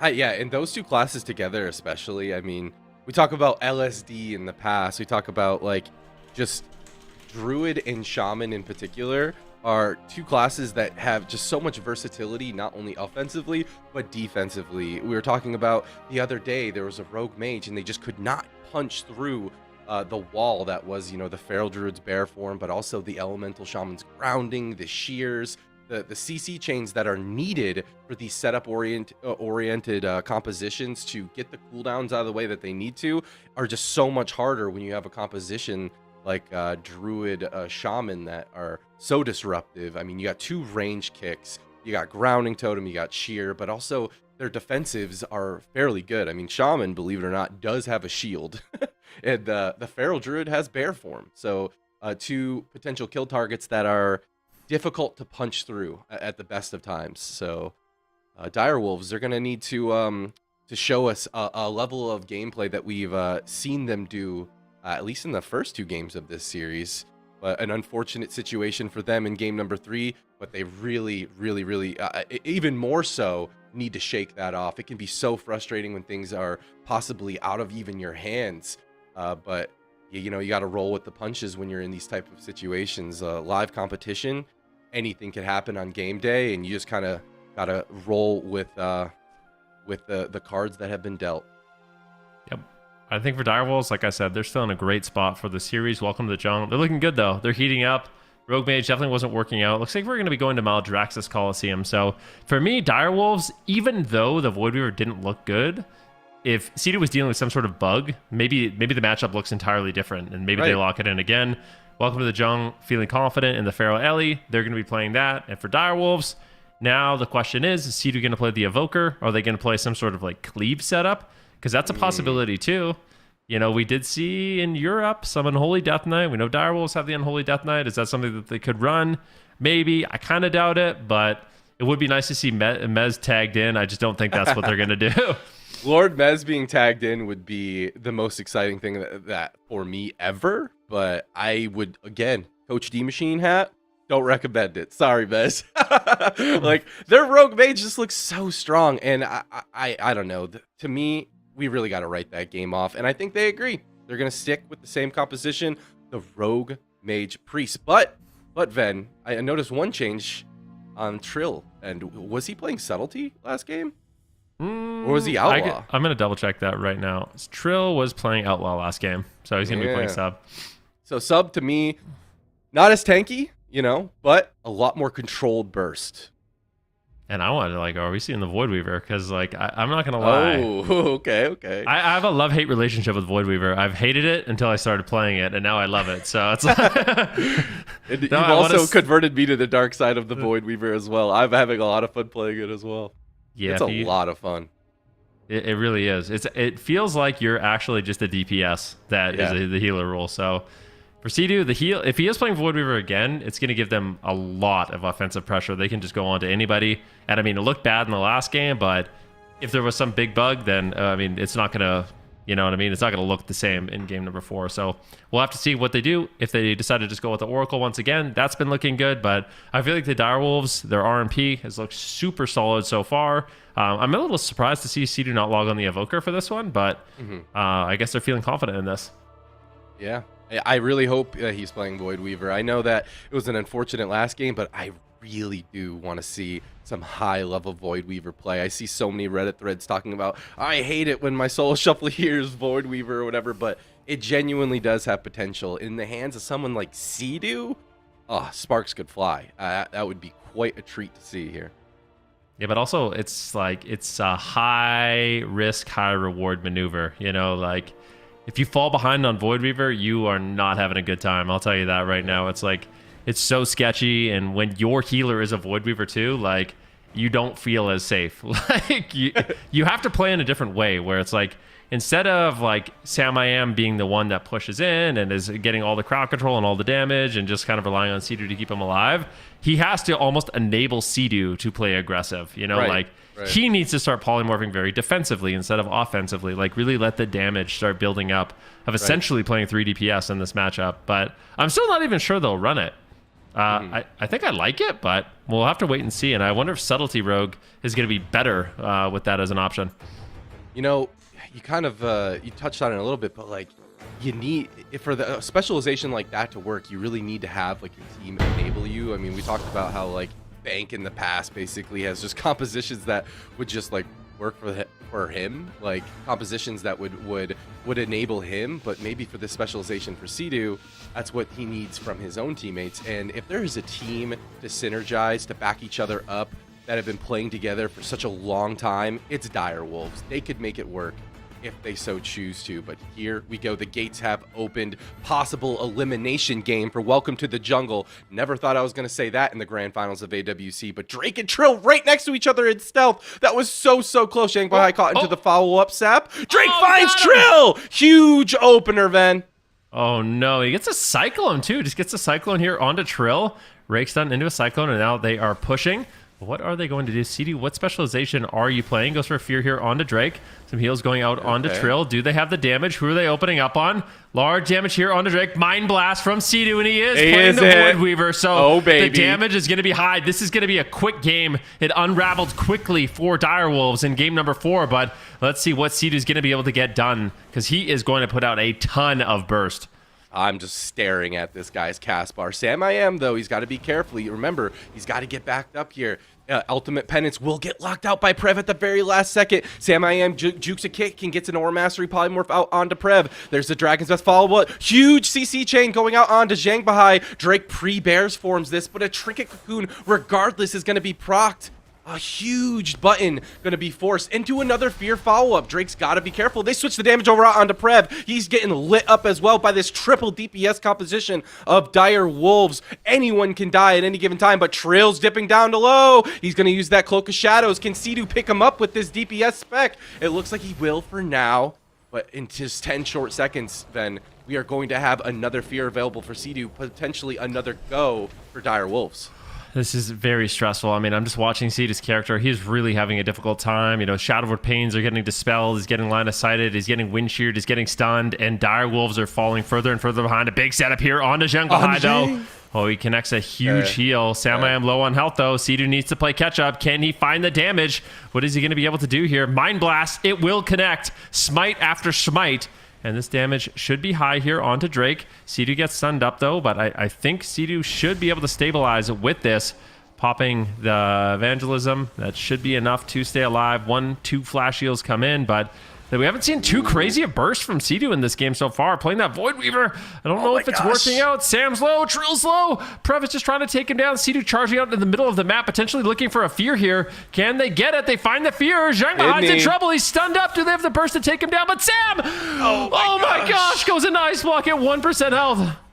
Oh my gosh, it is such a double-edged sword, this setup that Dire Wolves got going for them. If they can catch any momentum, though, they could easily switch it back in their favor. Cocoon and Trinket back up for Zhang Bahai, though. He's going to be able to keep his team alive moving forward. Drake's not messing around either. He sees his healer in CC. He's immediately in that bear form. Finally, Zhang Bahai leaves the CC. Drake tries to get aggressive, but he gets caught out of form in a full polymorph. Great play by SamIM to slow the game down, take control for his team. But what can they get done during that? Zhang Bahai not in any CC to follow it up. There's Drake getting stunned in cap form. Full polymorph lands into Prev, but Zhang Bahai's not in any CC. He just dispels it. Sea-Doo and in cap into a leg sweep. Another ice block and just a leg sweep in cap go, Van. Yeah, I mean, this is looking really scary. Zhang Bahai is going to use his portal Transcendence back to the middle of the map. Drops a new one, but there is an opportunity here for them to take down Zhang Bahai. He has Trinket and Life Cocoon, but if they could force that on someone else, Blind's coming up here soon.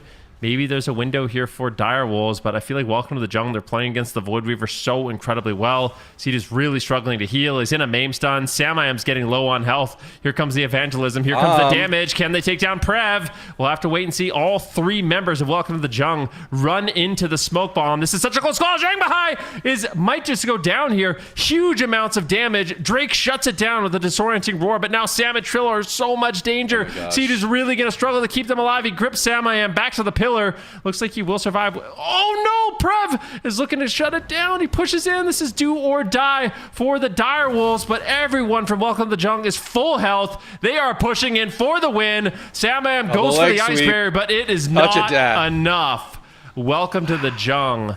Win this game. They tie up the series, and for Dire Wolves, I don't like the Void Weaver. It doesn't look good to me. I think Welcome to the Jungle, after watching these games and how they're navigating the Void Weaver, they're too good into it. That's how I feel. We need Evoker, something else. I absolutely agree. I think that, you know, the damage that it was able to provide during the very crucial windows in which that it needed to be provided, it just wasn't there because CD was just having to keep his team aggressive. Welcome to the Jung's consistent pressure throughout the game. Not only that, but their capability of catching each other's back and being interruptive and preventing Zhang Bahai from getting caught in those really long CC chains just kept everyone nice and healthy and kept SamIM defensive. And it's just, I think the Oracle needs to come out and needs to enable SamIM and Trill to do the damage and get the job done. Oh, wow. I mean, that touch of death right on the Dragon's Breath was crazy. The very end there. Yeah, this is actually kind of insane. Welcome to the Jungle. They might pull off the reverse sweep. Dire Wolves have backed themselves into a corner a little bit here. This composition change is just completely not what I expected to happen. Actually, I mean, if you look at the history of Welcome to the Jungle, this actually is kind of what you expect. But I mean, just based off what we've seen this weekend, they've been kind of just like, it seems like they don't know exactly what they want to run, but we might end up seeing mirror matches between F tier and Welcome to the Jungle, which would be insane.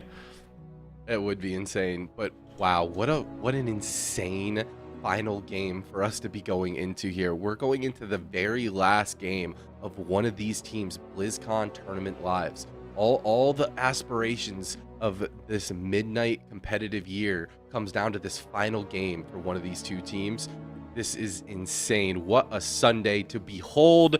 An AWC Sunday, a championship Sunday, if I can bring that back for just a minute, between some of the fan favorites here. Welcome to the Jungle, just an absolute titan of a team that we've seen just completely dominate for season after season, potentially could be eliminated by a team that have shown us that they are capable of being world champions, a BlizzCon champions, and now with their tournament lives on the line, just everything culminating to this moment.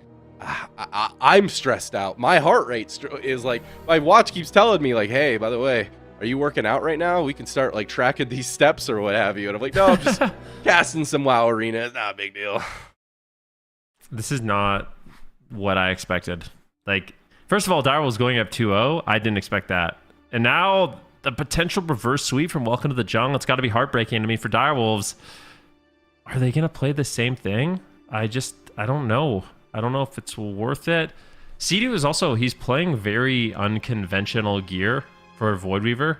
Just like I was taking a look at what he's running. He's playing actually pretty low haste. So a lot of mastery, which I don't know.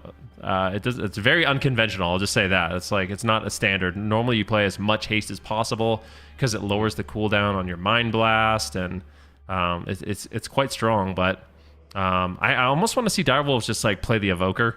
Just play super aggressive with the Evoker. Try to make that happen, because I feel like when Direwolves is kind of throwing caution to the wind, it seems like that is their ticket to winning. They've been keeping teams on the back foot. That's what happened in game number 1 and game number 2. And this kind of different playstyle, it doesn't seem to be enabling Sam and Trill in the same way we want to see.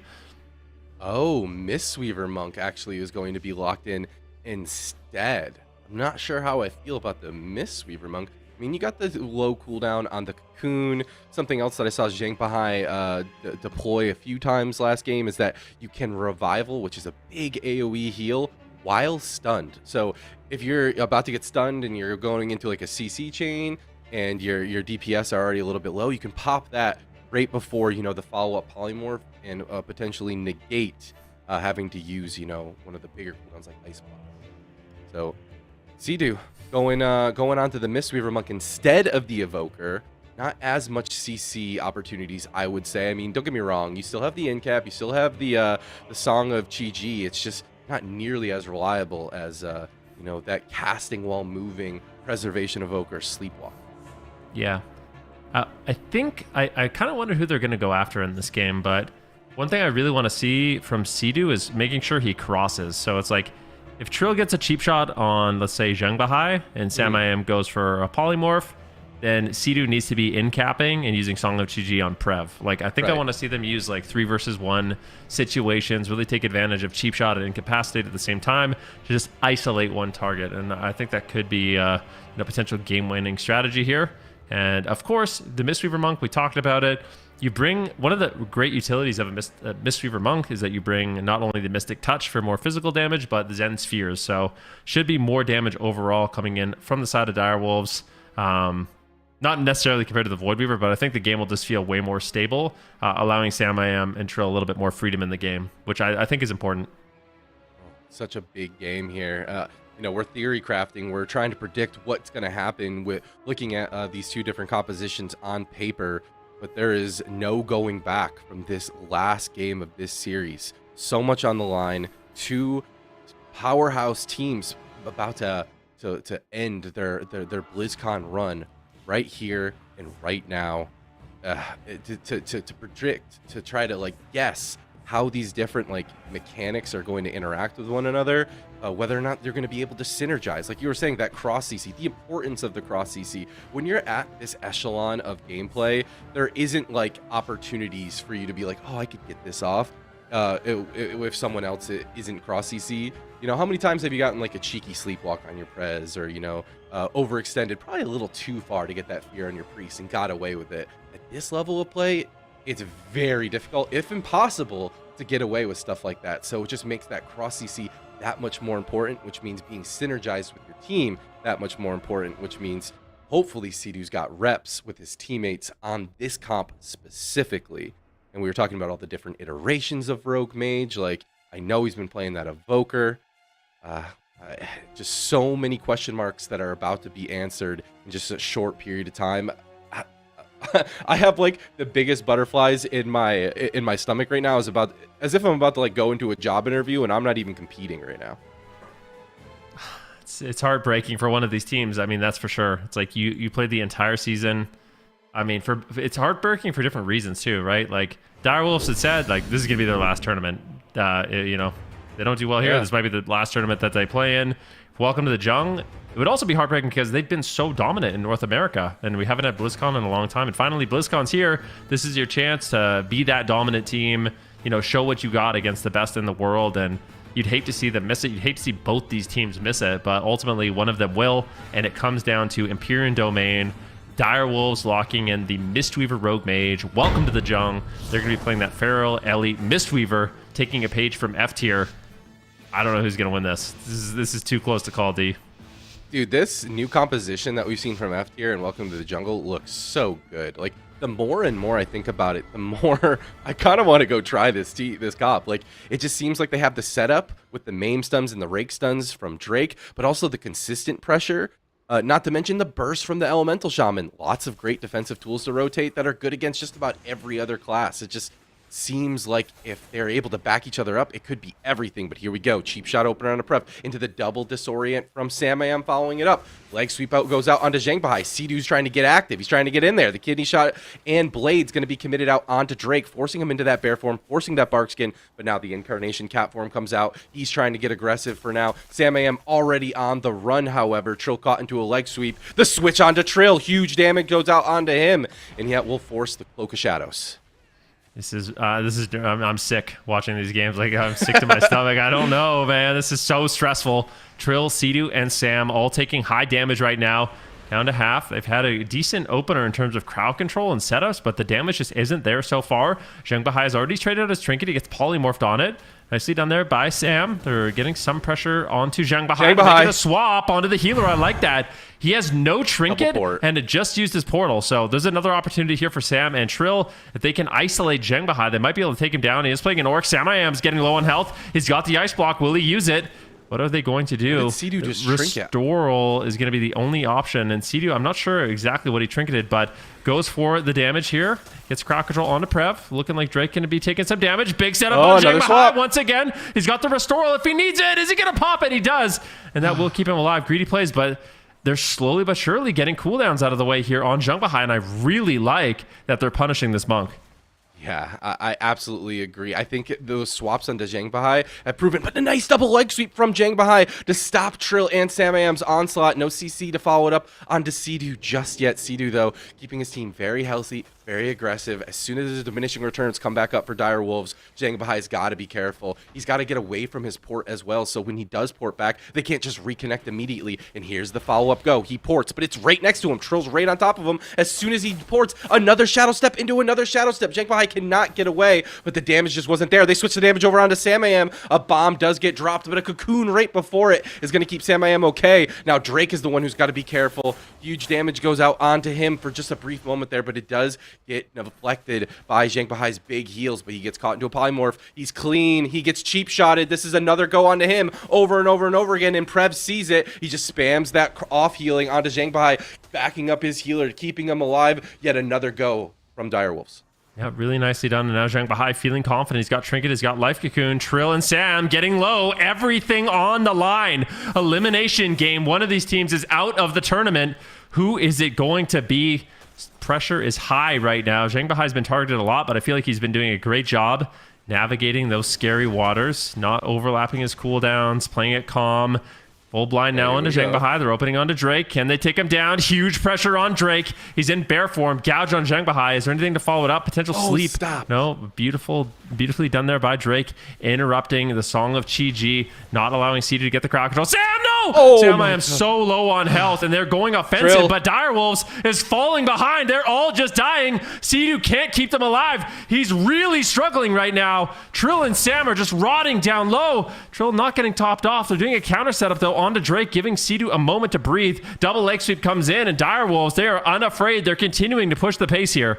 In the face of death, Sidu keeps his team alive, but for how much longer? Trill dipping down low. In cap into the full leg sweep onto Sidu. Trill's on the run. Revival in that stun will keep Trill alive just a little bit longer, and the CC chain finally fades onto Sidu. Trill and Samayam just line of sighting, waiting to stabilize a full maim stun, but he trinkets, he puts him into a full kidney. A cocoon is going to keep him alive, but now Drake, he's in bear form. He's got the survival instincts on the CS into the gouge. Can Drake stay alive? He does. Oh my gosh, back and forth. Both of these teams are just getting so close to victory here in game number 5, Ben. My heart cannot take it. It can't take it. Counter spells on Jang behind. Drake gets low. Sea-Doo almost letting Trill go down. He's 10%, dancing with death. We'll see how this game ends. Drake right now playing very defensive. He's in bear form. Goes for the double disorienting roar, but it looks like Trill might be able to land the stun. Full stun on Trill. He's in danger. CD really doesn't have too much healing, but they reverse the pressure onto Drake once again. Both these teams are just getting the counter set. Oh my God. Drake and Trill are low. Who is going to fall first? Trill has Vanish if he needs it. He's greeting it, being extremely greedy, but he does have no trinket. So if he gets caught into a stun, he's not going to have that Vanish available. Opts to just pull the trigger with it, avoid the setup, but now it's going to be Sam I Am falling further and further behind. Counterspell on Prev, Polymorph on Zhang. They're setting up for a win, but Drake pre-bears it once again, just bear form after bear form. Looking so difficult to go down, and Prev throwing an off heals at the same time. Welcome to Jung just will not die. This composition, this Feral Ellie composition just seems like it's a brick wall of defense, and with crazy burst rotating right now, Incarnation is up. Drake looking to take out Trill. Double leg sweep from Zhang Bahai. Any follow-up CC on Sea-Doo could easily be the death of Trill, but it looks like Sea-Doo's going to try to get aggressive. Oh my God, it's a sliver of health. The end cap into a leg sweep, into the polymorph. Drake is in so much trouble, but so is Trill. The cocoon will be committed. The blades are still going strong. Sea-Doo has his cocoon as well. He's trying to greet it out. I think this is smart. He needs it going later into the game. There's no more Incarnation. He's just got to be able to get him up. But can he? The MAME stun follows up onto Sea-Doo. Mana is becoming more and more of an issue. Full polymorph onto Zhang Bahai. Kidney shot onto Drake. He can just go down. Is it happening? Oh my God! Dire Wolves have done it! They have come back from the brink of death. They have defeated the legends of North America, and they have moved on, keeping their BlizzCon dreams alive. Congratulations to the 3 players of Dire Wolves, Trills, Sea-Doo, Sam I Am, and never forget Lord Mez. Keep their BlizzCon hopes alive, Aya. Excuse me? What just happened? I mean, I don't know. Like, let's go back and look at some of the highlights of this game. It was back and forth. Welcome to the Jung. Multiple opportunities to take down Trill, but both teams playing out of their minds. And it was a beautiful setup at the end. It was a gouge into a kidney shot. Sam gets the full Ray of Frost. I think Sam had a phenomenal game. He gets the counterspell on Prev. He gets the Dragon's Breath resheep. I mean, Sam MVP. I'm not gonna lie, Sam MVP. Everyone played well, but for me, Sam I feel like we really got to highlight him because he was just on point with his interrupts, his damage, his crowd control. The guy really played well, and that's the thing. Dire Wolves, they are all world-class players. I mean, you just never know what version of Dire Wolves you're going to get going into a tournament, but this is a scary version, I'll tell you that. Oh my gosh, look at this final setup.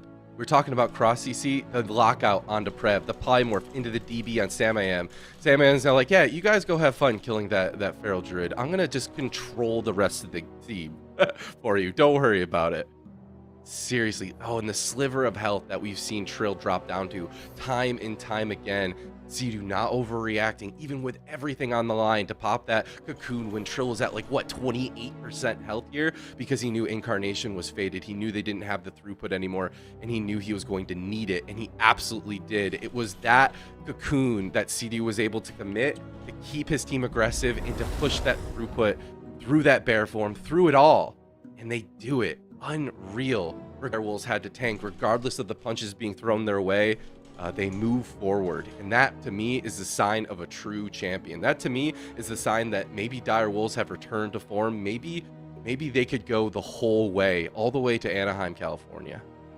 Oh my gosh, I am absolutely stun locked. I mean, I feel like we talked about it a lot leading into that series. Like, no matter how this series ended, it's just a weird situation. I mean, not having Sea-Doo at LAN, not having Sea-Doo's team at LAN, not having Welcome to the Jung at LAN, the team that has dominated North America for so long. They've always been the question, who's going to beat them? How do you beat them? And even when they got beaten, they would adapt so quickly. And here they are, getting knocked out, and we're not going to see them at BlizzCon.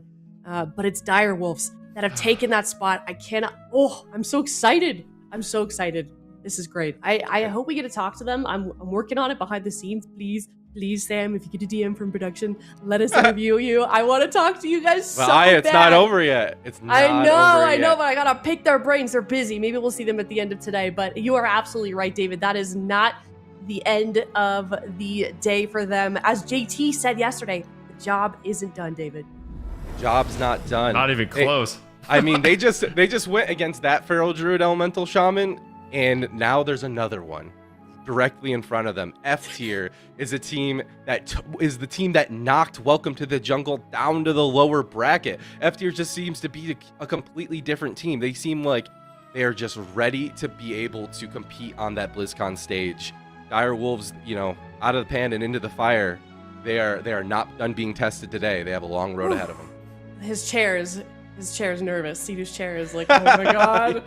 Gonna get Leave me alone, man. He's gonna be an absolute punching bag today. All right, well, we're gonna head to a break and we're gonna come to that series. Dire Wolves versus F tier coming up next. You do not want to miss the rest of North America. It's gonna be pretty sick. We'll be right back.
right, hello everybody, and welcome back. You just missed an incredible series. If you're just now tuning in, I would definitely rewind and check that out later. But we've got another one, hopefully another incredible series coming up. It is F tier. It is Direwolves facing off against each other. Chan, how do you feel like Direwolves is feeling after that win? And what do you think F tier's reaction is? I don't know, man. North America has flipped upside down. I think seeing Welcome to the Jung in this position is crazy. No one could have expected this. This was the team that I was assuming was going to at least win or get second place at the very worst, right? Yeah. So, yeah, I mean, F tier, they took them down yesterday, and now Direwolves with this performance, they're looking good as well. I don't know what to make of this series, but I have renewed faith in the Wolves. Me too. I've written them off this entire season, to be honest with you. I think Gators back, Welcome to the Jung have looked stronger this entire season, even in last expansion as well. But man, this is going to be close. It's going to be very, very difficult, but it's exciting. Very exciting. Yeah, I'm working on a very long worded apology to Direwolves for my prediction against them for not believing in them. But here they are up against F tier, a team that we also kind of underestimated, I think, yesterday. Both of these teams really having stepped up to the plate, D Machine, 71% in favor of F tier at the moment. But never mind, just ruining my narrative. Thank you so much, chat. But either way, both of these teams have had an incredible weekend so far, and I don't even want to begin to try and guess where this one's going to go because both of these teams have surprised me this weekend. Yeah, when I'm looking at F tier, I wrote them off. When I was looking at Direwolves throughout the cups, I mean, you can go back and see all my predictions.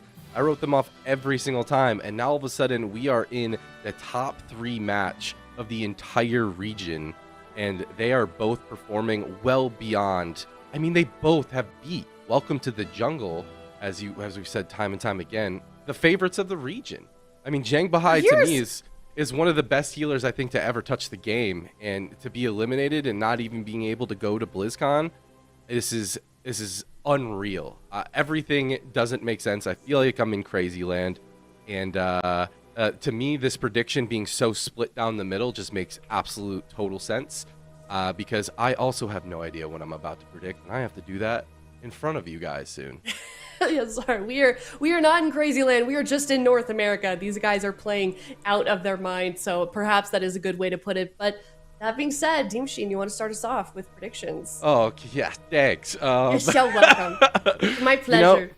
I think the Welcome to the Jung Feral Druid Elemental Shaman looked really strong against the Rogue Mage, at least in one of the games especially, and F tier has shown that they've had that comp prepared. They had it not only like as like an oh crap button, but they also had it as like a this is our answer to this composition. And because of that, I think F tier is going to edge this out 3-2. All right, Chan, what are your thoughts? Oh man, I mean, the Rogue Mage versus the Feral Ellie. The thing is, F tier mains that comp. It's Meat Monk on the Mistweaver. Yeah. It's Dallas and Feral, and it's Saw on the Elemental Shaman. It's triple mains. Yep. But then on Welcome to the Jung side, it also basically is triple mains as well. They've been playing that comp forever, right? Yep. But I don't know, man. As much as the Wolves looked good that one, I feel like F tier, they're kind of spicy this season, this tournament especially. I'm going to go 3-2 for them. I think it's going to be very close. I think the Wolves are going to make them fight for it, but I think Meat Monk and Creo, they're going to do well.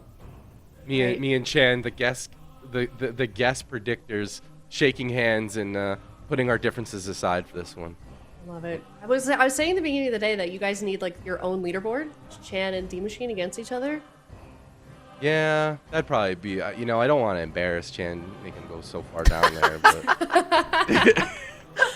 all right. Well, for my prediction, Direwolves. They've got me. They've won me over. That last series was insane. I want to see another win from them. I think it's going to be 3-2 Direwolves. That's going to be my prediction. And I'm excited to see what the other casters predicted for this series. And I'm even more excited to see what these guys choose to do in game number 1 for this series. It's going to be a big one as well. Really have no idea where this is going to go.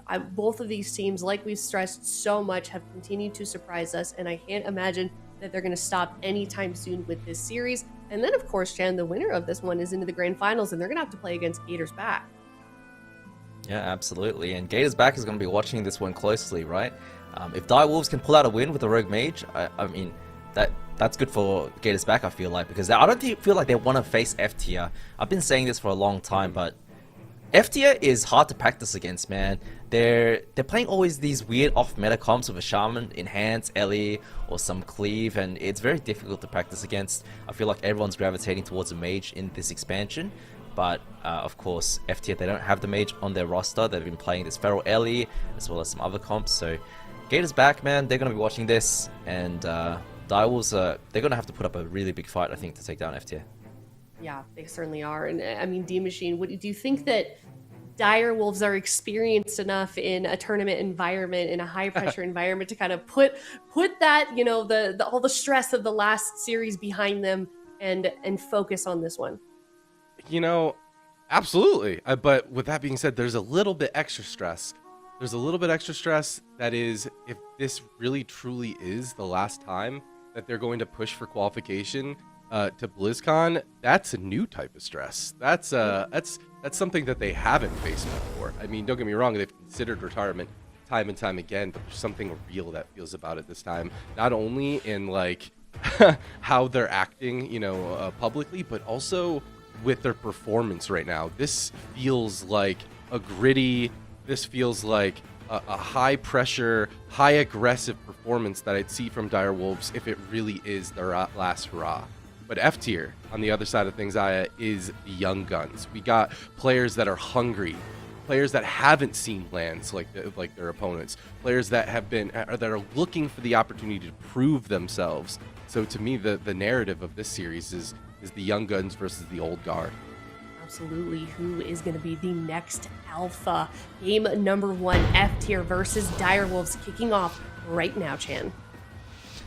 Yeah, and it's a matchup that I was expecting. Rogue Mage Monk into Feral Ellie Mistweaver. So this is going to be a spicy one, man. I think Sam I Am, he's going to have a really tough time dealing with the damage from the Feral, from the Ellie Shaman. Every time Soul presses that Bloodlust button, it's going to be absolutely brutal. But Trill actually playing sub in this matchup. Big step onto Meat Monk, big opener onto Soul, but Dallas instantly counters with a Rake. Nice read from him. I love when the stealth classes wait for the other stealth to open first. Patience is a virtue. Saul popping his cooldowns and immediately finds himself in a gouge. Now Dallas dipping down less than half health here. Same with Sam I Am. Blow for blow. Cocoon going to be coming out from Sea-Doo, keeping Sam I Am nice and help, but they swap the pressure over onto Trill. Dallas and Saul mean business. Big damage going to him, and Sea-Doo pushing in, looking for a Song of Chi-Ji just to stop the damage going out from Dallas. He misses the Chi-Ji. He gets the end cap. But Sea-Doo getting into the mess of things here, I love to see it, but is it going to be the right call? He's easily CCable in that type of position, but he was able to back up his team and get the very important CC to slow down that big offensive go, giving his team the breathing room, and here's the next go. Full kidney shot goes out into Meat Monk. He ports away. Sam I Am's in trouble, and an ice block will be used as no Cocoon available for Sea-Doo. Oh man, not a good start for the Wolves. Not really forcing any defensive cooldowns from F tier. Meanwhile, F tier getting Cocoon, getting Cloak, getting Ice Block out of the way already from the Wolves. Very, very good showing from F tier right now. Soul and Dallas, Bloodlust comes out. Let's see what they can do onto Sam I Am here. Can they get any CC onto Sea-Doo?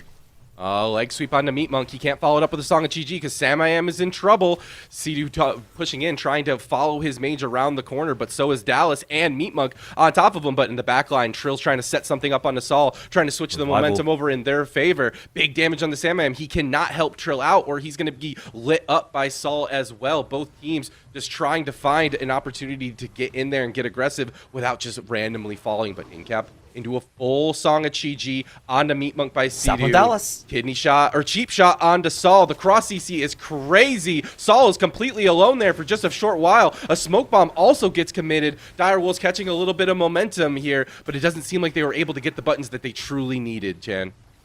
Yeah, but that's the Shadow Blades. All they really get out of that with the Shadow Blades and the Smoke Bomb is Astral Shift from Saul. Yeah. Nature's Guardian, of course, doing a ton of work. And now this is the Bloodlust incarnation onto Sam I Am. Instantly gets the Cocoon from Sea-Doo, reads the situation correctly. And Sea-Doo doesn't have any defensive cooldowns anymore. Sam I Am, of course, does have his block and Trill. Saul right now has to go into a burrow. The sheep onto Meat Monk. Nice CC. Blind comes out. Meat Monk does have the trinket, so he should be able to save Saul if they need to. He's going to be okay for now. Man, I wish my Soul Shuffle players used their cooldowns before my trinket. That would be helpful, but Meat Monk holds on to his trinket for now, and Saul seems to be fine. He has that button, but everyone, triple leg sweep coming out from Meat Monk on the whole team of Direwolves. Trill in a Cloak of Shadows and a Trinket will need to be committed. No Cocoon available. Now Sam I Am is the one who's getting lit up, and he just goes down. No Ice Block will be used today. F Tier's burst is just too much, and Direwolves fall to game number 1 of F Tier.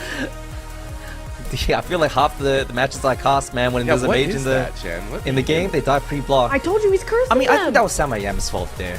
The Stormkeeper came out from Soul. He's gonna send the lightning bolts. It's very obvious. Sam I Am was so low, 20% health. Doesn't press the block label. Ends up pulling a Raikou, unfortunately for him. But they had a bit of a window onto Soul. I like this setup, you know, Trill using the blades, using the smoke bomb to get the astral shift out of the way, and then they almost took him down. Soul, of course, did have the Trinket Burrow available to him the whole time, so it wasn't as scary as it looked, but he did dip quite low, and that's the damage that the Sub Rogue and the Frost Mage can bring together. Of course, if you do dip too low, you've got Sea-Doo on the Mistweaver Monk. He's always there ready to touch of death as well.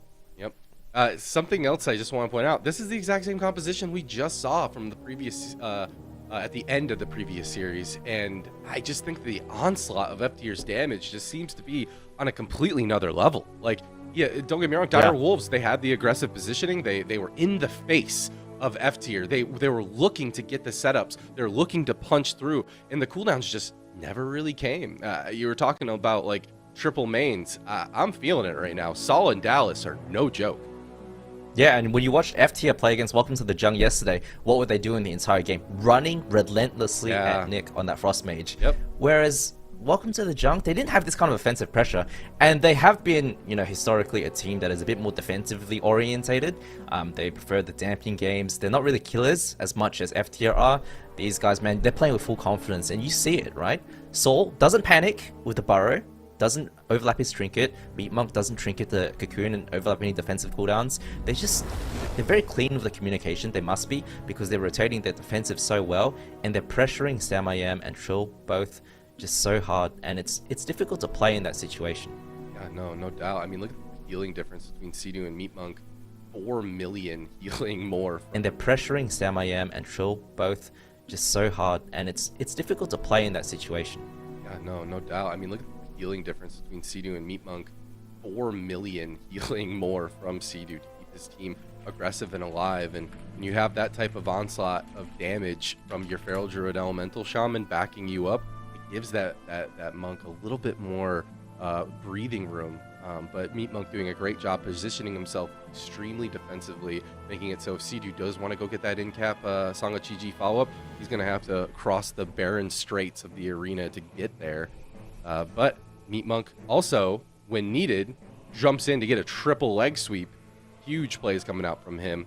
To be expected. I mean, if you guys are a fan of Meat Monk, first of all, if you aren't, figure that out. Check out his Twitch sometime. He is one of the best Mistweaver monks to grace the North American ladder. But to be able to see how he would perform on a global stage, now that's something that I would be looking forward to. Direwolf sticking to their guns. They're going to be continuing to play the Rogue Mage. It worked out for them the series before. They're not overreacting. They're not going too crazy with their pick, but Empyrean Domain will be locked in for a map choice. Loser's advantage gets to choose. How do you feel about Empyrean Domain Chan coming out from Direwolves?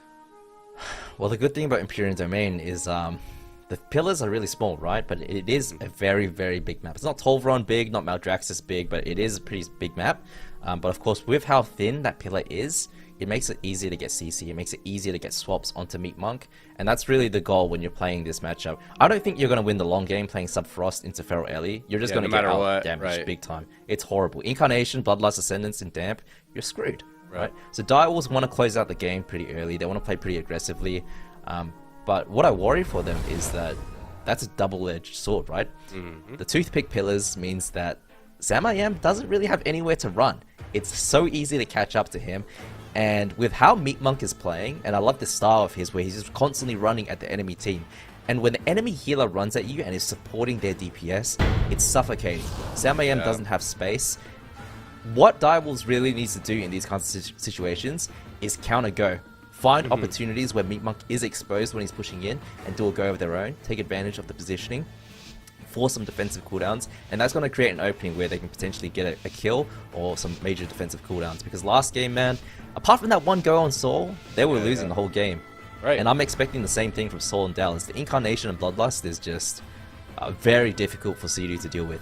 I wholeheartedly agree. Something else to note is that if CDU is able to bring it deep into the game, maybe the dampening could let them have just that one go that they need. But here we go. The game is open. Triple leg sweep lands out onto the Dire Wolves from Meat Monk. Incarnation. Huge damage from Saul. They're just lighting people up. But it looks like Trill's going to be okay as CDU's able to just heal through this with the Fortifying Brew and his throughput for now. But here's Blades and Kidney Shot go. Onto Meat Monk. Into the cheap shot follow-up. Revival while stunned is going to be going to keep him completely fine for now. A shear from Saul also is going to stop Sam I Am from getting that follow-up damage. But a Cocoon now is going to be used. Oh, here's a bomb swap onto Dallas. Into a cheap shot, into a cheap shot. He gets the bear form out. Okay. He seems to be okay. Both teams so far just looking for an opportunity to really punch to the defense. Yeah, but Direwolves making my gosh! Sam I Am! He's on hypothermia right now, and they overlapped the blocking Cocoon earlier. Sam I Am could go down. Sidu does have the trinket, does have the revival to save him if they need. Is he going to use it? Surely he does. There it is. Revival comes out, and that's Sidu's last healing cooldown. 1 minute into the game because of that overlap just earlier before. Oh my gosh, good call on that overlap. That's a big deal. Even a small or even a big error like that could easily be why the game goes not your way. But here we go. It looks like Dallas is setting up onto Sam I Am yet again. He does have that ice block available to him. CDU and CC, and he doesn't use the block again. Chanimals, what are you doing, man? BlizzCon is on the line. F tier. Oh my gosh. Dire Wolves, don't tilt. Guys, don't tilt. Everything is on the line, guys. You gotta come back. You gotta take a deep breath. It's okay. You could do this. Actually, I'm not sure if you could do this. F tier looks like absolute monsters. Their damage is just so difficult to deal with. How do you not react to this constant pressure? I feel like every time I see Incarnation up, or every single time I see Saul in that like Ascendance, it's just terrifying. Yeah, absolutely. And it's a good punish. I think here is where the overlap happens. 40 seconds into the game, Ice Block and Life Cocoon. And that ends up actually costing them the game. He was not on hypothermia when he died at the end there. It's been over 30 seconds. But look at this setup. Maim onto Sam I Am. There it is. And then look at Meat Monk. Here he comes. Leg sweep onto Sidu. They connect onto Sam I Am. And he just gets a massive Earth Shock crit. And unfortunately pulls a Raikou for the second time. But again, Direwolves, they have an opening on Meat Monk, but all they really get is a revival, right? Outside of that, Sam I Am is the one in so much trouble. He had the ice block so early in the game, and then he just dies the second go. Now, of course, yes, he has the second ice block, but I don't know. I think FTR, they're somehow a step above Welcome to the Jung. I never thought I'd say that. Those words, those are words that I never thought I'd hear utter. I mean, F tier, don't get me wrong, these guys have earned a fan out of me, and they better be earning a fan out of you right now. But to say that they are better than Welcome to the Jung, I mean, it's factual at this point in time. We are in the Grand Finals of NA right now. Yeah, Dire Wolves, however, their backup are against the wall. They need to win 3 games in a row against F tier, and what a tall order that will be. But that being said, the loser of this series will move on to the cross-region playoff, which, by the way, is Guild Bean. That's Maru. It's other BlizzCon champions over there. You don't want to be there. You want to win right here and now, not only for the prize pool, a huge prize pool increase for the grand finals of this tournament, 120K, total prize pool, but also you go up in prize pool for BlizzCon, which starts at 20K to even qualify for. So a lot on the line still. Direwolves, what are you going to do? We know that they're able to perform when everything seems like it is not going their way, but F tier has presented a brick wall of offense and defense. Yeah, and Tolveron Arena is actually the map pick that comes out of Direwolves. F tier, of course, answering with their Feral Elliot Mistweaver. Very comfortable on that comp, very mainy on it, but D, you're picking Tolveron Arena? If you're playing Sub Frost and Tolveron Arena into this... What in the world? I don't think you are. Maybe you live a little bit longer. But, are you picking Sub Frost on this? I hope not. I really, really hope Yeah, not. I'm about to say. If you're playing Subfrost or Tolvaron, this is some Despy stuff. Yeah. Not a position you want to be in, of course. They're gonna pull like a Nick always- and just rotate a kiting forever. Like they are, dude. Okay, What? with the priests. Okay. With a priest. Okay. So something I to know don't is, know. I mean, they have to deal with Tremor Totem from Saul, and you know he's not going to be missing that. You know he's not going to be like, you know, losing his awareness on that. Sidhu's going to have to cross Tolvaron Arena, the Sahara Desert, to be able to get these fears. These very crucial fears for this composition. This is 3 games of this. If anyone can do it, it's Dire Wolves. Yeah, I mean, these guys are the GOATs, right? These guys have been competing for such a long time. But what I'm curious about is Sidhu going to go for the Voidweaver Priest again? I really hope not. I don't hope. I think if Welcome to the Jung shut that down, I think F tier is going to kill them in a minute. Yeah, for So real. I don't want to see that. But if, at the same time, if they can find a way to just rotate around the map and play defensively, yeah, it could work out. But it's going to be so hard. Voidweaver into F tiers, Feral Elemental No. Shaman, I'm going to eat my shoe. I I'm going on think they're record. dead in a minute 30 if they Yeah, do that. It's just yeah. going to be too hard. Even if he plays Oracle, it's just very, very hard. This priest healing is quite low. Feral Ellie is very high DPS output. Yeah. And on top of that, Disciplined priests need to cast. Yes. You got a Feral Druid there, you got an Ellie Shaman there. Double range Sam pick. I am, even if you kick the priest, Sam I am is going to be under so much pressure. He's not going to have time to even look for those polys on Meat Monk. Every scenario that's going through my head right now with this matchup tells me Dire Wolves is in danger. But I've said that once before today, and I was proven wrong. Saul just looks like a he looks like a boss from another game that I want to mention. He looks like something that is terrifying, some like undead creature that just seems like completely immortal. There's like at least 4 different phases to this guy's character for sure. Isn't this a transmog from War Within? I feel Is this it's a set? A Rathi transmog. It might be. It's fire. I'm into it. Oh yeah, you can see the crest from the War Within. Hollowfall, Yeah, right? Hollowfall. Yeah. Goated zone. It's actually Very my pretty. favorite zone from War Within. Yeah, I'm a big fan of that zone. Very, very cool zone. Yeah. I always Oh, thought Forge that, Aspirants. Yep, I was right. War Within Mog. dude. I thought that crystal in that zone for the longest time was like the sword. I thought it was Shadowlands again. Oh yeah. Yeah. That makes sense. But all right, here we go. Game time. We are on potential match point for Dire Wolves here. F tier showing us all that they are a top contender in the North American region, trying to prove their worth to get into the global stage. Overon Arena was I'm the map nervous, choice D. from Dire Wolves. Dude, I don't know. I'm how. nervous. My I hands think literally FT finds this shaking. delicious. There's a Disc Priest in the arena. Yeah, they're licking their See what lips for happens. sure. But cheap shot onto Saul. Just going to get opened up on by Dallas. He's going to rake stun Trill, slowing that down. Saul just lighting someone up. This is also Incarnation, but he gets stopped on it with a cheap shot onto him. Hex goes out into Trill. It gets immediately decursed or broken. I'm not sure which, but it was quick. Barkskin going to be committed out from Dallas as he has his Incarnation going still. He's trying to get aggressive with it. Rake stun goes out into Sidhu. If there's any follow-up, there isn't. Sidhu should be okay, but Trill's on the back foot. He cheap shots Saul. He's trying to get aggressive with his blades, but it fades. The throughput's gone. Now a double leg sweep into the in cap onto Sidhu. This could easily be a block. He blocks. My god. Thank goodness. I thought he was going to pull a Riker for the 3rd time in this series, but I don't think CD's playing the Void Reaver, which is, I like that. He's going to have a bit more healing. Yeah. Big damage onto Dallas, though. No Barkskin has to get survival instincts at the last second. Meat Monk not overlapping cooldowns there. Dallas using it a little bit too late. Didn't have Barkskin available to him. That was the go from Dire Wolves, but now Sam I Am. Look at him, pain suppression behind the pillar. Raw onto Sidhu. What can they get?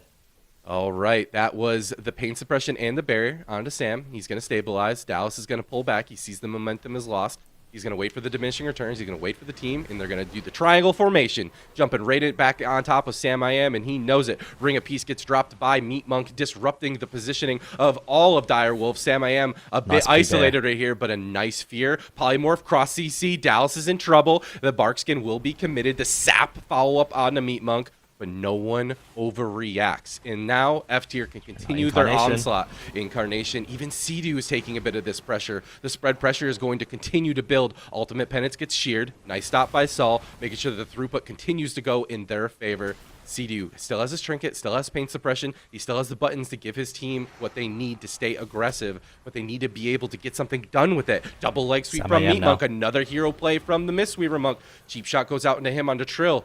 Into the triple fear. Dallas is in trouble. He knows it. He's in bear form. Full sheep. But a nice disorient onto Trill. A full sheep goes out onto Meat Monk and Dallas in that bear form. The mind control onto Sol. The cross CC is solid, but the damage isn't there. So important, but big swap onto Soul now. He does have the Astral Shift, does have Trinket available, and Nature's Guardian. They're going to be okay. Bloodlust comes through now, and Incarnation in 50 seconds. No pain suppressions left for Sea-Doo. Sam I Am is in so much trouble if FTA can connect. Finally, Incap lands onto Sea-Doo. Mind Blast goes off. Dallas taking a bit of damage, trades out his Bark Skin while Meat Monk is in that Ring of Frost. Gets a follow-up fear onto him. I think Dallas will be okay. Life Cocoon is available. Big damage onto Soul right now, though. But now it's FTA's time to chase down Sam I Am. Okay. We'll see how this goes for the mage. Sam knows that he's in the middle of the map, but Sea-Doo gets swapped to. Nice double leg sweep, a nice double roar onto Trill to follow it up. Desperate Prayer, is it going to be enough? It seems like it will be. Bomb is now getting committed onto Dallas. He's in bear form. It doesn't matter. Meat Monk can't get the cocoon. Meat Monk trinkets it, but doesn't use the cocoon just yet. Dallas stabilizes, but what a close call. Dire Wolf saw win condition, almost landed it, but now it's their turn to do the damage, and they are on the run away from Saul's huge pressure. Another go like that could easily be Dallas's life, but can Dire Wolves make Lightning Strike twice? Yeah, and Shadow Blades is up in 5 seconds for Dire Wolves. DB for the setup. What can they get? Mind control. Dallas, nice roar. Dallas, you need to get out of there. He's hiding. He sees the vision. Survival instincts available, but Meat Monk has no cooldowns either. Big damage onto Soul. No trinket. Oh, people go down. Okay, Astral Wall still. He's not committing it. He wants to get aggressive. Big damage going out onto Sam I Am. Sea-Doo's got to be careful. Desperate Prayer is going, but in cap. No follow-up CC just yet. And look at Sam I Am. He was gone. He knew. Meat Monk running in for the leg sweep. He gets on the Sam I Am. He just blinks right out of it. Dallas? Now into a Monk, and now into a Poly. Now into a follow-up Poly. Meat Monk now caught into a cheap shot. They can swap over onto him. No trinket available for him. Saul gets kicked. He can't cross CC. Dallas desperately trying to get Sam I Am defensive. A nice fear. He's going to stop Saul as well. But now Dallas. Dallas getting swapped too. Meat Monk has work cut out for him. Can he keep everyone alive? It looks like he's okay. He's going to get the cocoon out. But looking at the mana, this is still such a close game. It could go either way very easily. Yeah, absolutely. And Sea-Doo's actually making this Dispace look okay on the Oracle. I do like that he's finally playing that instead of the Void Weaver. He is keeping Sam I Am right now. Oh my god, he has to use his last block. Okay. He's rotated one back. He's got one way. Rotated one back. Okay. I can calm down a little bit then. X onto Sam I Am just to slow things down. Sea-Doo now getting chunked down as well in the back there. Dallas set up. Huge damage. No cocoon available for this go. Survival Instinct still not being popped. He's in that stun. He's in the bear form. He's trying to greet it. He looks like he will greet it for now. I don't know how he doesn't overreact with so much on the line. Sam I Am now has got to be careful. He's getting chunked down. Kidney shot being committed out onto Saul from Sam I Am during the full sheep onto Meat Monk. Nothing to follow it up just yet. Sea-Doo and Sam I Am, again, in 3. They're rotating. They know what's coming. They know that they need to get this team out of their face. But here's the rake stun on the Sea-Doo. This is the incarnation damage onto Sam I Am. Sam I Am still has that one block available to him, but he needs to be greedy with it. He needs an efficient trade. Trill's trinket. This is spooky. Meat Monk positioning himself. He gets GB'd as soon as he runs in for the leg sweep. He can't get the follow-up. He gets full polymorphed. Oh my god, this could just be it for Dallas. He sees it. He goes in the bear form. He uses the bark skin, but that offensive go from Meat Monk could have easily been the game. Blade still up for Trill. He's still trying to get some damage done. Sea-Doo and Sam I Am see that the momentum is shifting out of their favor yet again. They're repositioning. They're rotating around the map. They're forcing F tier to constantly push forward, push potentially out of position. And at any given here we go. There's a polymorph onto Meat Monk. Where's the stun? Trill can't do it. He's gonna rake himself. Look at Dallas. Here we go. Bear form preemptively, but they could punch through it. The swap to Meat Monk. No trinket. He does have a trinket. He has trinket and cocoon, but he ports the stun. He ports back. Now the swap damage over onto Dallas. Dire Wolves. They can go anyone at any time. Double roar. Gonna slow down the setup go for now. Dallas pushing in behind the pillar onto Sam I Am. He wants to get aggressive. Alter time preemptively was used, and pain suppression was used. Sam I Am should be fine here. There's the alter time going to be triggered. Trill pushing in, trying to get aggressive onto Dallas. He's got to be careful not to get swapped to. He gets caught into a full root behind the pillar, so you cannot dispel that. Trill finally gets back into it. There's another go! No trinket or cocoon are going to be committed on that go. Unreal cold-blooded Monk of Meat Monk. Yeah, absolutely. And big go on to Dallas now, though. Trades out by skin, but Sam I Am under a lot of fire. The Ascendance from Soul. Ultimate Penitence traded up by Sea-Doo. But right now, this is looking good because Incarnation is up for Dallas, and he's chasing down Sam I Am. Full main lands onto Sea-Doo, and Trill's a target as well. But Dallas choosing to go after Sam I Am. Trill in the back, half health as well. Sam I Am taking so much damage, has 2 blocks, has to use one of those. Trill now taking a ton of damage, and Sea-Doo, you have to do so much work to catch back up. In cap, he can't do anything. He's in Trill? cap. Trill? Yeah, oh my god, Trill's in a rake stun. The double roar. This could be it. Kidney shot on the downs to slow some stuff down. The CS on the soul. The double fear. Miracle Meat plays Monk coming from Direwolves to stay alive. Trinket Meat Monk Cocoon. finally needs to use the Trinket Cocoon, but can they just punch through it? Sam I Am. Do He's not on go hyper. down without that He's on block. hyper. Oh my god. Oh, the block finally comes off of cooldown, off of hypo. They switch the damage over onto Trill. This is the main stun on his comes out Sea-Doo. to He CS. could easily die. Trill has got to be so careful. Meat Monk has So his is Meat cap. Monk. Look at Meat Monk as well. Look at Meat Monk. Meat Monk could go down as well. Big damage onto him. Trill, who are you going to pick? He needs to do something right now because Sam I Am is in so much trouble. If Dallas can keep uptime, Trill, you need to do something. You need to stun someone. Gouge onto Sam, Dallas. Double Sam. fear. Here it is. Here it is. Who are they going to go on? Sam I Am? They need to Everyone's keep him up. CC'd Kidney and shot Sam onto I Am. Soul, but Oh, Dallas is I know. connecting now. Okay, kidney shot, cheap shot onto Saul. Any CC on the Meat Monk, and they could punch through. We're at 41% suppression. dampening. Direwolves fighting for their tournament lives right here, right now. Full maim stun on the Sea-Doo. Sam I Am with This nothing is left. He's on the run. Pain suppression is not up, and that'll do it. Dallas lands the kill before the Polymorph and F tier. A convincing 3-0. Dethrone the previous world champions at BlizzCon.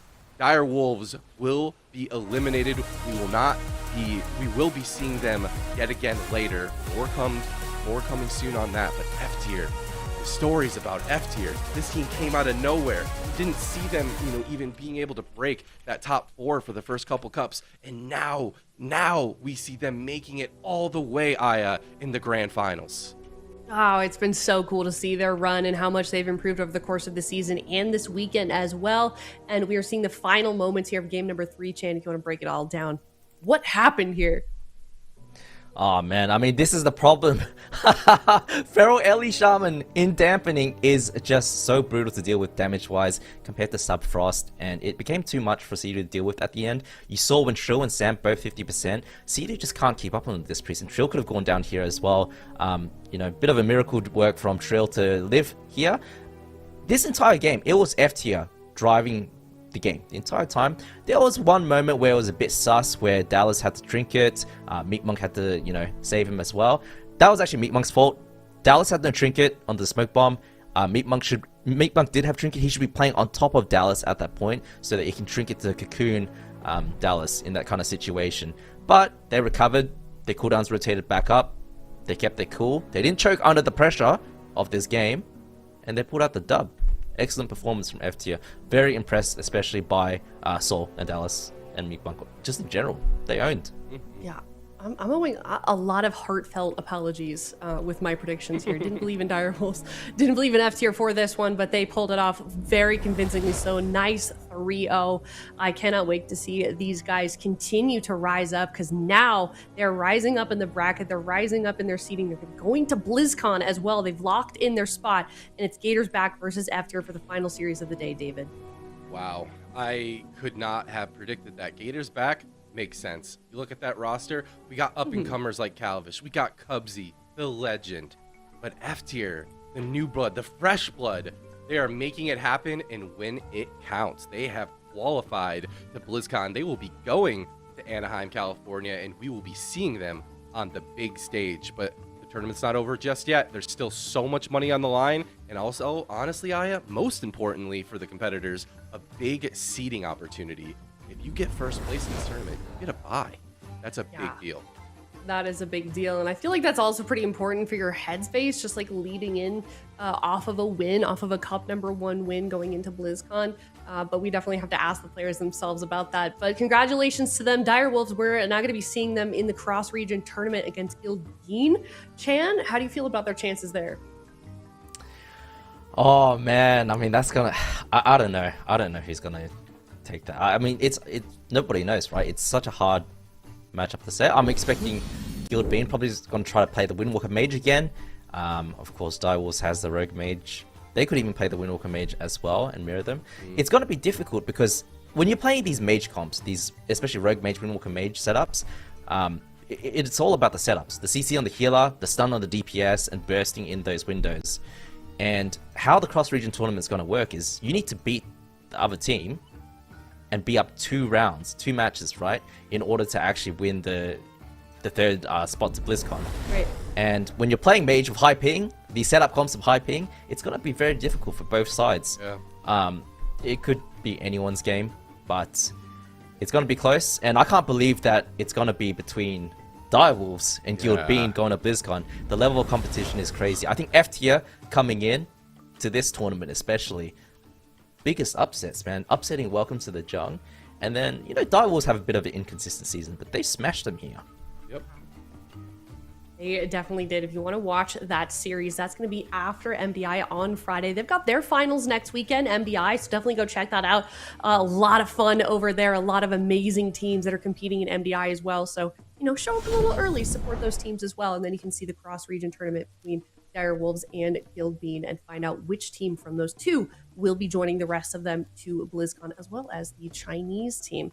So super excited to see how the rest of this plays out, but we've got one more series left. It is Gators back versus F tier. We're going to head to a break. When we come back, we're going to find out who our winner of the Season 1 Finals is for North America. We'll be right back.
Welcome back, everyone. We are here in the last series of the day.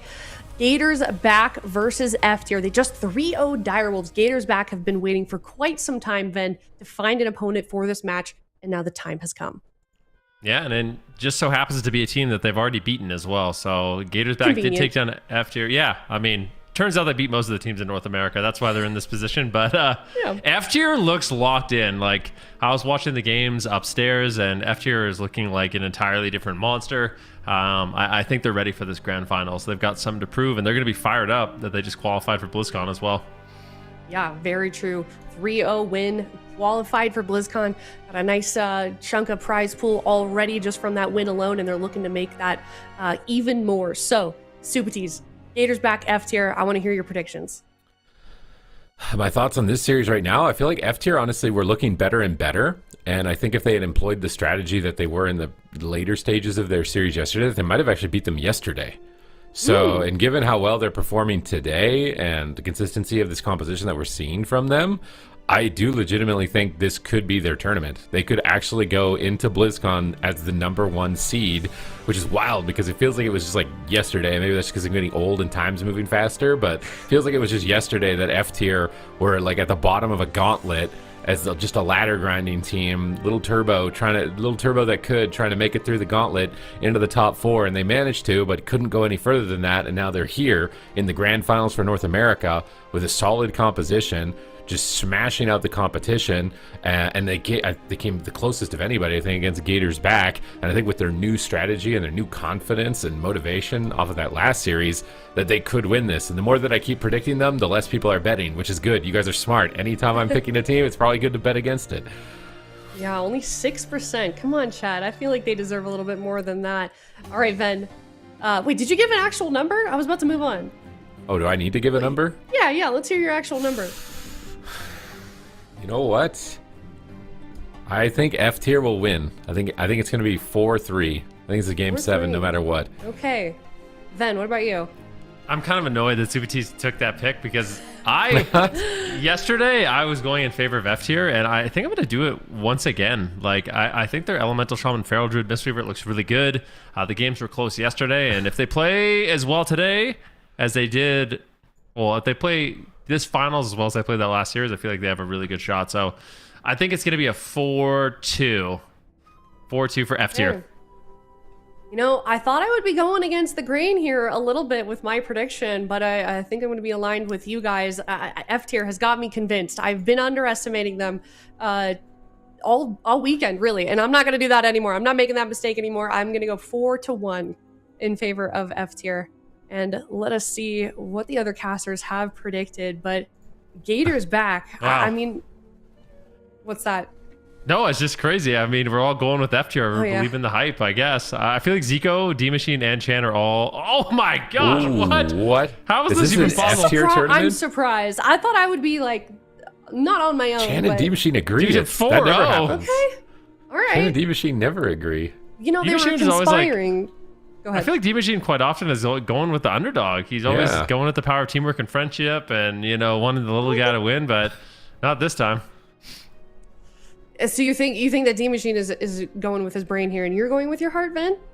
No, I'm going with my brain. I think F tier can win. Yeah, Okay. I think they can win. All right, well, it looks like we've convinced Chad a little bit. 38%, 1.6 million points. A lot of points have been handed out. This is the last series. This is also pretty important. We've talked about it a lot, Supatees, just in terms of like seeding and placement for BlizzCon itself. Also, both of these teams have competed or have qualified, have locked in their spot for BlizzCon, and now it's just kind of positionally where they line up on the bracket at BlizzCon, Sid. Well, they're doubling their money pretty much, and then even more than that if they win this, because they get further in the tournament at BlizzCon, which is guaranteed more money. So the most amount of money that's on the line this year for AWC, and you get a little bit more certainty as well in the seeding. You can see kind of what's going on. Like, who knows what China's going to bring to the competition? Who knows what team is going to qualify from the cross-region event? I mean, I didn't think Seeded was going to get through Welcome to the JUNG. Maybe they can get through Morrow next week as well, and you just have no idea what's going to come your way. So you just want to be as seated as comfortably and far along in that bracket as possible, because it's a single elimination tournament, I believe, also at BlizzCon. So you want to avoid as many series basically as possible. More people are starting to lean into F tier. I think I've persuaded a few. I think our overall predictions are starting to persuade some people. This might be the closest prediction on finals in a while. Usually it's like pretty solid that one team is going to win and everybody votes for that, but this time around is not the case. Yeah, definitely is not the case. Nearing that 50% mark for both teams, and chat does pretty good historically on predictions. Usually they're like, I feel like in that second, third place, somewhere in there, definitely in the upper half. But then I feel like the name of the game for the North American region has been upsets. Yeah, I mean, I think you're right about that.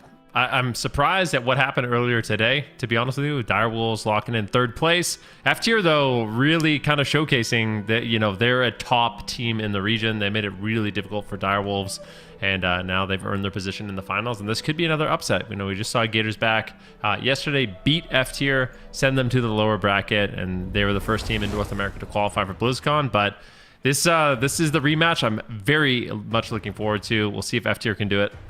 Yeah, we will see game number 1 starting off. This is best of 7. Gators back versus F-tier starting on the Grand Arena. What's it going to be, Supatees? I mean, it's going to be Ellie Feral Mistweaver, that's for sure. And then I imagine Cubsy's Resto Druid. Yeah, Resto Druid, Outlaw, Frost Mage. So what we learned from yesterday was that F-tier need to be aggressive. Gas pedal needs to be down. They have to be pressuring Cubsy if they want to win this.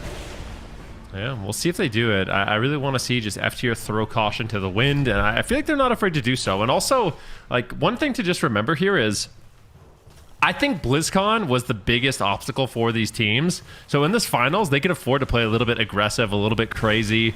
You know, hopefully the nerves are gone at this point because, yeah, their major objective has kind of already been hit.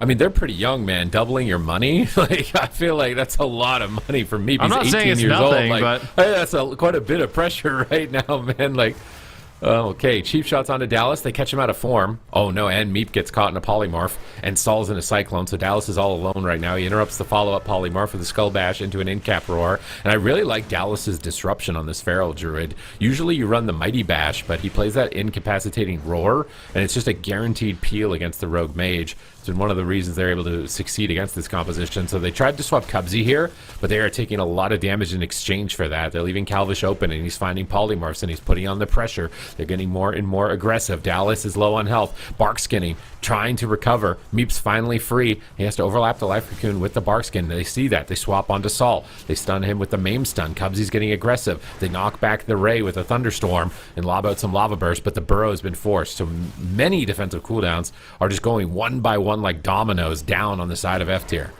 Yeah, Gators back looking really good in the opening stages of this match, but things going to unravel really quickly here for Gators back. Counterspell on Saul with a full Ring of Frost here onto Meep. Can they take down Saul? He's rotting down really low. No Astral Shift and might just fall early on in this game. Meep and Saul hiding behind the pillar. Stormkeeper gets loaded up. There's a lot of damage available. Can they find a stun onto Cubsy? It seems like they're just not able to get that same amount of pressure. I don't know if it's because of Cubsy's positioning. He's just so far away, or the pressure. Right now, Dallas gets swapped to, and he might just die. Survival Instincts comes in. This damage is insane. They're trying to swap on Cubsy again. They have to take the risk and make these swaps on Cubsy. We saw this strategy employed by Echo with the Resto Druid. If you just tunnel the mage, he is invincible. He is immortal. You have to switch off of the mage. But every time you switch, you're going to take a lot of damage in exchange as well. And will Calvish be able to punish on those swaps? Dallas is getting aggressive. Bleeds applied onto Calvish, looking possibly for Cyclones as he's spending a lot of time out of form right now. A little uncertain as to why I wasn't going for a Cyclone there. Cubsy's just lobbing in Wraths, looking for a Cyclone. Dallas gets interrupted immediately. At least now Meep doesn't need to deal with it, although his mana is a bit behind Cubsy, even though he's playing the Gnome. And it looks like there might be a disconnect. I was wondering what was going on there because Dallas is shapeshifting. And, I mean, I would not blame Gators back for taking this. You're doubling your money. You're guaranteeing a further seed. It's technically within the rules that you're not supposed to wait. Cubsy's just tagging him, keeping him combat, I think, so that Meep's regenerating mana. Meep, that's kind of disrespectful, Meep. They're waiting for you and you drink? I don't know, bro. I don't know about that.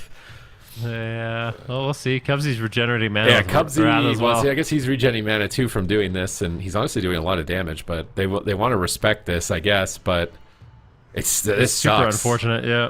This is not what you want to see, obviously, in the grand final right now between these teams, with how neck and neck it's been in the semifinals up to this point, and F-tier's progression. So they're going to take their time here, but if he ends up getting booted from the arena, there is no going back from it. So Cubsy's just tagging him, keeping him in combat. I guess this does it. I guess it matters a lot because I feel like the larger maps are very beneficial to Gators, right? Like this blind pick, it's not necessarily a comp advantage for the rest of the series, but it's a map advantage. Is he back? Hopefully. Use a spell. He rebuffed. Is he? Just a rebuff? He's moving? Okay. He's moving. He might be back. Shout out to both teams. Yeah, we're good. F tier's back. Sol, we're getting a little bit of a reset here. Both healers going straight to full mana, but dampening is high. Dampening is an unrelenting beast that reduces incoming healing, and it won't stop no matter what. Calvish getting low on health. Sol popping the Ascendants and going for a win. Just going all in. Calvish needs to be careful. It's spamming out the invisibilities. Ultimately will survive with that Iron Bark. Cubsy gets put into a stun. What do they have to follow it up? They need more pressure on Cubsy, I think, of this game. He's just dispelling Flame Shocks and taking quite a bit of cleave damage here, but easily tops himself off in that Tree of Life. He's looking for Cyclones. He gets skull bashed by Dallas. Can Sol stay aggressive? No, he's forced into Burrow. Pressure is high. They knock Calvish up on the Polymorph. Good usage of that Burrow. When you come out from underground, you knock enemies upwards, interrupting their casts. So he's able to stop a Polymorph. Big pressure on Calvish. They are switching between Cubsy and Calvish. That's exactly what they need. These paralyzes on Druid and then switch to Mage. Get a block and then swap back to Druid when the stun DRs are over. It's swapping targets. That is critical for F tier if they are going to have success. We hit the 5-minute mark, but Nature Swiftness Cyclone. Big damage incoming. Critical mass as Meat makes an exchange of that Life Cocoon a millisecond before the Dragon's Breath connects, but it will allow Sol to survive. And now they're targeting down Dazed. They force his evasion. They winch Cubsy. They're switching to Cubsy. He sees it coming. He's in bear form, running for his life, but he's vortexed back into the middle. Sol into a kidney shot. Ray of Frost. Can anyone stop the Ray of Frost? Cubsy into an in-cap roar. Dazed into an in-cap roar. Sol is running for his life right now in game number 1, but Meep is cycloned, and likely the kill will be secured as Gators back Chomp. Game 1. Yeah, securing that game number win and doing it honorably as well, just waiting for Sol to get back into the game. But the rest of Druid of Cubsy, it's looking very difficult for them to deal with. It seemed like yesterday F tier had a really good strategy of just pressuring down Cubsy, but I don't know if Cubsy changed his build or they just are more used to the strategy. Like they know what F tier wants to do, because this one looked a lot more difficult for them to actually get damage rolling onto Cubsy. They're punishing F tier in a much bigger way. Yeah, they're playing more aggressively with the Cyclones, with the Polymorphs.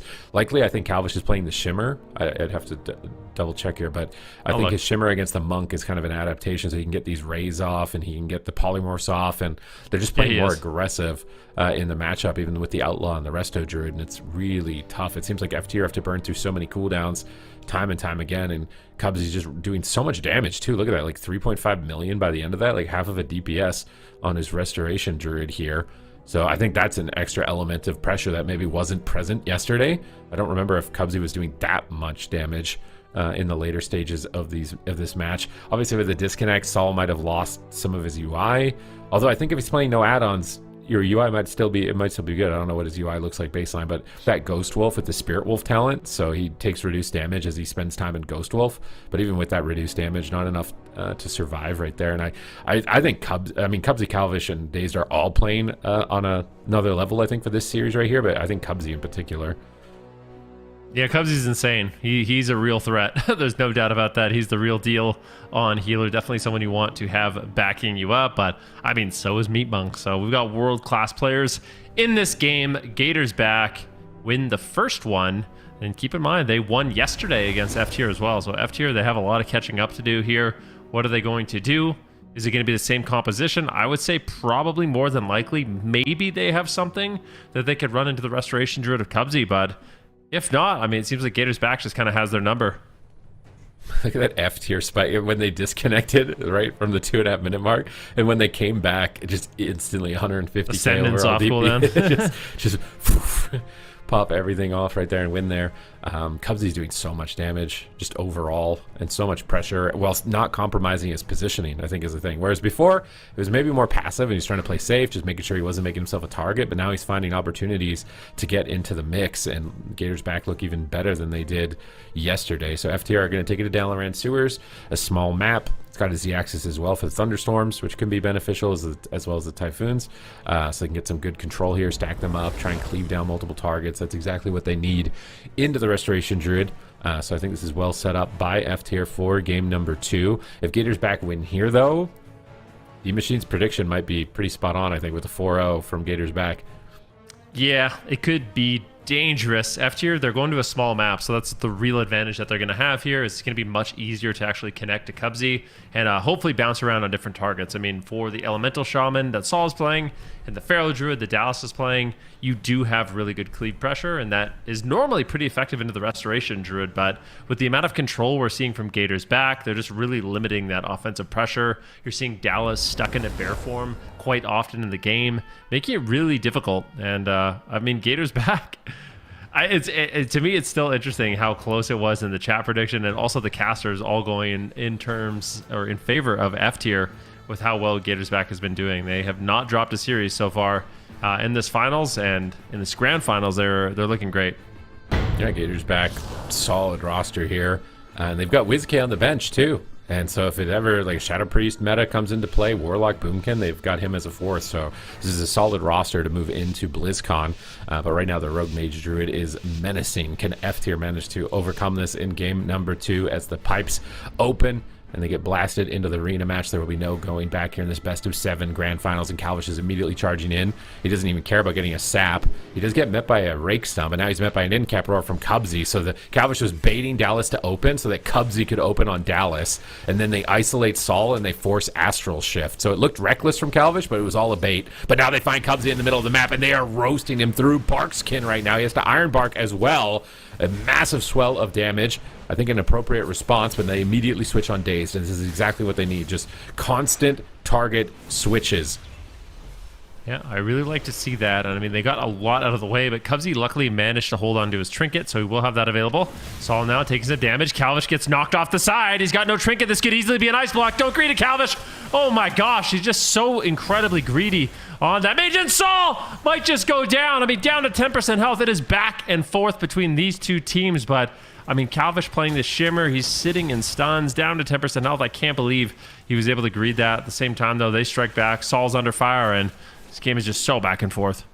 All right, Saul posted up at the pillar here. Dallas getting targeted down. Lots of Wraths coming in from Cubsy. Look at him just spamming Wrath in the back. Not even healing. Just doing damage and letting his heal over time effects do the work on Calvish. Star Surge is incoming. More Wraths. Cubsy trying to reposition here and add as much damage as he can into this mix. Here comes the Bloodlust from Saul, but he's kidney shot on it. So they counter engage. They wait for a commitment like Bloodlust. That's when they send their go. So they remove the threat and they get offense at the same time. That's going to be big value from Gators back if they can continue to do that. The next cooldown up is going to be Incarnation. So if they can kidney shot the Incarnation, send a go while stopping the cooldown at the same time, that is where they're going to maximize their potential of their comp. Yeah, big damage incoming. Double leg sweep seen from Meep, trying to punish Dazed and Calvish for this push. We're in game 2 in this best of 7. Astral Shift comes out onto Saul. That will bolster his defense just a little bit here as Dazed and Calvish are looking to get aggressive, but with no crowd control onto Meep. Here's the all-in on Cubsy once again. They get the Barkskin, but they need to find these moments where he doesn't have Barkskin. Just every single time they can do a setup, Barkskin's available. Saul now is forced to play defensive. Ray of Frost might just drop him. He's so low on health. Forced to dip underground. Ultimately will survive, but what a scary situation. Here comes the Ascendants, and this is the moment they need to go after Cubsy. But look at that cheap shot. He was just waiting. Dazed was just waiting to counter engage as soon as he sees the cooldown. And now Cubsy gets a rake stun onto the go. But maybe Meep will take him out. Meep is actually punching Cubsy right here, but Cubsy recovers. He burned quite a bit of mana. They paralyze him. I like the paralyzed swap from Cubsy here. Just attack him, get him low, and then switch. Calvish in trouble, forced to ice block. FTR staying in it offensively, but Saul's defense is looking slim. How is Meat Monk going to trade here? He just life cocoons immediately to keep his team aggressive. They want the gas pedal down. They're trying to pressure Cubsy as much as possible, but with that life cocoon about to subside and adrenaline rush just coming up, Ray of Frost is available. If Calvish connects this Ray of Frost, I mean, it might be game over if Meep gets crowd controlled and can't use the Restoral. He knocks him off the side, but he's into the full blind. An offensive commitment here from Gators back, but Dazed gets maimed, so now Dallas is taking that strategy, stunning Dazed during the full blind and preventing his cooldown pressure, paralyzing Cubsy. Pressure on Calvish. Is he on hypo? It doesn't look like it. He'll recover nonetheless. Pressure, at least mana-wise, is looking a lot better for F tier here in this game if they can somehow stay alive long enough and monitor Cubsy to stop him from drinking at the same time. Yeah, let's see what they can do. Saul Swap. right now pushing forward once again. Here comes the swap onto Cubsy, but they're punishing Saul every time he does this. They get the Barkskin, but it's very important they all connect outside of Barkskin because he probably won't go down with that. Here comes Array, polymorph on Meep. Meep has answers. He can trinket if he needs to. He might have to. Full Cyclone incoming, and Saul is forced to use the Astral Shift, but he's just going for it here onto Calvish, who gets the Iron Bark, and this is the moment you want to go after Cubsy. Another Ray here onto Dallas, getting the Bark Skin out of the way. They're creating pressure on all 3 members of the enemy team. Cubsy using a nice Typhoon, knocking him away, disorienting Roar, trying to just reposition, and doing such a good job with his position, making it so difficult for F tier to actually connect. 4 seconds away from Burrow on Saul. Meep into Dragon's Breath. 2 seconds from Life. 1 second away, and Saul burrows beneath the ground. Just in the nick of time. It would have been lights out right there. It's a good game for them offensively if they can hold on. Can they do it? They're still low. Meep is struggling. He's in a kidney shot. He can't heal. Calvish gets maim stunned. Massive lava burst incoming from Saul. They force an ice block from Calvish, putting themselves back into the match right here in game number 2. They're targeting down Cubsy. A beautiful swap. They catch him in the leg sweep right before his wild charge. Can they finish him? They knock him off the pillar with the Ring of Peace. They switch back onto Calvish. This is exactly the pressure that they need. Calvish likely on hypothermia for a couple more seconds. Can they finish him here? Cubsy manages to recover, keeps it cool, calm, and collected. I can imagine him sitting there with his sunglasses, just chilling, despite all the pressure. He knocks Dallas away. He bearforms the kidney shot, though. Good awareness from Dallas. Cubsy, I think, wants to drink. They need to stay on top of him, but Saul doesn't have a lot of defense to make that push. Dallas is getting shredded as well. Cubsy into a maim stun. Looks like Calvish faked an interrupt. What's he going to get done with it? He goes for the polymorph, but he gets caught into a rake stun. It's the Incarnation. Big opportunity. 1 second from his ice block. Is very fortunate for that to come up right now during the Stormkeeper and Incarnation, but a full polymorph and no trinket on Meep. Dallas, greedy at the moment, not trading. He's so greedy. Barskin's so late. With the Bear Farm Frenzy Regeneration, he tanks the Glacial. Meep is rolling in, trying to get aggressive with the team as well here. Really wants to push during the cooldowns, but he's met by a kidney shot. Cubsy looks for a Cyclone. He's not able to find it. Gets grounded and wind sheared. Good shutdown. Double leg sweep main. Beautiful setup. That's going to be a block, I think, from Calvish. He's greeting it around the corner, but Dallas is there to meet him as well. And Saul is dogpiling onto the pillar, but he gets away with the greed. Ice barrier is up. Ring of Peace comes down, trying to knock them away from the boxes, but not finding too much pressure. Calvish blinks back to Cubsy out in the open. Mana is dead even. Oh my gosh, this is so back and forth in game number 2. Can F tier strike back? Or are they going to fall once again? Astral Shift is traded out here for Saul. Meep burning through the remainder of his mana. Both healers almost completely tapped, but a kidney shot here onto Meep. Can they take him down? Do they have the damage? The Ray of Frost gets interrupted. Dragon's Breath from Calvish to follow it up, but now Calvish is vulnerable. He managed to hold onto his Ice Block, though. Full polymorph now onto Meep, as it looks like Gator's Back is trying to switch up their targeting and go after Dallas a little bit here. Now Saul in the midfield. They're just constantly swapping. An absolute nightmare for Meep to deal with. Oh my god, the dampening is getting so high. But a stun with no trinket, a miracle on Daze. They're doing it at 1%. He evasion cloaks. The bleeds are still ticking. He might die. Cubsy connects some clutch heals with nothing left there. A miracle swap from F tier gets denied. And now Meat Monk into a blind, but Dazed is still rotting down, trying to retreat away. He's got full hots here, I think, from Cubsy. Innervate came up for Cubsy right when he hit 0 mana. He's able to cast heals for free as a result. Meep doesn't get that luxury. He's still almost completely doomed. They have to win with his Incarnation Stormkeeper. If they don't, I think it's over for F tier. They're focusing the Rogue, but I think they're tunneling too hard. Calvish is going to get an ice block soon. They're trying to cleave. They have to win. Incarnation's about to end. Can F tier manage to win in this window? Cubsy's rotting down. He Iron Barks to try and stabilize. 0 mana remains. Dallas is going for the kill, but he's met by an in-cap roar. Meep is there to try and stop him, but he's not able to. He walks into a kidney shot, into a Dragon's Breath, and there's no trinket. Saul is in trouble. He's got Burrow out of this kidney shot. He drops down the grounding totem. He breaks up the chain of crowd control. He astral shifts, and he's trying to stand his ground in defiance against Gator's Back in game number 2. And they've actually done it. F tier tie it 1-1. Oh my gosh, he's got 10 seconds on the ice block. They just get them out of mana. They continue the push. I mean, how many close calls are in this game? But F tier, they are not going down without a fight. They bring it to the small map. They bring it deep in dampening, and eventually are able to just get that pressure rolling onto Calvish. And that is the kind of dampening you need to really put Cubsy on the back foot, especially when he's low on mana. That's the opportunity that Saul and Dallas really have with the way Elemental Shaman and Feral damage works. But, I mean, look at this. There's just so many times in the game, Super T's, where F tier is hanging on at like 10% health. Everyone's hanging on from 10% health. This is what the finals is supposed to be, okay? This is the finale, man. This is like Goku versus Frieza. Like, it's supposed to be epic. It's supposed to be legendary. It's supposed to go all the way to Game 7. It's supposed to be a heart-wrencher. They managed to do it. They clutch it out. They hold on. The seat of their pants, taking a win against the Rogue Mage Druid of Gator's Back. However, now we are going to be going to Empyrean Domain. And in Empyrean Domain, we saw the type of pain that Echo's Rogue Mage Druid was able to do onto Streamer Zone, and could be the same thing. Definitely. It's going to be a little bit of a different map, but even on Imperial Domain yesterday when we saw F tier, it was a close call. I mean, Cubsy held on. I think it was no mana. I remember the moment. You know, he goes into cap form. He gets off the Feral Frenzy. So there still is opportunities here for F tier, but one thing's for sure, I get the feeling that these are the comps we're going to see for the remainder of the tournament. I think it's just going to be back and forth. You have 2 compositions that are very evenly matched, 6 players that are very evenly matched, and sometimes that's my favorite. Like, that's my absolute favorite version of the game, where everyone is just on their mains, playing out of their minds, and may the best team win. Whoever clutches out those amazing interrupts, burst damage, doesn't overlap defensives, they're the team that's ultimately going to walk away with a win, and I think that's what we're going to see for all these games. All right, here we go. Game number 3 is going to be set up, almost an 8-minute match here between F tier and Gators back, and F tier have been battling it out. They had to take out the Dire Wolves. At least fortunately for them, it was pretty quick.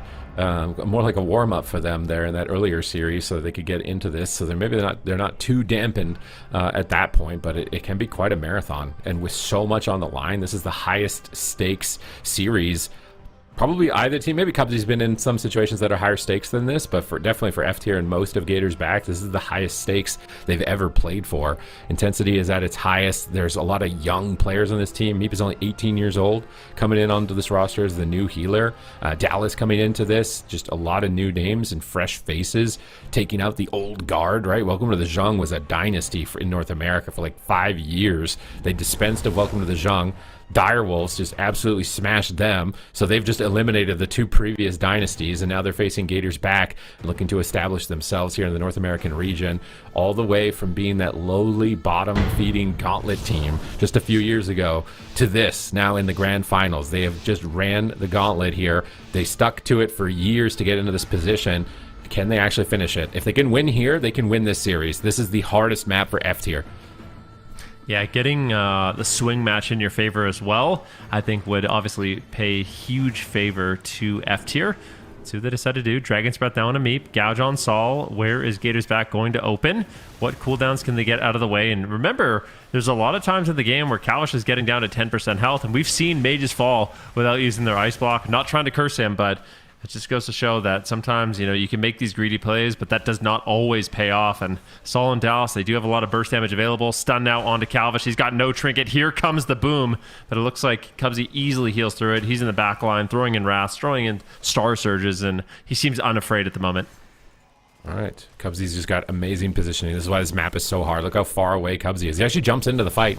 In Cap Roar Cyclone Dallas, Polymorph on Meep, beautiful setup. Sol is isolated. He might die through his wall. He does have that Nature's Guardian. It triggered a massive heal. He grounds the next crowd control. They snipe the grounding and sheep anyways. He loads the Stormkeeper with the Spirit Walkers to immune the kicks. He's got a lot of lightning bolts here. He's lobbing them out. They see the lightning bolts, and they are just hiding at the pillar. They got the thunderstorm warning, and they got out of the pool in time before lightning strikes. Sol Bloodlust. Dallas goes in onto Cubsy. They have to attack Cubsy. They have to take the risk, but Sol is getting shredded while they are committing to it. Leg sweep down on Cubsy. He drops him into the wall out of line of sight of his team, into the paralyzed. Calvish is rotting down. I love this swap onto Calvish. It could net them an ice block, but the Dragon's Breath Alter Time denies it as he blinks back, catching Dallas in a polymorph. Oh no, this is devastating for Sol, but his Nature's Guardian triggers. He heals massively once again, and the Restoral from Meep comboed along with that. He will recover, but they've once again, just like game one, Gators back are burning one cooldown after the next. Yeah, this is looking a little bit sketchy here. Dallas pops the Incarnation, looking to get aggressive. Big damage here onto Calvish, but once again, Cubsy easily shrugs it off there with the Ironbark cooldown. He's just so far away. And if you look at the damage meters right now, you can see Cubsy is actually in a pretty good position. He's throwing in so many Star Surges and Wraths, which is a little bit of an adaptation from the day before. That's going to not only recover his mana, but also just give his team more pressure. So really min-maxing the Druid, the damage of that Restoration Druid. Now Dallas is in trouble. Full Cyclone lands on the Meep. Great pressure. Could Dallas fall? It's a Barkskin. Immediate wind shear on the Ray of Frost. Excellently done there by Sol. Calvish gets exploded. The wind shear on the Ray of Frost. An absolute deletion. And this is what I'm talking about. F tier, they totally reversed the pressure. This team is here to play. I mean, they just took the swing match away from Gators back. They took the hardest map away. This was Everything. The most important game in the entire series. This is their hardest map, and they just won it in 2.5 minutes. They didn't even get dampened from it. I was expecting them fully. If they won this, it was going to be brutal. It was about 11 minutes long with Cubsy just sitting 80 yards in the back. They just zap Calvish 2.5 minutes into this match. And look how low Dallas was right before the zap happens. And then Saul just pops, blasts, and boom. Just immediate burst damage onto Calvish. Immediate punish from F tier. They steal the swing match. They steal their most difficult map away from Gators back. And now it is possible. Victory is possible. That was such an insane amount of damage. We're gonna need the little score thing at the end where we see like global by global and like maybe it wasn't even Saul. Did I curse Calvish? Be honest. I mean, Chan's not even watching. Yeah, but I was like, Calvish has been greedy. You know what can happen to greedy mages, and that's exactly what did happen. That's the thing. Calvish has been playing very, very aggressively. He gets wind sheared here, and I mean, Cubsy just doesn't really have much of an answer to keep him alive. And it's just an explosion of damage from Saul and Meep, and that's the thing too. Is like, from a mental standpoint, does that affect Calvish moving forward? Right? Is he going to be willing to still be super greedy with his ice block? I would suspect this isn't going to throw Calvish off very much, but when the stakes are so high, you really don't know. And now maybe he's going to ice block when he doesn't need to because he's afraid of this happening once again. They just flopped Calvish like a vish. How slow is this? Like that's like a mega slow. That was like -10. Wow, that was a huge burst of damage. That was probably a rushing wind kick, a ferocious bite, and like an earth shock, maybe, or a lightning bolt at the same time or something. I think it was mostly Saul, I want to say. We'll see the deathlog. I actually kind of think it might not have been Saul. As weird as that sounds. I think he might have been like one global. It was Dallas. Oh, no, it was Saul. It was Saul. Never mind. Yeah. Okay, it was Saul. The meteor from his primal elemental. Doesn't even look that... I guess the 100k Earthshock is pretty big. Yeah, so like if we go to the 0.75 mark, that's when it kind of falls off a cliff at 45% health. Enhance. Just keep going. There we go. This is, it was mostly just... There we go. That's where the huge spike of damage. You're 50% health at 0.75 seconds. And you just get deleted. I mean, Earthshock 116,000 with the meteor. So that's the thing about the Ellie Shaman. You can explode people really fast. It's kind of what you do. And if mages are a little bit too greedy, you can punish them. It's kind of been like... It's like Hunters and Ellie Shamans are kind of like the kryptonite of mage. It hasn't really been true so far, this expansion, but you're starting to see it a little bit here with Saul. All right, can they do it again here? Maldraxxus, Coliseum, all these large maps are going to be challenging. Cubsy's going to play so far away from the engagement and make it difficult to swap. But now, with that win in their back pocket, the confidence that they're going to play with for the rest of the series, this could be massive for F tier. The grab combat, no sap. Calvish has to trinket the first stun. Dragon's Breath, in-cap roar, good crowd control. They don't chain it. They don't chain the crowd control. They drop it for a second. And now Saul is free, and he is blasting Bloodlust Stormkeeper, but he might have to be worried about not walling right now. He's got lightning bolts flying in the sky towards Cubsy, I think, but he's cycloned. So Cubsy uses Nature Swiftness to cyclone damage-dealing cooldowns. So that's something that we see Cubsy doing, is he's not just using it for the healer. He'll flex it every once in a while onto a damage dealer during their cooldown window, and that negated a lot of pressure. Yep, full stun on Calvish. He's getting low on health, shimmering away once again. Trying to get the damage rolling on to Dallas, and everyone in this game can die. Literally all 6 players are targets in this match. Seems like primarily it's going to be Saul and Calvish under fire, though. They can get to Cubsy, it's great, but unfortunately his positioning has been so good, it's been difficult to do so. Dallas in the middle of the map getting cycloned up, nicely done there by Cubsy, freezing his HP, making things a little awkward here for Meep. Who do you heal up? There's a little bit of healing here onto Saul. Saul retreating with Meep as he's a little bit afraid with the pressure Gators back has. F tier would be a story of rags to riches right now, but they're caught in a stun lock. He bear forms it. Good anticipation from Dallas. That bear form makes him really durable to the Outlaw Rogue. He has to activate it before the stun lock. Nice leg sweep from Meep in response. In-cap roar to follow it up to prevent Dazed from connecting. They actually trinketed that aggressively. They could punish Dazed with this Incarnation. They have Incarnation Ascendance coming up soon, and a Rogue with no trinket. Could be an opening, but Cubsy is just doing so much in the back right now. They're trying to line aside him and pull him in, but they're just unable to. They do make the swap on Dazed here with the Incarnation. Not enough to really do too much, unfortunately. And the positioning on Cubsy, look how far away he is. We're bird's eye view on the map. You still can't see him. He's so far away from combat. Finally, he's on the screen, moving in here towards Saul, trying to find a Cyclone. He gets grounding totemed. He's trying to reposition, and they're just turtling at the pillar. They know that they need to bait Cubsy in, or they're going to need a little bit of dampening, I think, is this Feral Elemental. So they're playing really far in the back here, trying not to stack up either because they don't want to get cleaved down. So Saul is hugging that far wall. Dallas is now trying to make a push, but he's met by a kidney shot on their push. So unfortunately, this paralyzed leg sweep, it's going to stop some damage for the go, but it's not really going to get the momentum. Saul now has Ascendance. How is he going to connect it? Ring of Peace is down. Calvish gets interrupted. Dazed is moving forward. Saul repositions to the right. And when is he going to send it? He's got Bloodlust as well. It's a big combo, but now Calvish's team is playing defensive. And you can tell, like, maybe a little bit of the nerves are getting to them. Neither team really wants to commit. Yeah, definitely. I mean, yeah, Gators back feels like maybe they're winning as long as Cubsy can sit back and just free heal and get up damage. Dallas, though, getting smoked. Tons of damage here. Will Trinket and Survival Instincts. Now he's got no Trinket, no Survival Instincts. At the same time, Saul is looking to get aggressive here, blasting Cubsy just a little bit. Calvish just does not want to overextend. He's playing incredibly safe. I think he's happy to do so. So they're going to play much more conservatively here, but Cubsy's a little bit behind on mana. So it's not looking too bad for F tier if this game continues the way it's looking like it will. Saul now down to half HP. As it looks like Calvish once again might get punished. We saw what happened in the last game, but Cubsy's there to connect the Iron Bark, and that should bolster Calvish's health just enough to survive. Oh, Dallas is jumping in on Cubsy, but he sees it. He's a bear. And Cubsy on that Residue can do the same, but now Dallas is out in the middle of the map getting raided down by Calvish. Dallas gets an interrupt, but now he's Cyclone. There's so much to stop and not enough interrupts to do it. They get a setup on Saul. They force his Astral Shift. They can continue the chain on Meep. It could be even more. I think they're going to get Burrow. He might just die. Burrow's a no, they have to Trinket, Cocoon, and Burrow. That's a big overlap. Dallas has no Trinket. Saul just Trinketed. I mean, if they don't win in like the next second right now, they have basically nothing.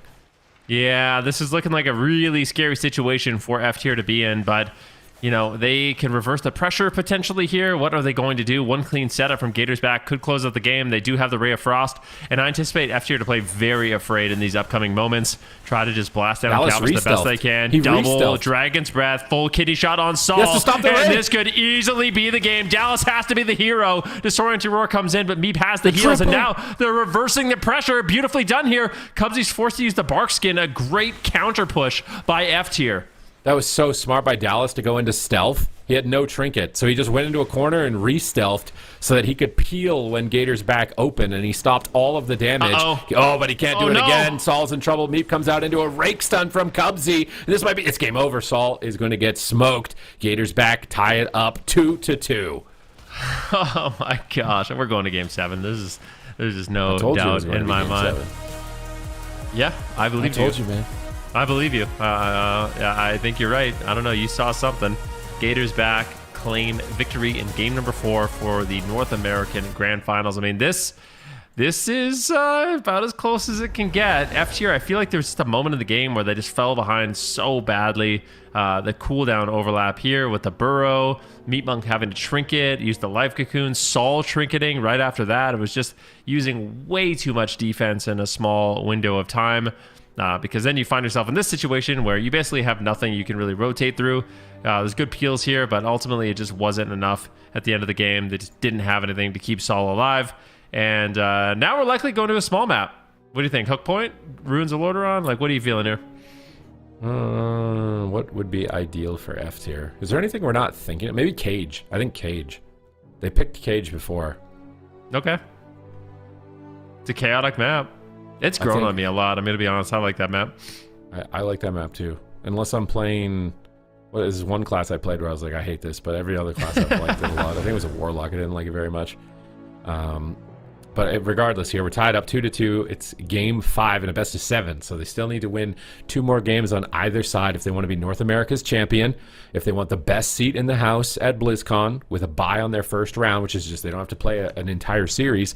The additional prize money from that, $25K on the line, basically doubling your money, over doubling your money right now in 2 arena wins. That's all you need to double your money and get a nice, comfortable seat at BlizzCon. They're going to go to Blackrock Hold, which is it's a nice map because it's small and the monk gets the port. I think that's a big advantage to Meep as far as crowd control avoidance. And if they come in the room, Cubsy really has to like come in to be able to heal. So I think this is a good map from F tier here. Yeah, I think it's really nice. I think any of the small maps, and that's a nice thing for F tier, right? Like steal away the swing match kind of puts it into your advantage when you go to the late game. If we do go to a game 7, I just wonder how many small maps are really left. You have Blackrook. They already did Dalaran Sewers. They have Hook Point, which they could do, and then of course Ruins. So there are still a bunch of options here for F tier. I don't think we're going to run out of small maps, but if Gators Back wins this, then they put it in their favor. It's like, it's just very back and forth between these two teams. And I do wonder, like, what was the main problem for F tier in that game? Was it just really that one moment of defensive cooldown overlap? Yeah. I mean, it's just, we've seen it happen in a few series. Like, you can't make any mistakes, let alone a major mistake. Minor mistakes, probably going to lose you the game. Major mistake, definitely going to be losing you the game here in the Grand Finals for North America. You're just not going to get away with it unpunished here. And he's got Thunder Fury and a Warglaive. And he's decked out in the AQ40 set with a Relentless Tabard. And then every rogue on the planet has that helmet transmog. The Curse Vision. Yep, every single rogue on the planet. It's just a blindfold, but it's the coolest thing ever because Illidan wore it.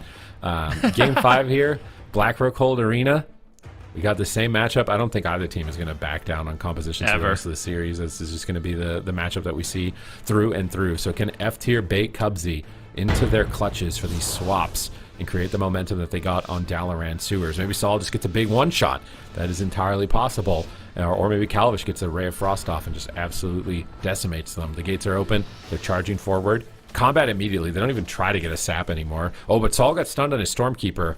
That's going to slow down his burst a bit if they can continue to stop him. And they get a Polymorph. Oh, this is putting him behind a lot. He's isolated. He got stunned on his Trinket. Oh, no.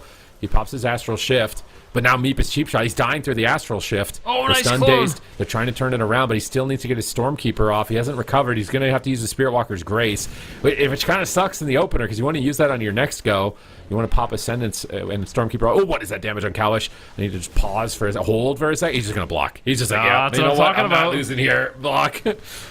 But that was a bit of a Frady Cap block, you know what I mean? Like that was a little early. Block. That's a greedy That blocker. one felt like They it. can't make you happy, man. They can't make you happy.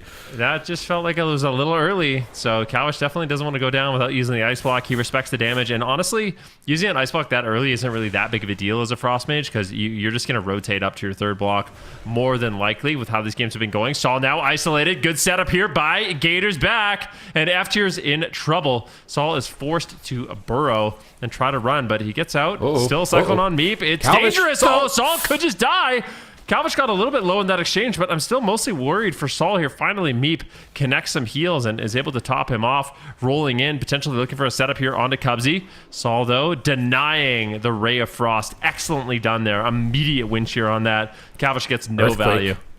He's trying to Earthquake. Oh my god, he got a leg sweep. He loads the Stormkeeper with the leg sweep. I like that coordination. Getting that Stormkeeper off is challenging, so coordinating with your teammate to stun and cast that spell is important. Those lightning bolts do so much damage. Look how much pressure it created right there. The Cubsy had to use the Tree of Life to recover from. Lava Bursts are being lobbed out, but Cubsy's also taking advantage of this map by going into that room in the far corner and just not overextending. Still just casting Wraths constantly. Earthquakes preemptively again on the pillar here as a Rake Maim stun engagement is committed by Dallas, stunning the whole team. Saul's just trying to Lava Burst, waiting for his Ascendance. It is the Incarnation, and they're just trying to send their cooldowns on cooldown to pressure Cubsy's mana, but it's so challenging. Here comes the full clone. Dallas is in trouble, dying through Barkskin. An important match right here. Dallas cannot afford to go down. They will lose their swing match advantage. He survives by the skin of his teeth as he jumps forward onto Cubsy. They have to punish him every time he pushes in for Cyclones, but Cubsy punishes him in response with a Maim stun. He's forced to use Survival Instincts. He may just die through it. They disrupt the Ray. Saul does a good job of stopping that. Here comes the Ascendant Stormkeeper. He's got a lot of lightning, but Dallas is into the Cyclone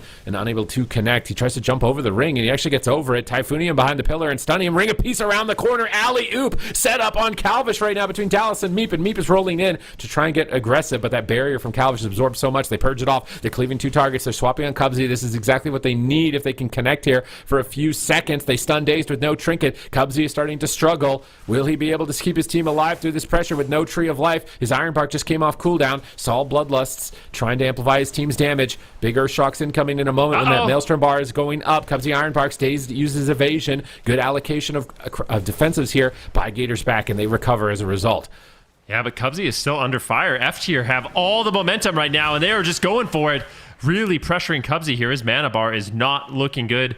Does have Innervate rotating back up. Meep gets the heals he needs. Calvish is low on health. Still is not recovering. The Ice Barrier trades out here, but he's in a full rake stun, and this could easily be another ice block. Paralyzed now onto Cubsy. Calvish gets a ring of piece back. Beautifully done there by Meep. Calvish needs to be very careful. A second Ice Barrier will get traded. At the same time, he's spamming out the invisibilities, mass invisibility, greater invisibility, to just target drop and ultimately stay alive. Yeah, and it also resets your diminishing return timer, so it's harder to track your next stun. Nice thunderstorm here on the kidney shot, but oh no, now he's using Ray of Frost. Dallas jumps in to stun him. He tried to shimmer away from it, but he was unable to, so the Ray gets disrupted. And Ring of Peace, I think, is critical here. Calvish taking huge damage. What is even going on? Saul is in crowd control, but Calvish is still just dying to bleed ticks. I'm waiting for that Ring of Peace. I think Meep is going to be the MVP of this game if he's able to get a Ring of Peace and lock the Mage or the Druid in with his team at a critical moment. Dallas is charging in onto Cubsy. They see that. What are they going to do to punish it? He Iron Barks immediately. They don't care. They're going through the Iron Bark. Lava Bursts are coming in, but here comes the crowd control. As Meep sits through a Cyclone, Saul pops the Bloodlust. He's trying to match power with power right now. Now he's choosing to retreat back behind the pillar. Dazed is chasing him down. Meep Monk ports to his side. Star Surge off to the right from Cubsy as he's spamming Wrath. They need to line of sight these Wraths. It's going to give Cubsy mana. They're trying to pull to the pillar so that he can't stay that far away. Spirit Walker's Hex is not going to do a lot. I do not like that from Saul right there. Spirit Walker's, now he can't use it to get a Stormkeeper later on or some healing. Double leg sweep. He's ascendancing. He's trying to launch, but Calvish is already line of sight and they blind the Ascendance with no trinket. Oh, but it breaks to a Frozen Orb. Now he's gouged. It breaks again to the Frozen Orb, but now he's into the Kidney Shot. Stun on Cubsy. Can Saul manage to do this? He's got Stormkeeper, but he's got no Spirit Walkers. If he had Spirit Walkers here, he could just load that and go ham, but he's not going to get it off too easily unless he gets behind the pillar. He gets behind the pillar. Stormkeeper is up. What can Saul do with these couple of lightning bolts? He really needs some big value. He's going on Dazed, but Dazed has Cloak. He can use it if he needs to. He's not even committing it. He's kind of greedy. Full poly. He cloaks. Cubsy gets stunned. They swap on Cubsy. Beautiful swap off the cloak. They stun him again with the Incarnation. No Barkskin. Can they finish him? Dallas is low. He can't commit. Survival Instincts in Dallas is cowering, running to his healer Meep, but everybody is dying. We are 26% into dampening. Evasion just fell. Anybody could die. Momentum is suddenly in favor of F tier as Cubsy is starting to sweat. Oh, this is so difficult for both of these teams, but Cubsy manages to recover. Dace has 0 defensive cooldowns, though. Full polymorph on Meep once again. Dallas on the run. He's in bear form. Saul at the same time is just going to be using LOS, using the pillar, but a full Cyclone lands. They are isolating Saul. He burrows underground, tries to interrupt the reap. Nicely done there. Stops the re, but now he's in the middle of the map, but at the same time, Calvish is rotting down. This could be an ice block from him. Now full Kidney Shot onto Dallas. Gators back on all 3 members, and Meep is really struggling to keep his team alive. Can this healer recover in this situation? Daze now into a stun. It's back and forth here, Super Tees, and Daze could easily fall. He's got Vanish in 1 second, 1 second. He can vanish out of the fight if he needs it. Opting to just hold on, playing it a little bit greedy here, but ultimately going to be safe, and now has that for a rainy day.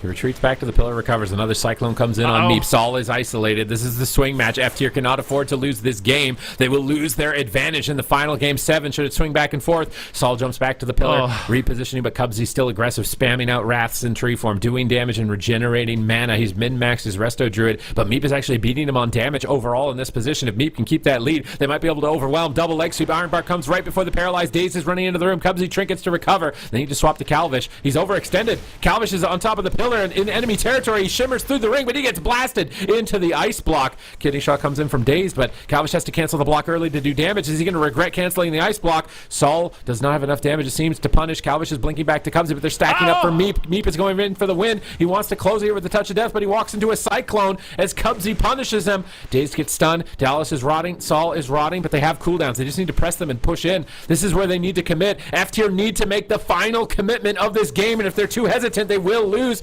But if they don't use their defenses at the right time, they will also lose. Dallas is jumping to the right. Saul is on the left, and they're not committing. They're scared to commit. Dallas finally moving into the Ring of Frost. He tanks the Kidney Shot. Just trade cooldowns and push on top of them. They can't allow them to escape. Meep ports it, but he gets Vortex back. They cocoon. This is perfect. Just cocoon and go for the win. They need to kill them now.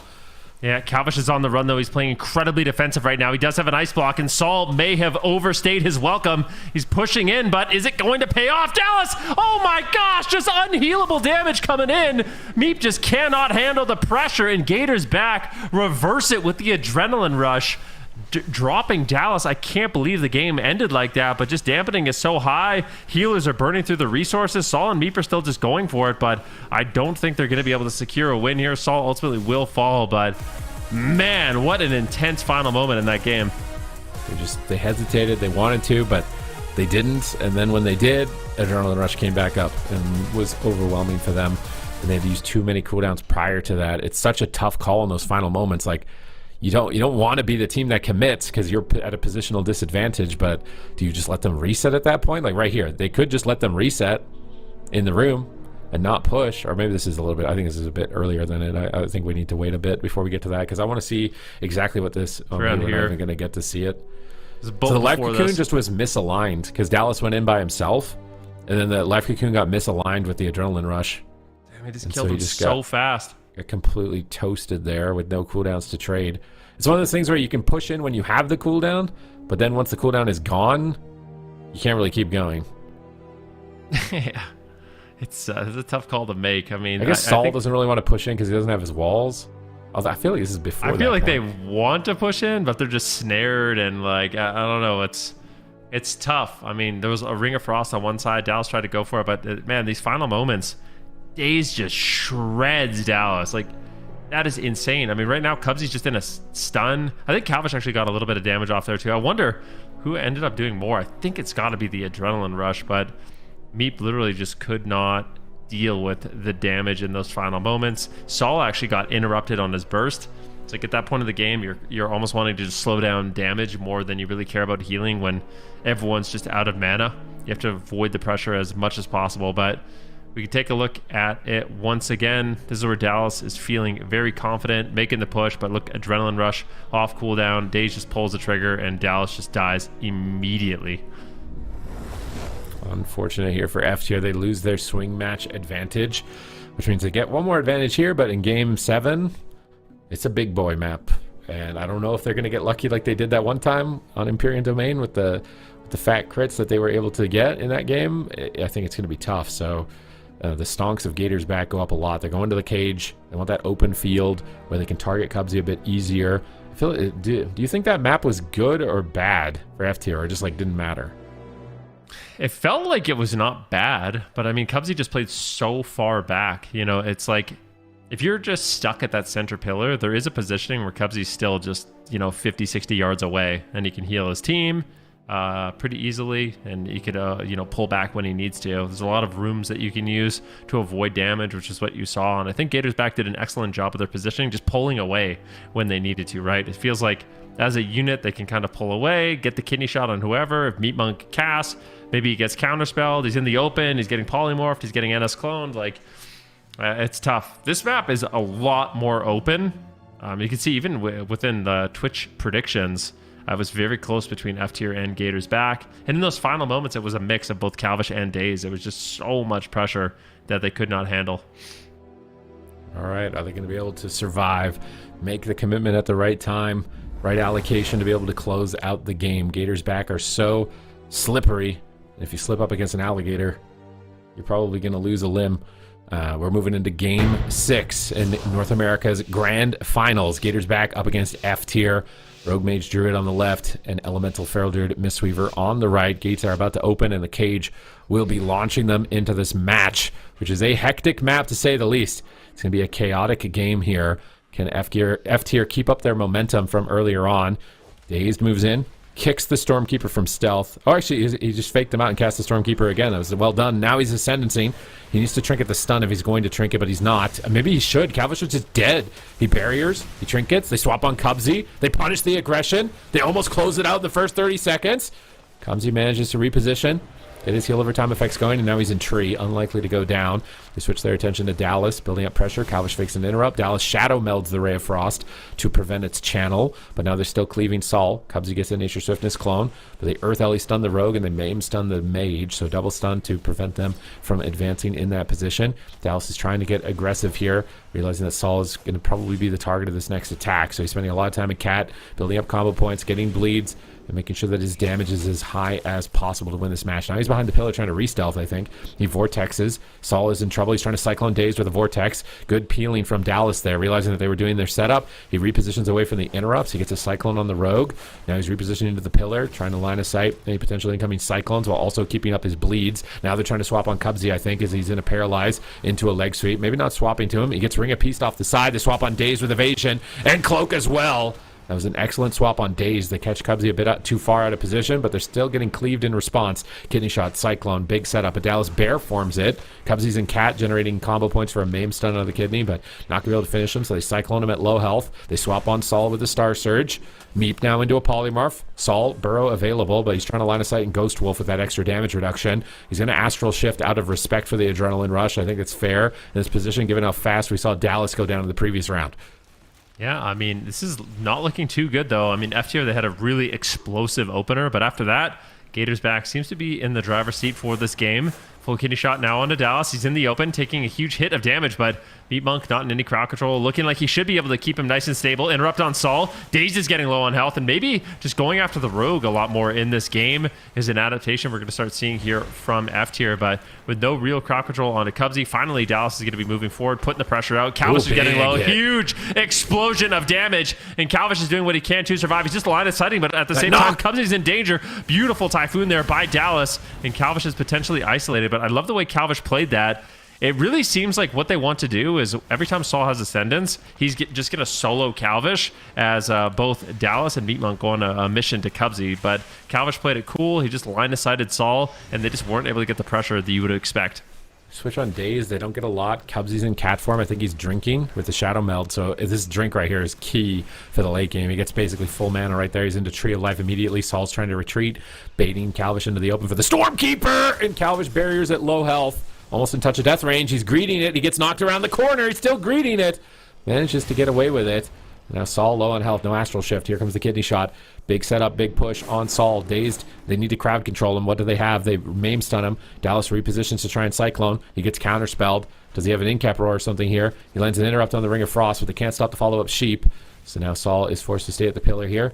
Trying to line up a Lava Burst, waiting for some procs possibly. Gets interrupted on the Lava Burst. Tries to pull back to the pillar. Has Bloodlust and Incarnation. That's a good combo of damage available from F tier. When are they going to launch it? Paralyze comes out. They go on to Calvish with the Incarnation. Where's the Bloodlust Stormkeeper? Sol is still holding on to it. He pre-astral shifts on the Adrenaline Rush. He's just going 1 for 1. I think it's a good respect trade. Double leg sweep. Where's the Stormkeeper? It's loaded. Where's the Bloodlust? It's ready. He's not popping. Dallas is in trouble. Big swap on Dallas on match point right now in the North American Grand Finals. Dallas holds on by a thread. Sol is getting clocked. Is he going to survive at this point? Meep is struggling and falling behind. Gators back are closing their jaws tightly.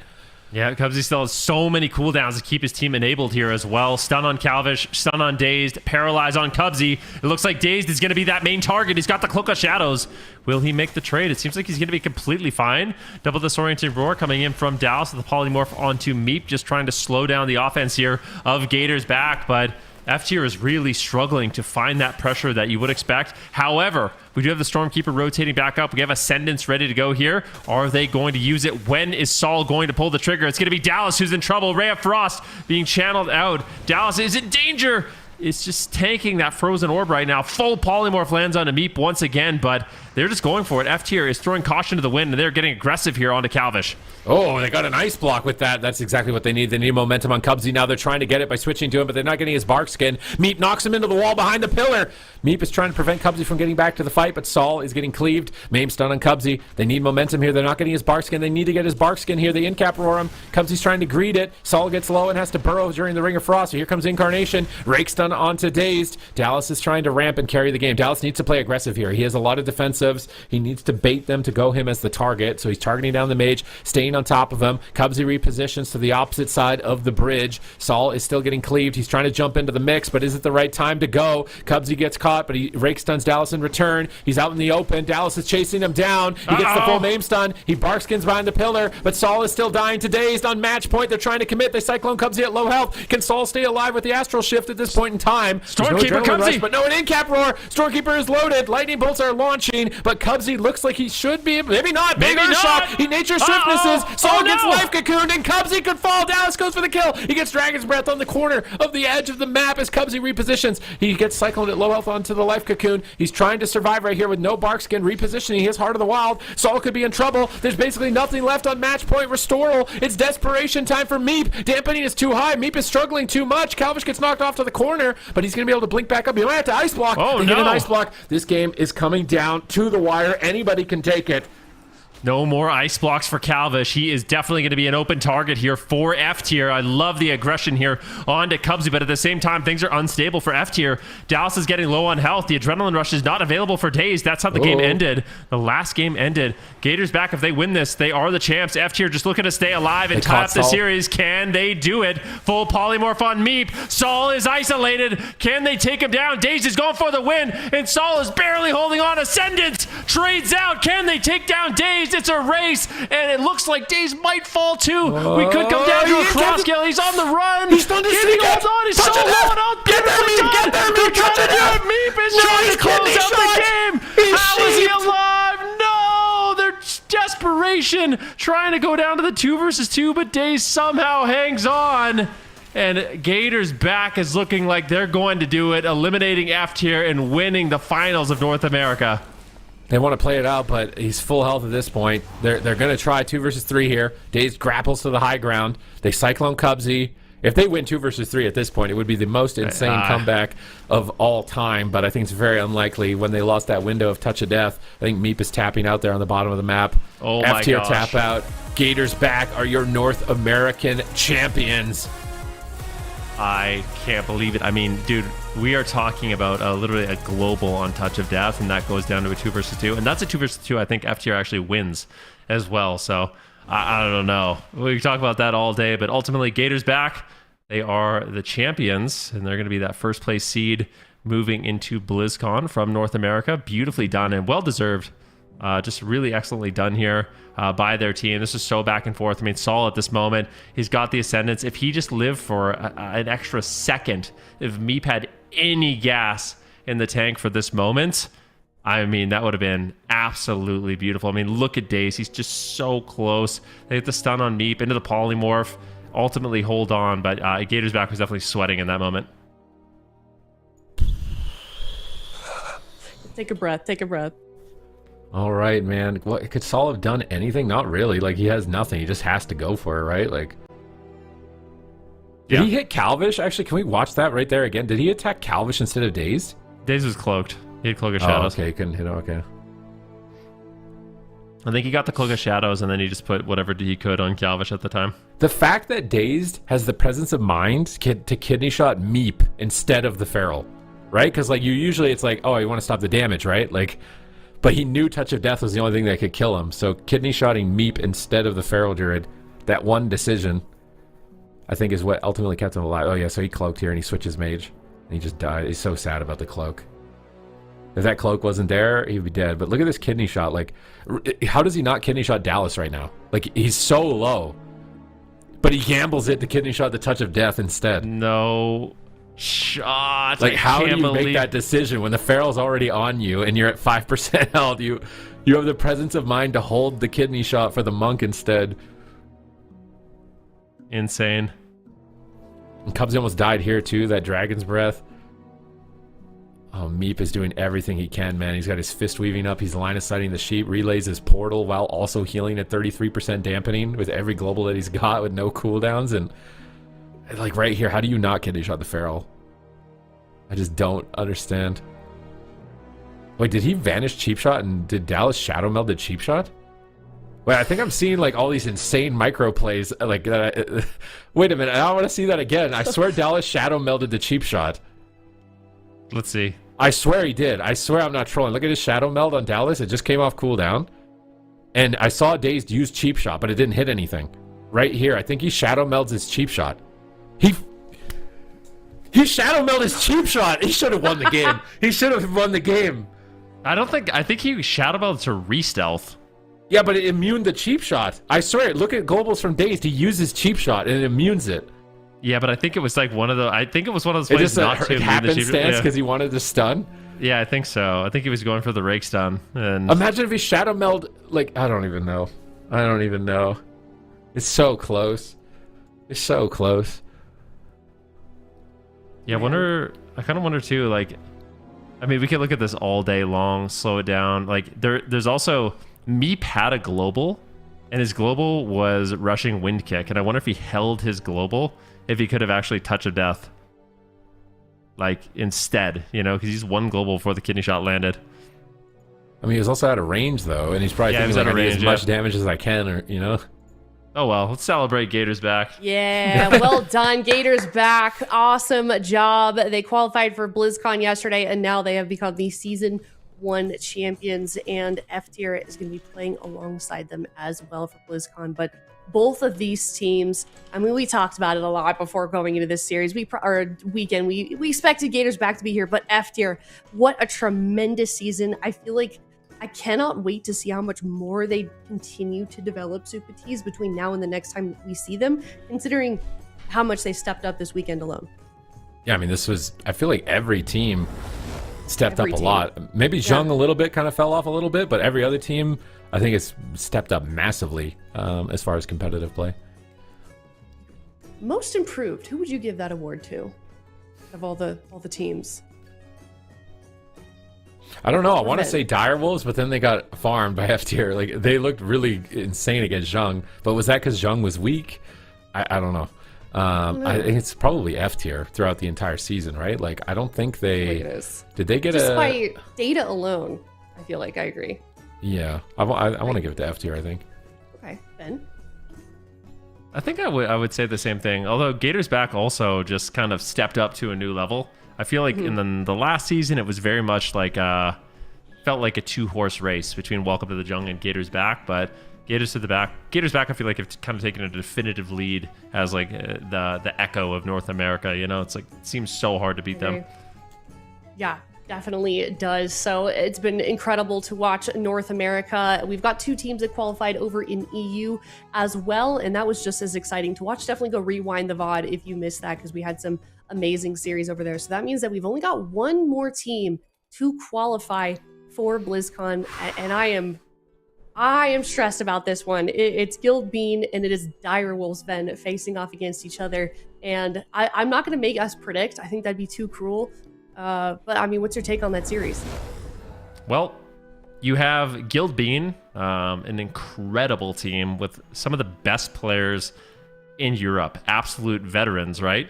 But you could say the exact same thing about Direwolves. Yeah. One of the best teams. Yeah, you know, packed with some of the best players that North America has to offer. So these teams have been competing for a very long time. I'm sure that they played against each other in the past on, at LAN tournaments. They're all veterans. Pressure is going to be absolutely high because I know both teams really want to make it to BlizzCon, but it's going to be tough, right? Like, I don't know who's going to come out ahead on this one, especially with what Direwolves showed for today, like how much I feel like they've improved and kind of locked in. If they have that level of performance against Guild Bean, I definitely think they can win that series, but it is not going to be easy. You're playing against Morrow, Zeepai, Lontar, Blizzo. Like, it's an absolute insane team. Most definitely insane. So if you want to watch that, that's going to be after MDI on Friday. But that being said, I think we do have WizK joining us for an interview. Can you hear me? Hello? Yeah. You hear me? Hello. I can. How are you feeling? Great. That's amazing. I would hope you feel great. You guys qualified for BlizzCon yesterday. You guys won the cup today. You've also kind of got like a mix of people that have competed at BlizzCon and haven't been there. What are kind of the reactions amongst your teammates? Everyone was super excited that we qualified yesterday. I think we were all pretty stressed out until yesterday about the qualification because no one wants to be in the cross-region tourney. But Right. We still wanted to win today. And then obviously we showed up and played well and got it done. And everyone's just really happy. Yeah. Sorry. What was there a most difficult part of this weekend, a most difficult series that you were most stressed about? Probably this last one. Especially that last game when they almost cross-killed and Days at like 1%. We were all freaking out. Everybody was screaming. Yeah. That's amazing. I'm kind of curious about, like, what are your thoughts? Obviously, we were all pretty sad when, we heard that you would no longer be on the move. Is there anything that you'd like to say to your former teammates that you played with now that you've qualified for BlizzCon? Any word to them? Just that I love them and I appreciate them for competing with me for so many years. I miss them too. And, yeah, I guess that's all I got. That's fine. Absolutely. I mean, you've obviously found an incredible roster. I know that we've asked you this before, but for people that maybe haven't heard, how did your roster come to be? When did you guys start feeling like this could really take us all the way? This could really get us to BlizzCon? Trying to remember the timeline. So I guess before the previous season, me and Daze were just hanging out a lot, and I had kind of decided that I was going to retire and just be done competing after Peekaboo didn't want to play anymore. Mm-hmm. And he convinced me. He was like, let's just run it back one more time. Like, it'll be fun. And I was like, all right, I guess.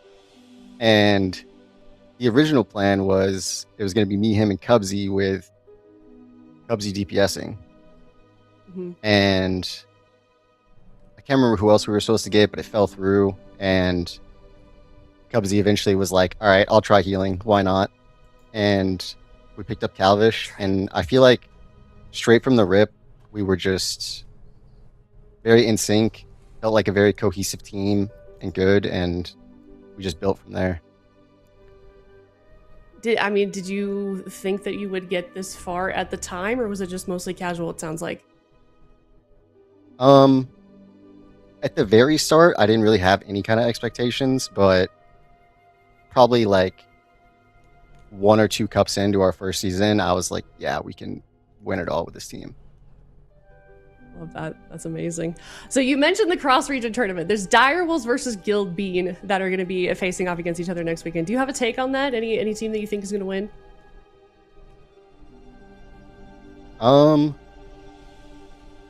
Honestly, don't know. I feel like Direwolves, I haven't seen them like, practicing much or anything like that, but they really showed up today. I feel like played like just absolutely insane. I know they didn't make it all the way through, obviously, but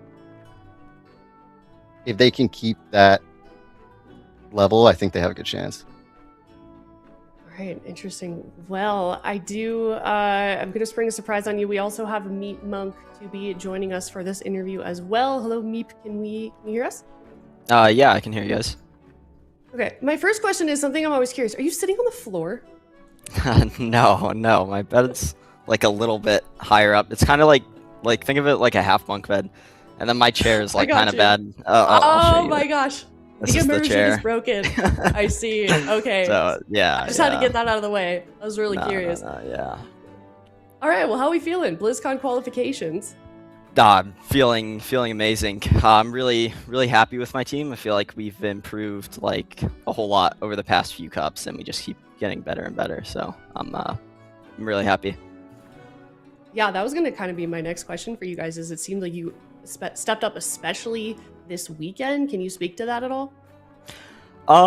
Yeah, I mean, we've been practicing a lot. We've been wargaming WizK's team pretty much like almost every night from like a week up to the tournament.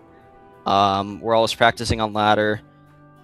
We take it like very seriously, like playing, and I think like going into this series we played it a lot better than we were anticipating. So it was good to get 2 games, and a couple of those could have potentially been maybe more. Amazing. Yeah, I owe both of you guys apologies for predicting against you guys. That's all sure. good. WizK, do you have any word for Meep Monk's team heading into BlizzCon? I was like so surprised at how well you guys did, especially in the Welcome to the Jung. I did not expect that at all, but I don't know, you guys completely goated out this tournament. It was sick. Thank you. Love that. Meep Monk, anything for you, for WizK? Yeah, he played, like, honestly, I feel like WizK and Laros, they play like at the same level, they're really just like both doing their best, great players, yeah. So Amazing. Well, congratulations to you both. I'm really excited to see you both play at BlizzCon. Meep Monk, I'll start with you. Any final shout outs before we let you go? I'm going live on Twitch, so yeah, I'll see you guys there, talk about the games, stuff like that. So there it is. yeah, that's all I've got. All right, WizK, anything from you? Shout out my teammates. I'm sure Calvish will go live too. He might already be live. I don't even know. There you go. That's all I got. All right. Thank you so much. Congratulations to both of you, and we will see you at the BlizzCon. All right. All right, thanks. Bye. Congrats to those guys. Congrats to all of the teams that have locked in their spot for BlizzCon. 4 teams, and that is not the only team that we're still going to be. Bye. Congrats to those guys. Congrats to all of the teams that have locked in their spot for BlizzCon. 4 teams, and that is not the only team that we're still going to be getting into BlizzCon. Of course, we have the cross-region team, and then we have the Chinese team. We do, and I am really looking forward to tomorrow. I'm going to spend some time in my stream, twitch.tv/Vinruki, to watch these finals. So I'm very excited to check it out. I don't know much about these teams, but I know one thing, and that is not to underestimate some of these teams. You know, my mind goes back to 2011 BlizzCon, where the Korean team kind of came out of nowhere with a composition no one thought was good and ended up winning the entire thing. JUNG, you know, so it's going to be interesting to see what compositions they run, because stylistically, a lot of the time, these regions, they just play different compositions, and you can think, oh, that would never work, you know, in our region, but sometimes there's just 1 or 2 things that they do differently that completely change up the matchup. So super excited for it. Yeah, you're going to be streaming it, and Supatees are going to be streaming it as well, right? Yeah, I'll probably be coming on a little bit later than Ven. Ven's on in on the morning, but I want to review and see some of those moments, probably do some live commentary too, some of the final matches, and just check out what's coming out from China, because we haven't seen, you know, China's arena scene in so long at this point. Yes. So I'm very curious to see. I always remember Pen and Paper coming to BlizzCon with their Feral Druid Enhancement Shaman comp, and everyone was like, what is that? And they took some notable teams out in the competition live at BlizzCon with it. So much like Ven was saying, I'm very excited to see what they've got in store for us. I'm so excited. Also, if you, I was poking through the VOD a little bit. Make sure you listen to the casters when you can. They get so hyped. I don't know what they're saying, but I'm so excited when the gates are opening. It's really true. The casters that they've got for that series or the tournament this weekend are incredible. But yeah, definitely looking forward to seeing how the finals for them went, and then which team ends up making it to BlizzCon to join the rest of us. And one last thing before we go. We're going to look at the predictions leaderboard. Oh, sweet. Don't do it. Come on. I dropped the ball. Today didn't Roll go my the way. clip. Yes! Hey! I'm worse than a coin, man. Oh, no. I wow. mean, that was like your goal, wasn't it? To be like the opposite? It kind of was yesterday, but today I wasn't. Today I was trying, so now I appreciate the honesty about that. Today I just yesterday I was trying to lose, but today I was trying to win. I need this. We need to screenshot this and remember this, because Zico's on top. He is not afraid to let everyone know, you know. So right. This needs to be a humbling experience. I'm just happy getting second. I feel like usually I'm down there with You had the most perfects too. I don't know how that happened. Usually I have the least, because I usually always throw in like one game, even if I think it's going to be 3-0, because it feels mean.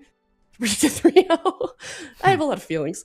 All right, well, congratulations, Ven, and congratulations, chat. Also, well done. But that is not the end of WoW Esports. We've got MDI coming up this weekend, as well as the cross-region tournament on Friday. So definitely be tuning in for that. $800,000 between now and the end of BlizzCon will be given out in the name of WoW Esports. So if you're excited for that, so are we. And with that, thank you everyone so much. It's been a tremendous season. I'm so excited for BlizzCon. Then, Supatees, one last thing you'd like to say before we go? I mean, we'll see you next week. We got one more team to qualify. Yeah, okay. I think that's an insane series, by the way. Sea-Doo versus Morrow, like that could easily have been like a BlizzCon final. So seeing that as like a last-minute qualifier, if you haven't written it down in your calendar because you're expecting MDI next week, it's like, also remember after MDI on Friday, there's going to be that insane series, and it might be Sea-Doo's last tournament. Maybe it's Morrow's last tournament. I don't know if he loses. Like, who's going to win? Who's going to lose? Who's going to retire? These guys are old. Absolutely. Ven, anything from you? I'm excited to check out the Chinese region tomorrow on my stream, and also just a big shout out to everyone who watched, all the players, all my amazing co-casters, everyone behind the scenes. It was an excellent finals today. I had a lot of fun. Yeah, Yeah, true. Hearts in the chat for everyone that you don't see. Production, mods, observers, so many people that make this happen. So thank you everyone so much, and we will see you later. Bye-bye.